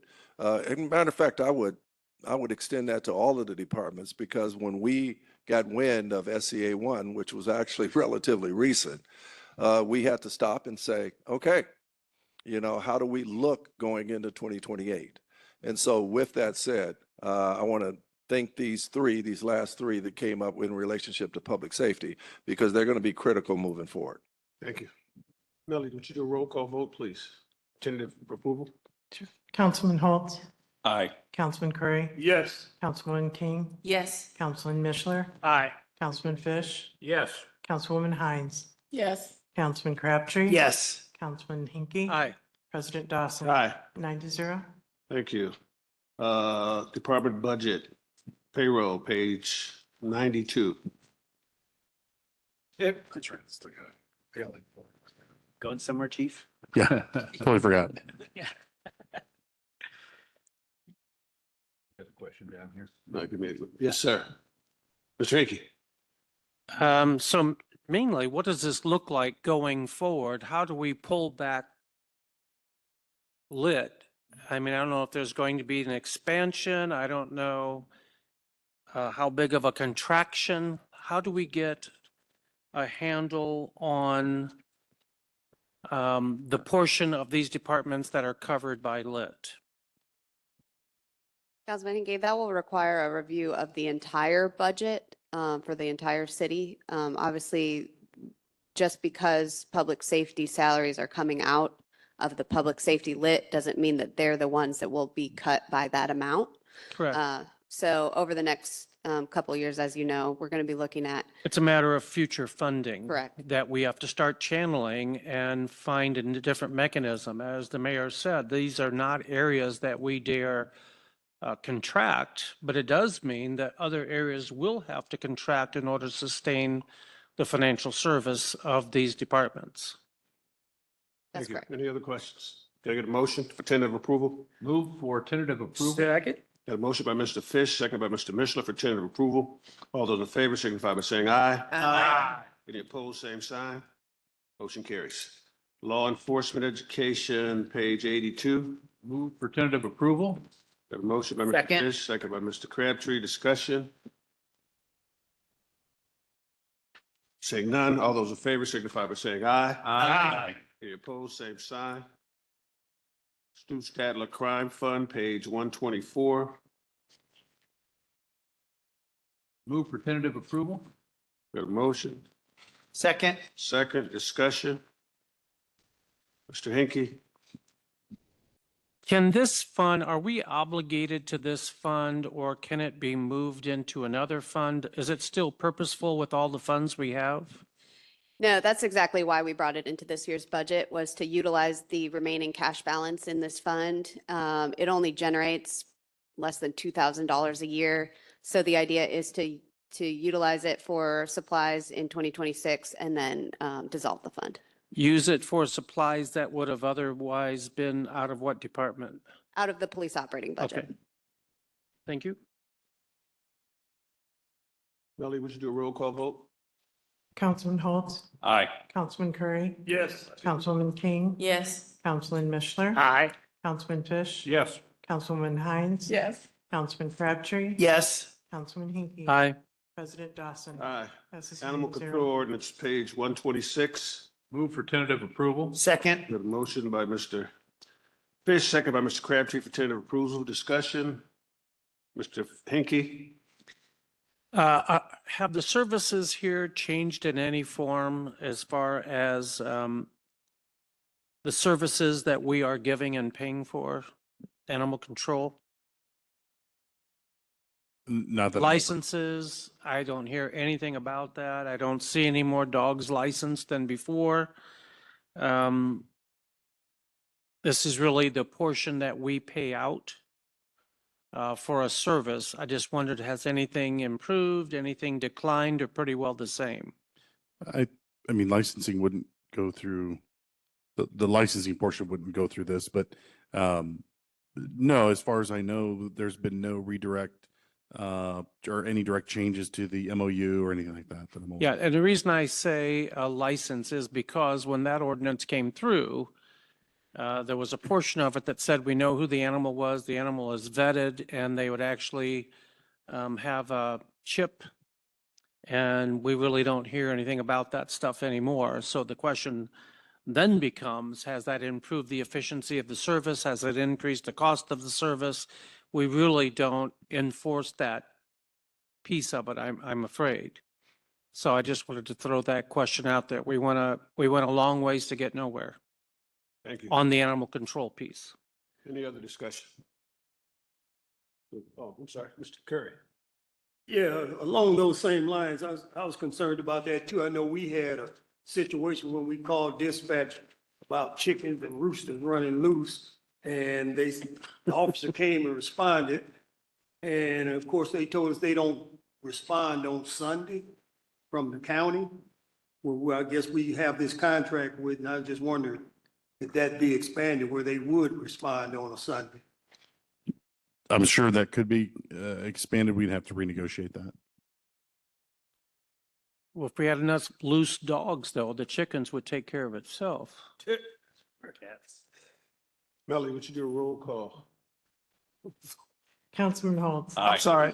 All those in favor? Oh. David throws me off. Every other one, you are changing the script. Calling me a chicken? All those in favor signify by saying aye. Aye. Any opposed, same sign. Motion carries. Thank you, Chief. Welcome. Oh, we got one. Thank you. Police pension. Please, Oh. Move for tentative approval. Second. Motion from Mr. Crabtree, second from Mr. Fish for tentative approval. I think you kind of went over that earlier and explained to us how it worked. We appreciate that. Yes, sir. All those in favor signify by saying aye. Aye. Any opposed, same sign. Motion carries. Thank you, Chief. Thank you, Chief. Great job. Thank you. Central Garage, the man everybody's been waiting for. No pressure. No pressure. Department budget on page 56. 94. 94. I'm looking at. Council President, can we have a quick break? What's quick? 5 minutes. These two need a break, so. Yeah, they need a break, then yes. Thank you. I thought you would. As long as they need. No, when you said what's quick, I had to just say, hey, they need a break. They need a break.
Don't have a maker up. Central Garage. Page 94. Sounded like he was yelling at you. It's okay. Is this on? Can you hear me? Yes, that's on, Josh. You ready? That's weird because I can hardly hear myself. Good afternoon. Afternoon. Wow, they just turned me up, didn't they? Good job, guys. Just want to say thank you to everybody. I know it was Saturday. We're all giving up the Notre Dame game here to, yeah, We're not giving up to Notre Dame. not giving it up. You guys got your tablets underneath there? Oh, anyway, so just wanted to address a few, by the way, I'm Josh from Central Garage, Josh Holt. Not related to Alex, by the way. But I heard there's talk about some police cars in my yard. So, I have been here now 4 years. So I have 16 guys and ladies that work for me full time. It's a great team. We are fully staffed. So we've always been down 1 or 2 employees, even through the pandemic. I think we were only down 3 at the most.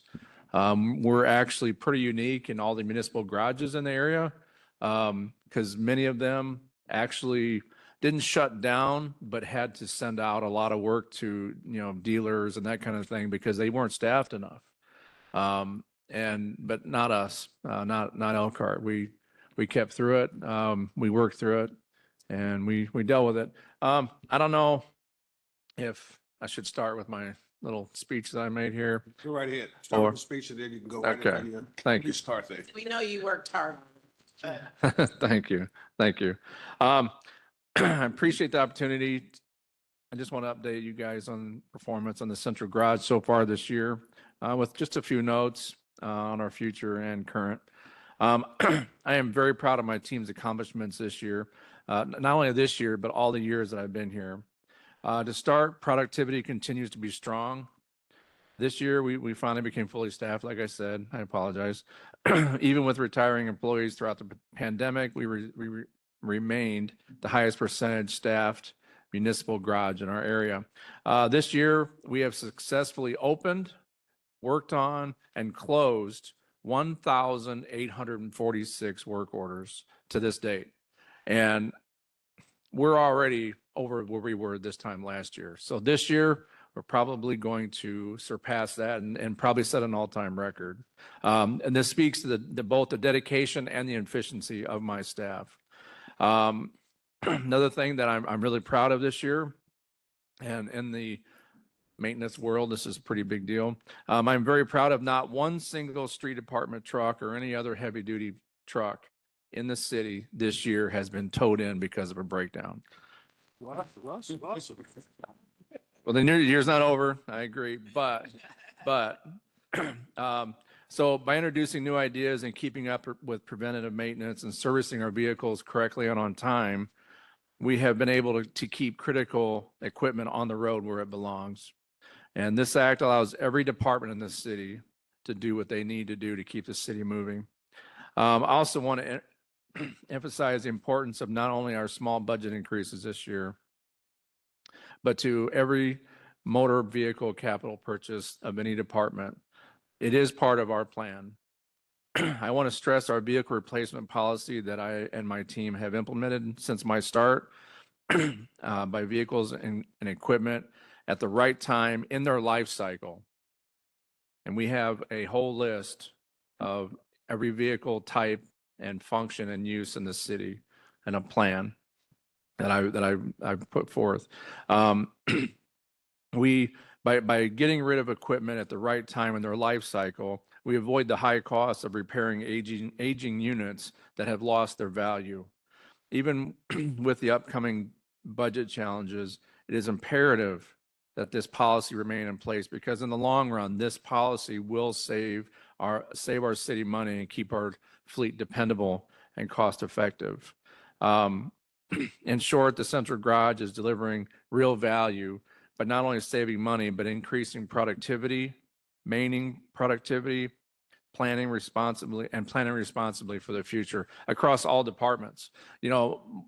My department's pretty unique, and I know IT probably can bear with me on this one. We deal with every department in the city. Well, I should say almost, because I think 911 communications doesn't have any cars, but regardless, we deal with all of them and we keep them all running. And my guys, my team, we work very hard to maintain that service of excellence. So with that, anything you guys and ladies, any questions? I'm ready. All right. Thank you. All right. Mr. Hickey, Thank you. before you do that, sorry, David, you want to do the police thing that you started to talk about? Or you want to wait?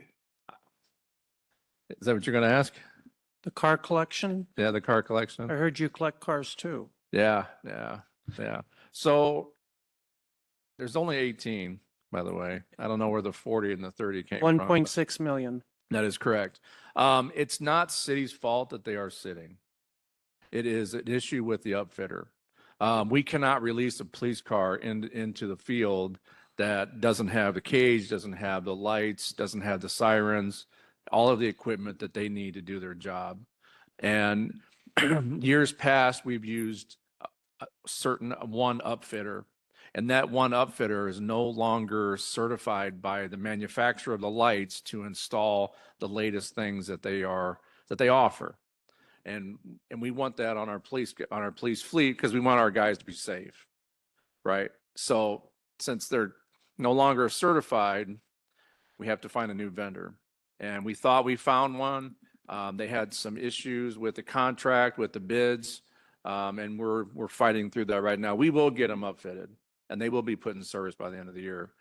Also, to answer your question, Mr. Hinkey, about the vehicles that those units replaced. So the cars that we pulled out of the fleet for the new cars are already gone. Those cars are already traded in.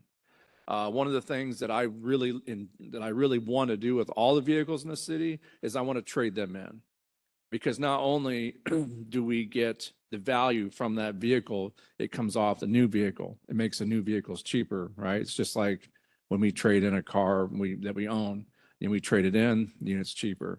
In the past, we sent stuff to auction. We don't usually get much from them. A Ford dealer might give us $4,000 to $5,000, maybe $6,000 for an old police car, but we might get $1,000 maybe at an auction. And then after we pay the auction fees, we're actually getting less. So my plan was to trade everything in. So the vehicles that replaced the ones that are sitting in my yard have already been replaced. Those cars are already gone. Now, Central Garage is a storage place pretty much, which I guess it is what it is. So for officers that are on light duty, that are hurt on the job, whether they're on, whatever the situation is that they don't drive it now. Well, we store those vehicles at our garage. So that's the other reason why when you go past there, you're like, holy moly, there's a lot of cars there. And that's why. And plus, the police is always out front. That's where our PD area is. So the vehicles that are in for service, they're there as well. So it does pack up pretty quick. But there's laws about parking cars on grass, just Correct. telling you. No, so how long have those vehicles been there, though? That's been 6 months plus. No, they came in June, early June. Yep. Yeah, May, June. It is a while, but yeah. So what I do know is, and what I've always complained about, and when we talk about needing to recheck our budget and where do we find outside of labor, which obligatory, what are you going to do, is vehicles. Man, do we have a bunch of vehicles and trailers of every type. The question is, does everybody need a backhoe? Does everybody need, these things? I recall that, for example, Airport had a surface sealer, tar sealer, and that thing must have cost several $100,000. But we already have those things through street department, through the paving program and all of those. I'm not sure why we would need multiple different departments using those things. I understand that cemetery obviously has to have backhoes. But if those go, they don't need multiple backhoes. I don't think we dig more than one hole at a time. But there's other departments that have backhoes. Could we not share a little bit more as opposed to everybody having all of this, because that's a huge amount of cost. You know this better than the rest of us. Huge amount of cost, and then we're expected to replace it every time it goes down. And I'm reminded, for example, of the, oh my gosh, it was a 1995 hazmat David, what is your question? fire You're engine. making a philosophical statement. I'm just talking I about know. depreciation and cost of Right. vehicles since we're on the Get budget. to a question so we can move on. A 1965 fire truck that had 25,000 miles on it, but we replaced it with a 780,000 vehicle. It's a huge amount of money, but the proof of need wasn't there. So I know you're the one stuck having to deal with all the pieces of equipment, everything on wheels and even smaller. Do you have a say-so in saying, you know, how many of these do we need? Is there not a better program for efficiency and cross-use of all the departments? For example, if I ask, how many backhoes do we have citywide? How many are there? 5. Just 5. There's 5. Well, then I And asked that the wrong includes the ones question. at Public Works. Yeah, well, cemetery, public works, parks, Parks doesn't have one. they don't have one anymore? No, sir. All right. All right, so let's get down to 0500 office supplies. We were at $3,073.43 in the first 6 months, and our budget is $3,000. Is that a invoice timely issue that you bought everything in the first 6 months? Yes, Okay. yes. Then we have building materials, 28,192 in the first 6 months, and I don't see anything regarding building materials in your Schedule A. But the budget was 13,500. Moving forward, the budget is still 13,500. Was that a one-time large cost Yeah, issue that we didn't plan on? that we didn't plan on. Well, we didn't budget for it. We were budgeted for 13,005 and it was 28,192. Right, that was for our remodeling, I believe. I'm sorry, for That was our upgrading of our offices. upgrading of offices. Yeah. So I think we had a large equipment office. We don't have that. All right. Travel, we're at 1,900. We're really edging close to that. Looks like it may be a little bit under budgeted. And then you talked about the number of work orders, and proud to have done so many of them. You did the first 6 months of what you did the entire year last year. More importantly, I would like to know root cause. Is that because we have that many more vehicles, that our vehicles are breaking down that much more frequently? What do you attribute that to, that the numbers are so alarmingly high? Not because of breakdowns. It's because my guys are working through everything. We're fixing everything that we see that's wrong. The guy, with my new techs, the guys are more thorough on all of their repairs. I mean, it's just that we're more productive. I don't know if it's so much more of there's more vehicles in the city, because there really isn't that many more to justify that many work orders, but it's just we're more thorough. We're on top of things more. A lot of things in the past. So like, for example, a department wouldn't say, and it could be any department, they wouldn't tell us that their vehicle was ready for service. And then something would break on it. It needs brakes or something would happen to it. And then the vehicle would come down to my shop and they would have to go through it. And so it'd be one work order, but it would have 20 things on it. And now we are staying proactive on our maintenance. So we might have 2 or 3 things on a work order. It's the same repairs. It's just we're doing them when we know that they're broken and we're not waiting until the last minute, if that makes sense. Are you then, and just to help me understand, because that's a 200% increase in productivity. So do you actually have productivity reports that you put out so you know the effectiveness of your team? Does that mean that your work orders are now more specifically broken down into individual things as opposed to a blanket? Therefore, More tracking? I don't know. More tracking is a better answer to that. We do have a software in our shop that we use, and we've kind of always used it. One of the new things that we've changed how we use it. So for example, we used to have, like, not all my guys in the shop used to have computers. Like, I know you think of a mechanic and you think he's just got wrenches. Well, every workstation in my shop now has a workstation on his bench. It's a laptop, but he has access directly to our maintenance software. So he can enter in things right away. And yeah, it makes him more productive. He can get things done quicker. So. Good. Jock, I apologize. Your mic. Oh, I'm sorry.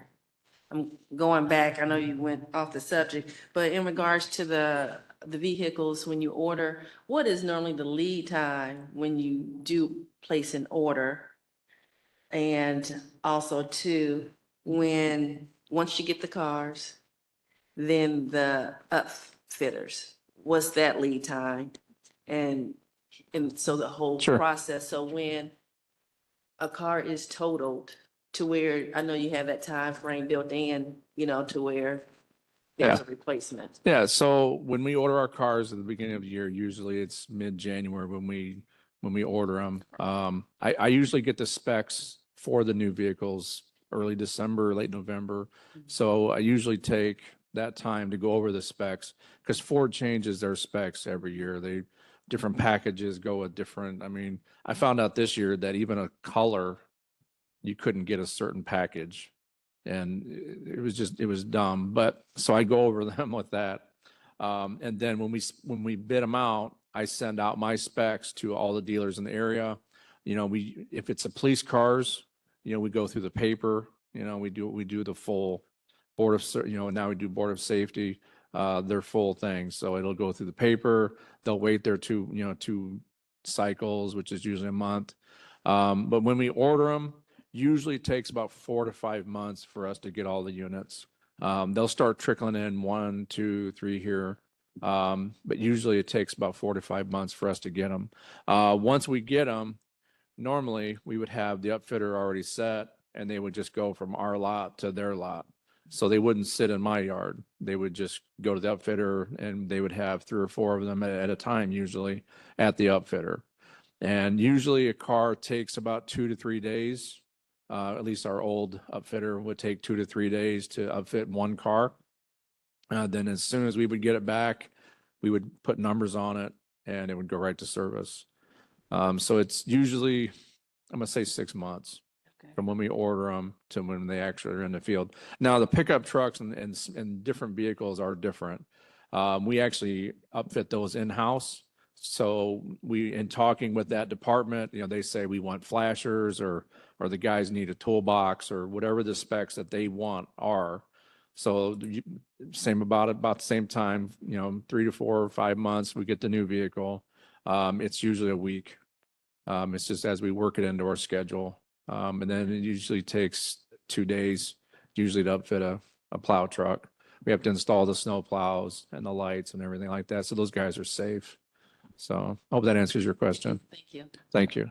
Mr. Mishler. Thank you. A couple things just real quick. I'm glad to see that we are no longer having the $2 photographic budget line item on there. I don't know. Was that just an error or? Okay. The other was for repair parts. Given the state of tariffs and things like that, is there any concern about what's budgeted being enough for next year when it comes to importing parts and things like that? Yeah, I think we'll be okay. We did, I believe that's the one that we did increase a little bit this year. Maybe it was garage and motor supplies. Yeah, we'll be okay. The repair parts, I think mostly we use them for tires and usable kind of stuff like that. I know that I was actually the other day I was doing some research for all this, and I love what I do.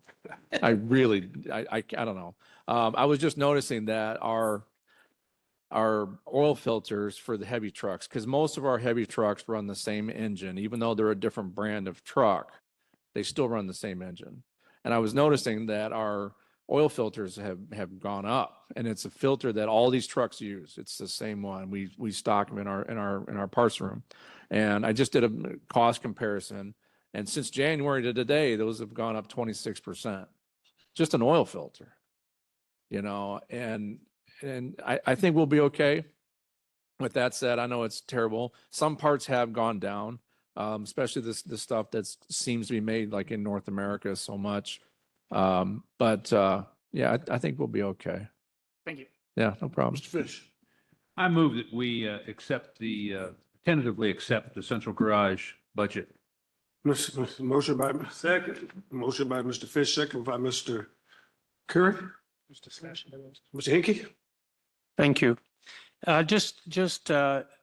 So for Megan, Aaron, on the Schedule A report, there's a $10,000. It's a decrease for need, and it really begs more of a question than it does an answer. But if you would follow that with the next one, it was a $40,000 increase. It says increase due to cost rising for Samsara, I'm probably not pronouncing that right, and Fleet Software. It gives the answer for it, and then we don't have to question what happened there. It's just a little bit better. And if you could price me a Cat engine 3.116 with turbo, I'd appreciate it. If you could buy a 3176, I will get you the price of that, but they don't make it. 3116. Oh, 3116. Gotcha. Yeah, they don't make that one either. We have a motion and a second. All in favor, signify by saying aye. Aye. Any opposed, same sign. Thank you very much, Josh. Thanks, Josh. Council You President. love your job, but you're good at your job. Yeah. Council President. Thank you. Thank you. I'd also at this time like to commend Alex, I mean, not Alex, Josh. I'm sorry, I got these hosts. I got these hosts mixed up, but I'd also like to commend Josh as well. I think you guys, everyone can remember a couple of years ago when he first started. And actually, I remember him having this nervous reaction about being here, and he came today with the thought that he had a good handle on everything that had occurred within his yard. And with respect to the upfitting of apps with Samsara, as well as the way that they have created efficiencies in that garage, you can tell the kind of maintenance and productivity that has come out of it over the last couple of years. And so with that said, he's done a very commendable job at kind of creating the position that we need to be in going into whatever SEA 1 is going to give us. So thank you, Josh. Thanks, Josh. Engineering budget, general fund, page 56.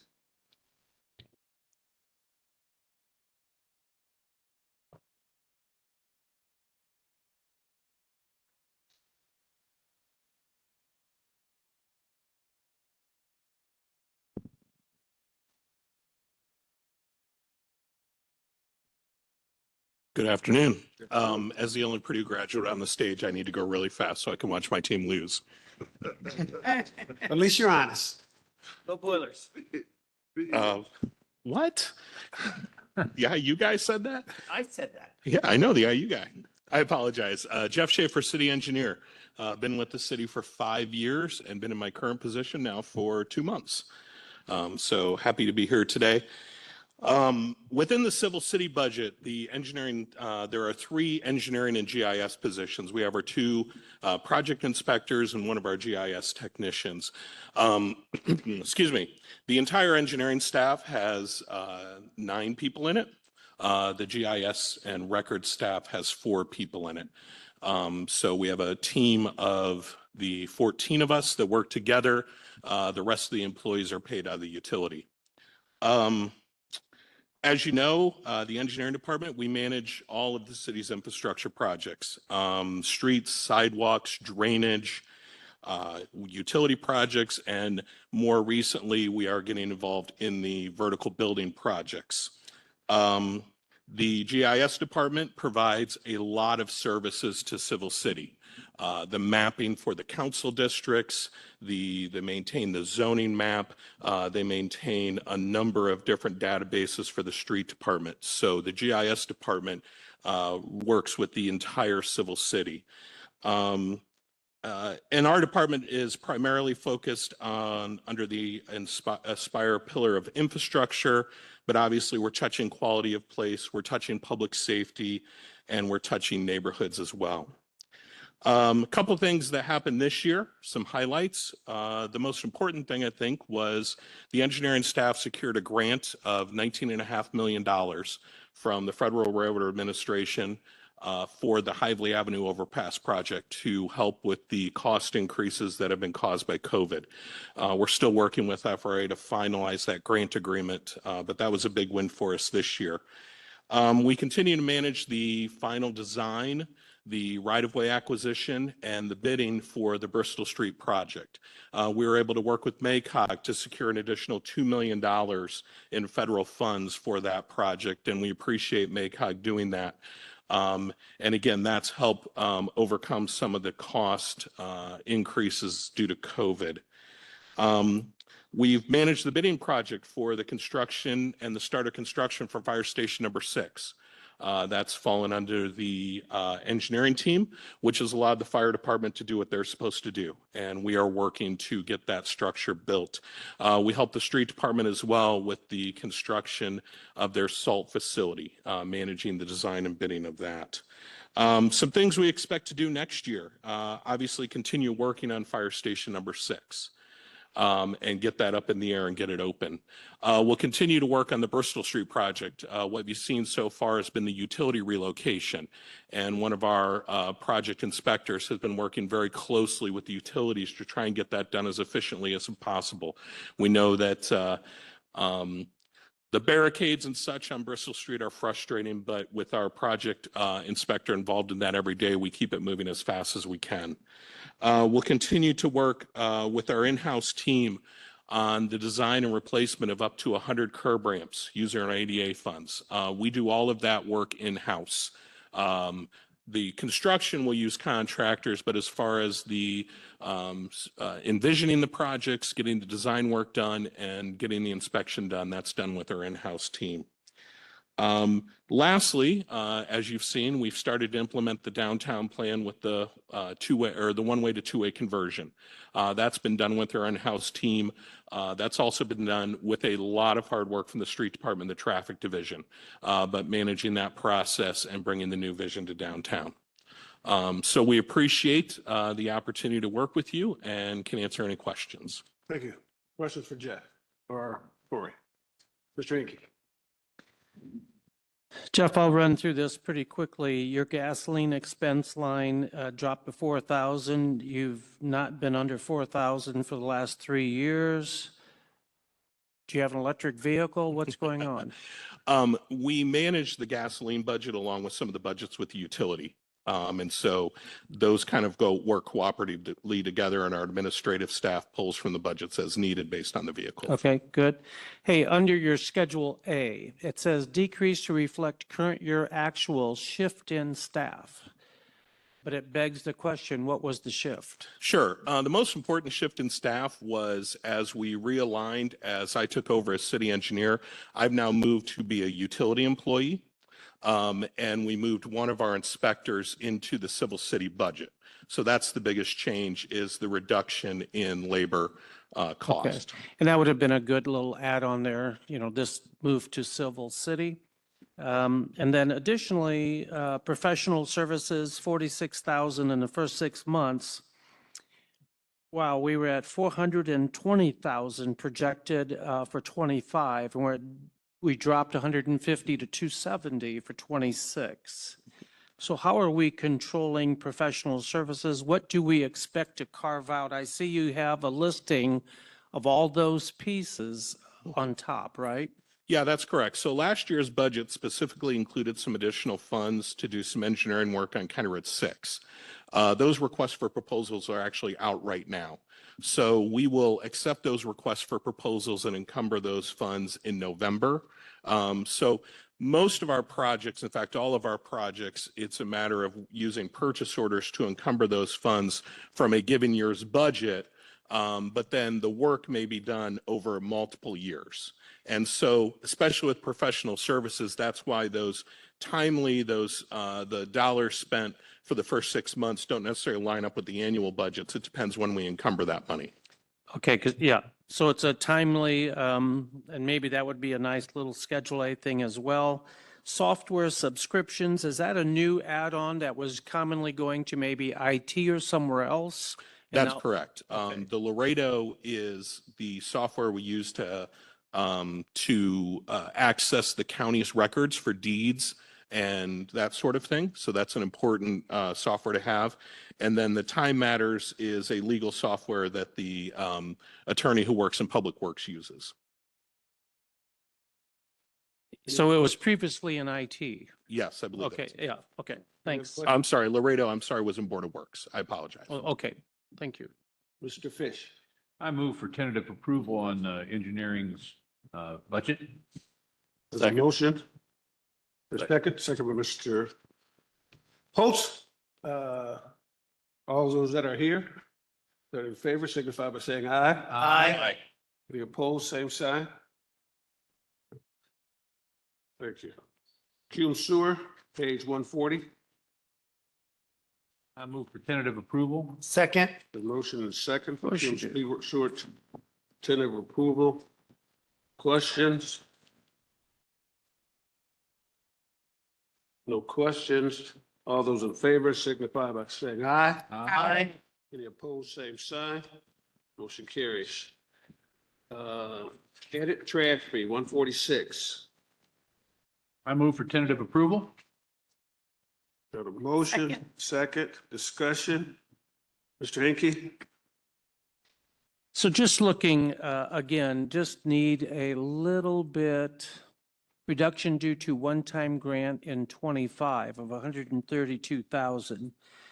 But what I'm looking at is under professional services, 894,595.46 with a zero budget and a zero budget moving forward. What page are you on? We're Right where you guys should be. Page 147. 146, 147. Oh crud, I'm on 145. Lucky you. Sorry, I got zip on that one. Any other questions, discussion? Seeing none, all those in favor signify by saying aye. Aye. All those opposed, same sign. Motion carries.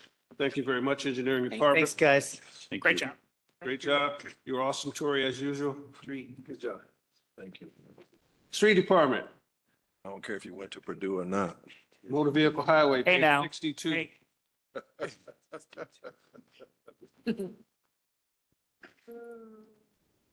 I never recognize you, Mike, when you put on a suit and tie. I'm so used to seeing you. I do want to make one comment. I'm just surprised you're here. Aren't you out paving? Wait, Not yet. where is our street department director? Oh, there he. We need more loose foxes. More loose foxes, not dogs for the roosters and hen. Foxes, okay. Foxes eat some, all right, and geese too. Yeah. Get rid of the poop. Mike Zeus, street commissioner. Been around for just over 29 years. 7 years as the street commissioner. Still a little nervous every time I get up here. We have 55 employees. 6 of them are seasonal, 1 is part-time. We, on our mission statement, like to maintain the streets, sidewalks, and alleyways of the city during every season to improve the quality of place for the citizen of Elkhart. We work under the umbrella of Public Works, street and traffic division as well. Anything from paving to sidewalk repair to signal lights, street lights, road striping, ADA compliance with all of the crosswalks and some of the ADAs that Public Works works with, as well with contractors. I mean, you name it, we do it. Leaf removal, and plowing, snow plowing and removal too, so. Mr. Hinkie. Thank you for being here and always answering my calls. Yep. So gasoline, I think that's pretty self-explanatory, a nice reduction of 95,000 based on trend, like to see that. Yep. The household laundry and cleaning, not exactly sure what all that is, but collectively you'd be at $2,900, no, 2,900, and we're at 30,800 as a budget. So what is the expectation there? What does that all include? The uniforms go into that as well. Okay. Outerwear, some of the outerwear stuff we do purchase out of that as well. We don't have a separate line item for uniforms to track for employee benefit uniforms? Because I have a clothing allowance on 0700 under personnel. Those are for, But I actually have clothing. right, those are for any of the, that's for the city issued outerwear. So how does that differ from, because I also have clothing and outerwear, 16,000. So you're saying there are some clothing allowances in the line item 0310? Yes. Some of that contractual, Mr. Zeus? Yeah, but that would be in the other line items. Oh, yes. So yes, Cintas, those are the uniforms and everything are out of the household. Yes. No. That should come. Help me out. As the approver of your claims. All right, so can you just clarify for me? So you're doing that. All right, so I have 0700, $6,300 clothing allowance. So that's probably clothing replacement or something like that, I'm guessing. Clothing? Oh, it's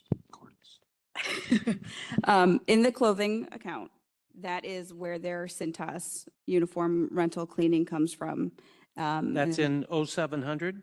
That is in, no, this is in 0311. Clothing and outerwear, okay, 16,000. Yep. Okay, And then in the household for 0310, those are cleaning supplies, no clothing, no clothing. okay, that's good. Well, you gotta wash those things. And then clothing allowance, the 6,300 under, That would be the contractual obligation for the AFSCME employees. So they get, is it 250?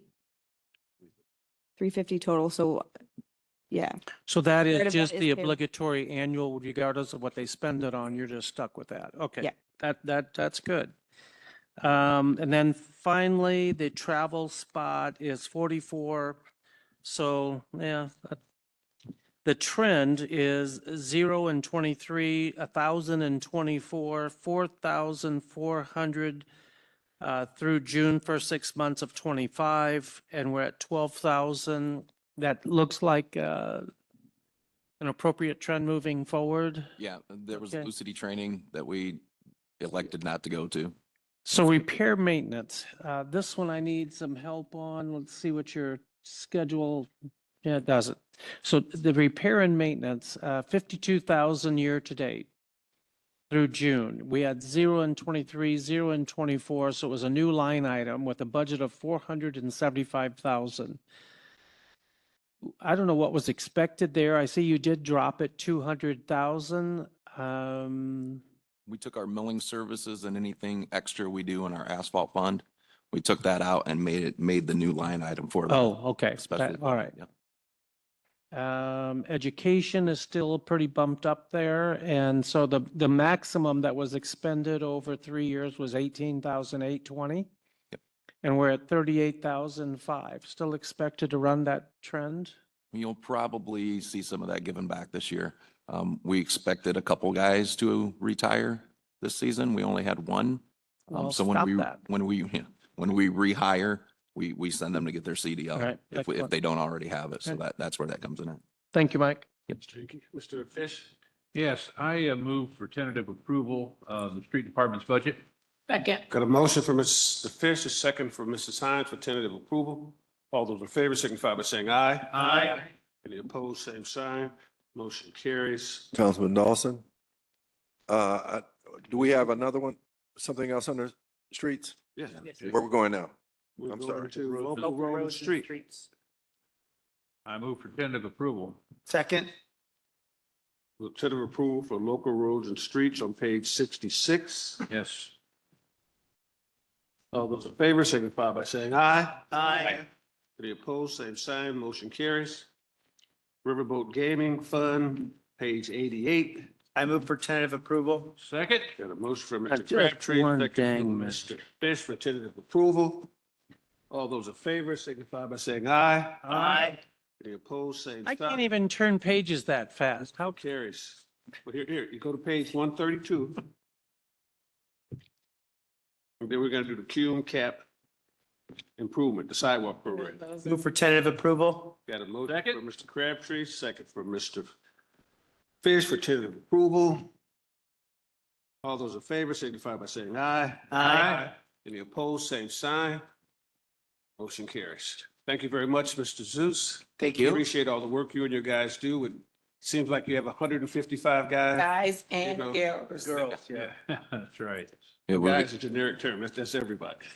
we like to say we set an I asphalt. appreciate you doing that. I appreciate you doing that. Yep. We like to say we set an asphalt bomb, but if we haven't got you, if you didn't blow up this year, you'll probably blow up next year. Please, don't. I don't know if there's any other places we haven't touched this season. This is the most aggressive season we've had, so. And we're down to 2 one-way streets in the city of Elkhart? Hey, Will stay one way. Let's- State division. division will stay one way. Yes. Councilman, Rightfully so, Yeah. rightfully so. All right. Thank you very much. Councilman, President Dawson, I do want to say while we have Tori, Councilman, Mayor Rod, you need to thank everybody. I know, but I want to make sure that I speak to something that I think is almost taken as, it's taken as something that's a given, but it really isn't. When we moved streets under the umbrella of engineering, didn't really, we knew that it would reap some benefit. But with respect to the orange cones that everybody has talked about over the last year, Means progress. Orange codes mean progress. absolutely. The relationship and the integration of those two departments have been tremendously effective, even though it's been for our residents a hindrance, or they feel it when you see an orange cone or a street blocked. But the meetings and the relationships that they've had and grown together in relationship to getting not just the contractors and the work that we actually do on our own, planned or designed, planned, and executed. It has been nothing but phenomenal over the last year to see what has occurred for this particular construction season. Because the relationship to what we've done inside of neighborhoods. For instance, right there at Garfield or Greenleaf in Oslo, the little, I don't even know what you would call it, Mike. Island. The island. Yep. I've gotten more compliments about that island, and I actually turn it over to these guys because they not only took a look at that island and said, we can do this, but they got it done within probably a month in getting it up and going. And that particular area has just, it actually speaks to what Elkhart is coming off of Oslo and off of Greenleaf. And so the compliment that I give to them is not necessarily because of how effective and efficient they've been, but the way that it is produced for everyone within our city. The PDS, or the pedestrian, the ADA, Audible pedestrian the signal. audible pedestrian signals, and which you all have heard about, are things that actually come out of the engineering and what they do on streets. And so this is extremely important to where we're moving for SEA 1 and what we are trying to do in relationship to the city as a whole. I think it's important for us to acknowledge the kind of efficiency that has come out of both of these departments as we move forward towards where we're going. So thank you, Mike. Thank you, guys. If that's Mike, that is Mike, isn't it? I've got, thank you for approving the appropriation for the salt shed, salt facility. I just have updates with some pictures, if I could pass them out to you guys. Yes, sure. And if you want to come by anytime and see it, just drive through the front. Give it to Melody. She'll pass them out for you. Okay. Thank you for all you do. Thank all you guys for all they do, and girls for all they do. Thank you. Your folks. Oh, you people are so sensitive. Jeez. Neighborhoods, parks and recreation. Megan's gonna do her best Yes. to go through the budget. And anything she doesn't cover, when Jameson comes back, we sure like for him to, or for like for you to get in touch with him for anything she might not cover that she can't answer. So Meg, page 68. Thank you. Yes, Jameson Zarnecki, Superintendent of the Parks Department, had a family emergency, so I'm covering for him today. He did want me to make sure to relay to you some of their accomplishments, so I'm going to run through those really quick so that he feels like I have appropriately accepted his request. Okay. So far in 2025, the Parks Department has hosted around 90 programs and events to date with over 50,000 participants and attendees. They have engaged over 300 volunteers, producing around $25,000 in cost savings to the city. That includes 13 service days and 7 Adopt a Park partners. Our rangers, while keeping the public and our wildlife safe in the parks, they have counted over 28,000 people in the parks this year. Of course, that's likely a much higher number. That's just the ones that they laid eyes on. Our cash revenue from facilities, rentals, and program fees in 2025 so far has equaled about $447,000, which is an increase over 2024. And that does not even include the donations, sponsorships, or grants that the Parks Department has received. They updated 6 new playgrounds, installed a bathroom building at Walker Park, resurfaced High Dive Park pathways, and still plan to install 1 additional playground, fitness equipment at 3 parks, and restore the High Dive Pond.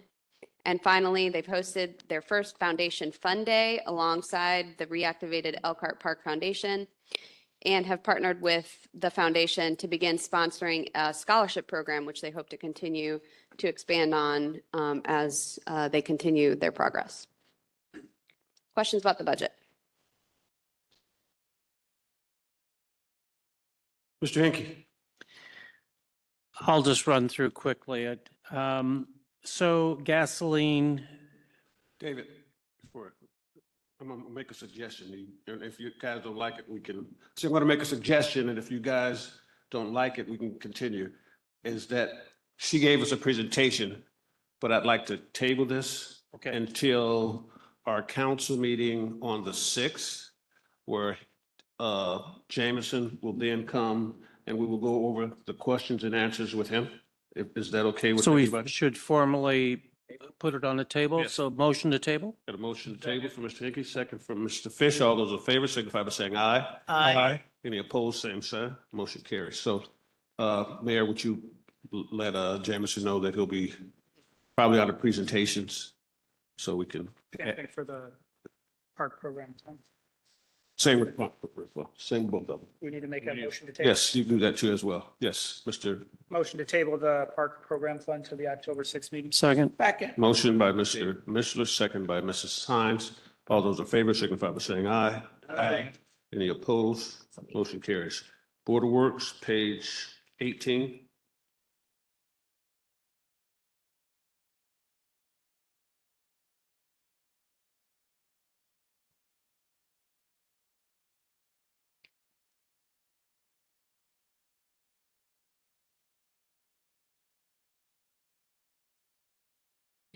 I'll begin by saying the Board of Works department hosts or funds 4 full-time positions that included the neighborhood coordinator, the office services 1 outreach position, the 311 coordinator and our switchboard operator.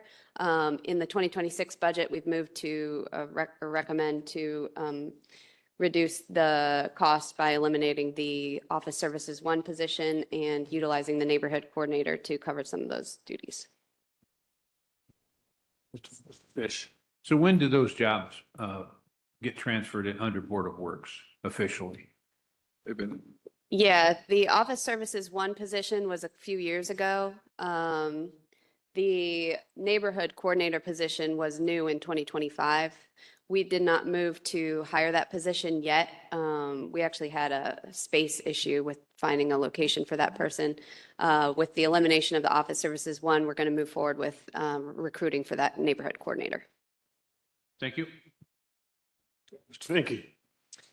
So quickly, sick incentive, zero over the last 3 years, and it's still budgeted at 50,000. Is that a placeholder generally?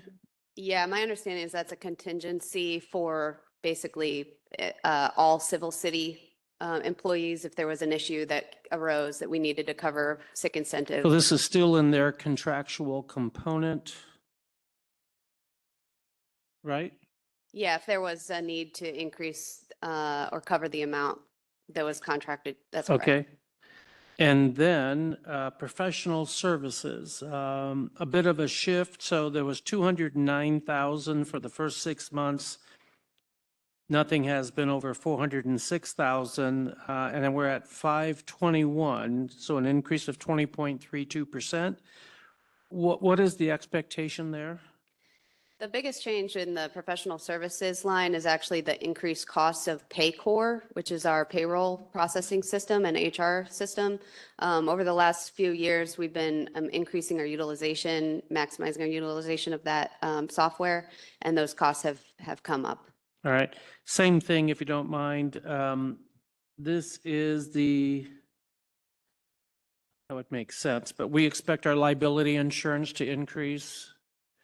So there is a built-in contingency and liability to cover any deductibles that come up during the year. So any increase in liability costs that we believe we can absorb within the current budget. Okay.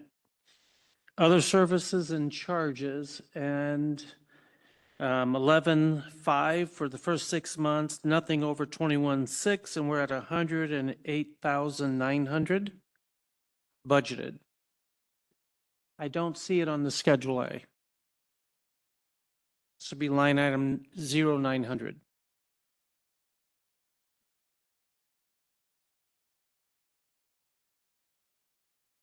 And it throws me off in that it says 0% increase or decrease. Well, that's not important. What's important is the percentage actually utilized or encumbered comparison to what is actually budgeted. And that is, 1,000%. So wondering where we're going with that.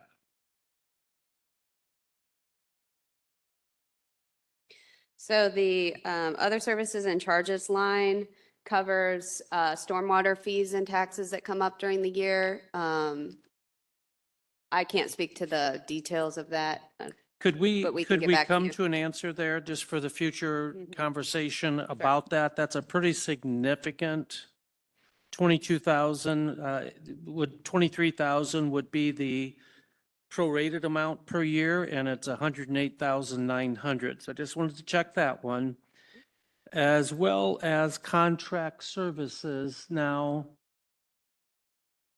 the block by block contract is decreased by 500 or 450,000. But my understanding then is that we were going to add some part-time people to make up the difference.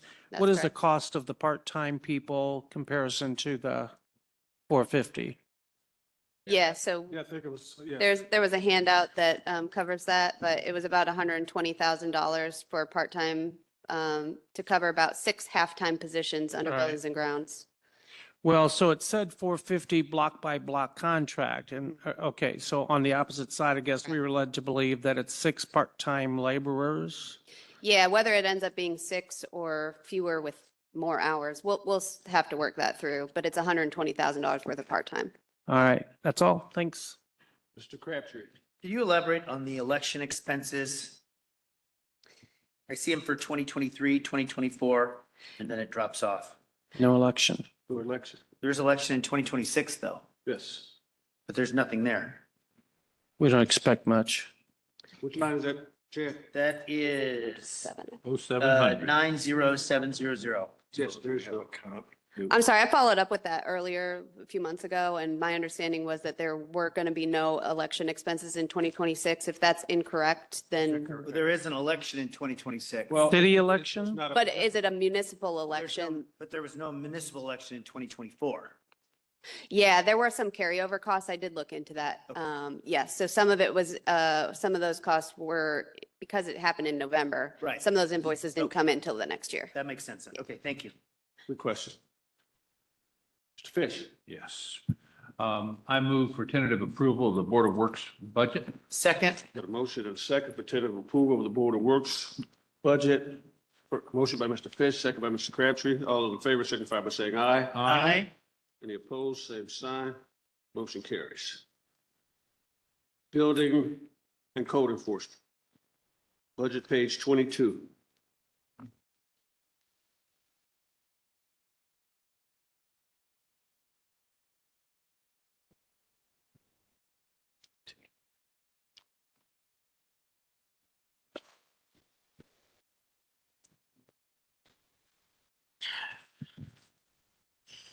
Good afternoon, Council. Tim Vistine, City of Elkhart Building Commissioner. Currently overseeing the building code and permit services. Been with the city now for 4+ years. Staff of 13 with one position open. We have oversee the code enforcement, building inspections, and the permit center. Our mission is to ensure the safety, the integrity, and suitability of the building environment through professional inspections, code compliance, and efficient permit processing. We are committed to serving our community with transparency and excellence, ensuring all construction meets safety and structural standards through and throughout inspections and adhere to adopted codes. The regulations to maintain safe and healthy and compliant properties for all residents and businesses, providing a streamlined and customer-focused permitting process to support responsible development and growth. Together, we can uphold the highest standards of public safety, support an economic development, and enhance the quality of life in our community.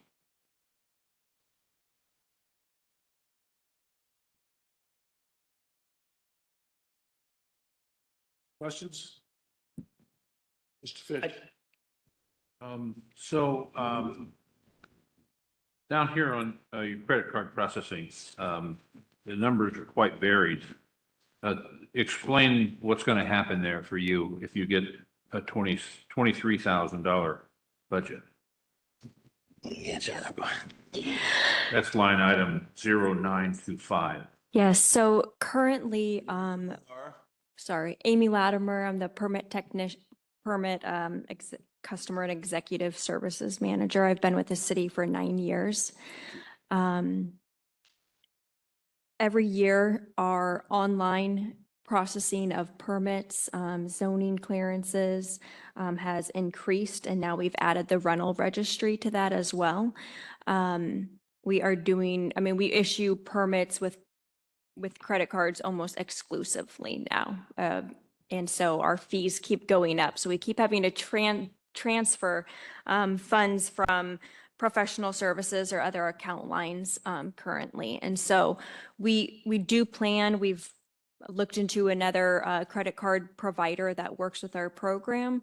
They have lower fees, so that is our plan to switch over to a new provider in order to lower those fees. So you're just anticipating that much growth in terms of credit card use?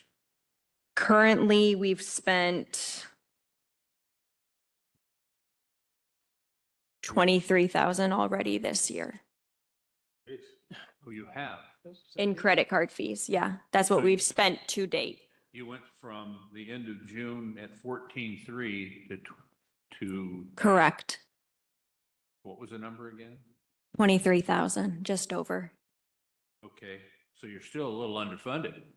You're going to be for next year then, if you keep the same pace. Yes, but we are going to switch to a different credit card provider, Okay.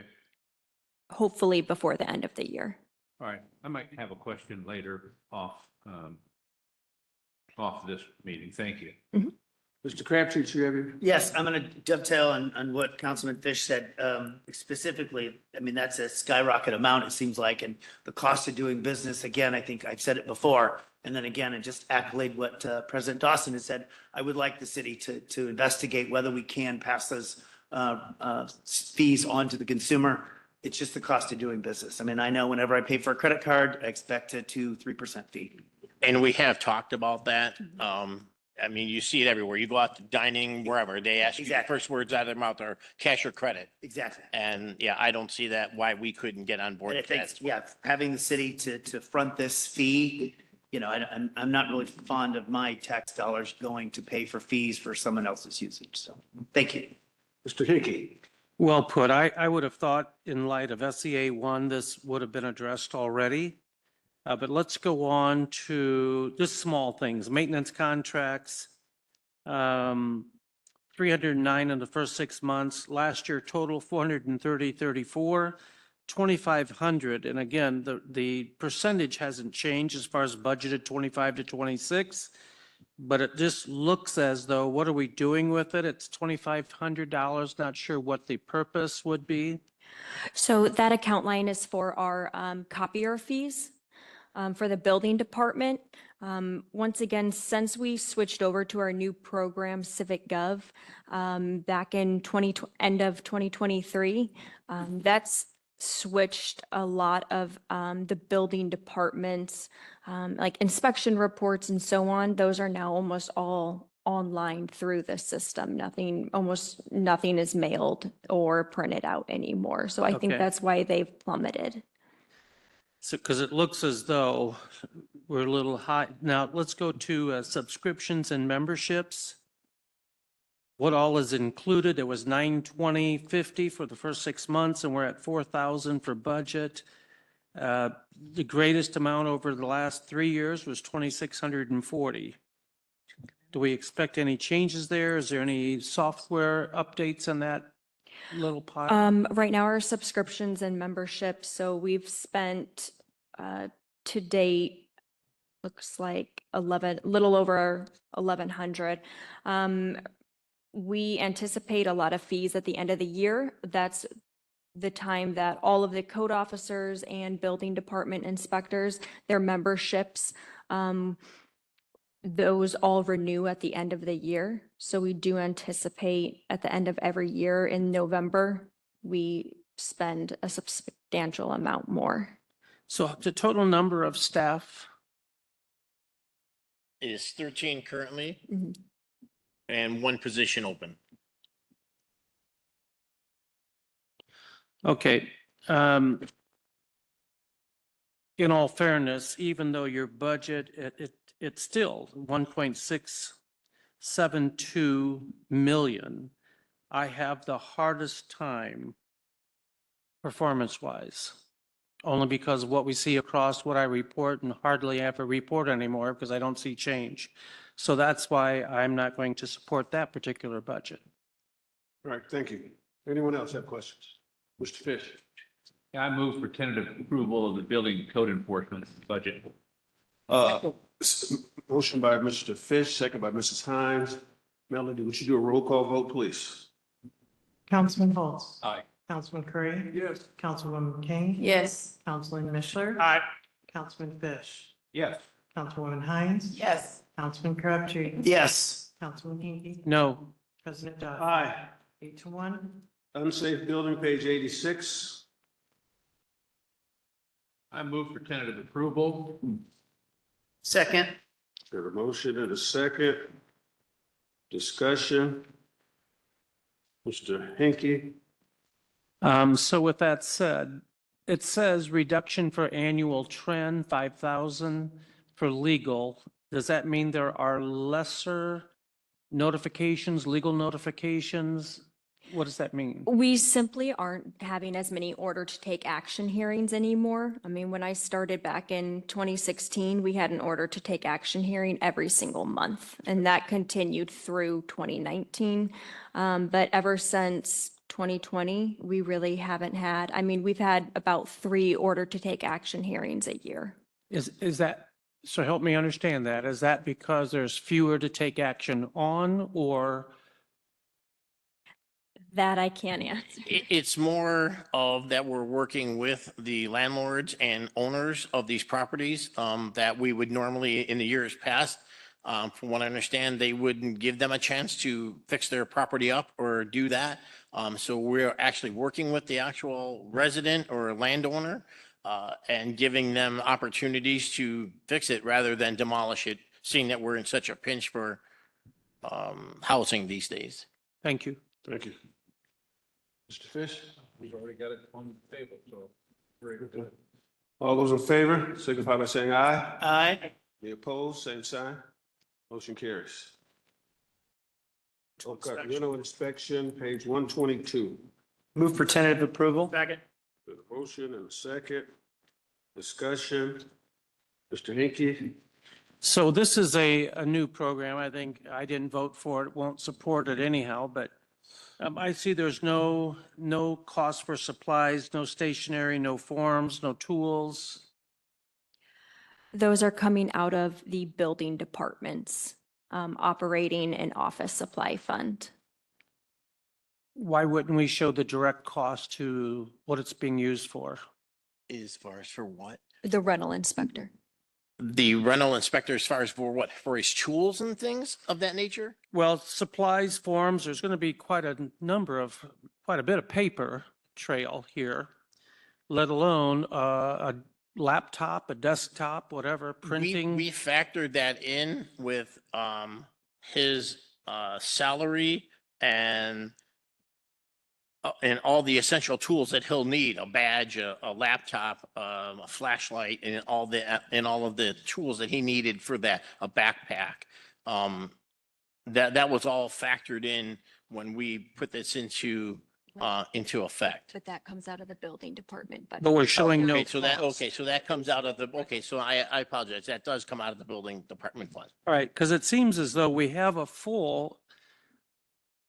new department here, 2535 Elkhart rental inspection, yet we show nothing on the supplies, the stationery, the forms, the tools, vehicle expense, any of those things, and yet it's a direct reflection of a particular department. So I'm not understanding how we're not tracking that separately. We're combining the department other than the salary.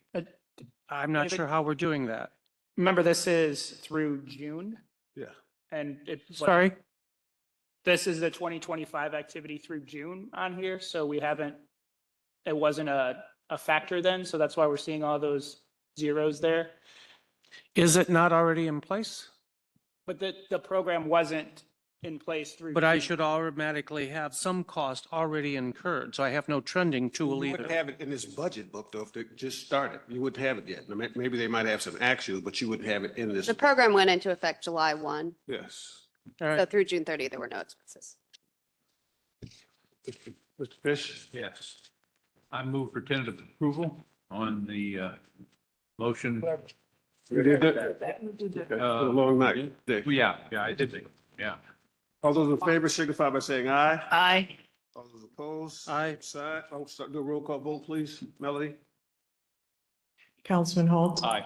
Councilman Curry. Yes. Councilwoman King. Yes. Councilman Mishler. Aye. Councilman Fish. Yes. Councilwoman Hines. Yes. Councilman Crabtree. Yes. Councilman Hinkie. No. President Dawson. 8-1. Thank you. And we are adjourned. Tim.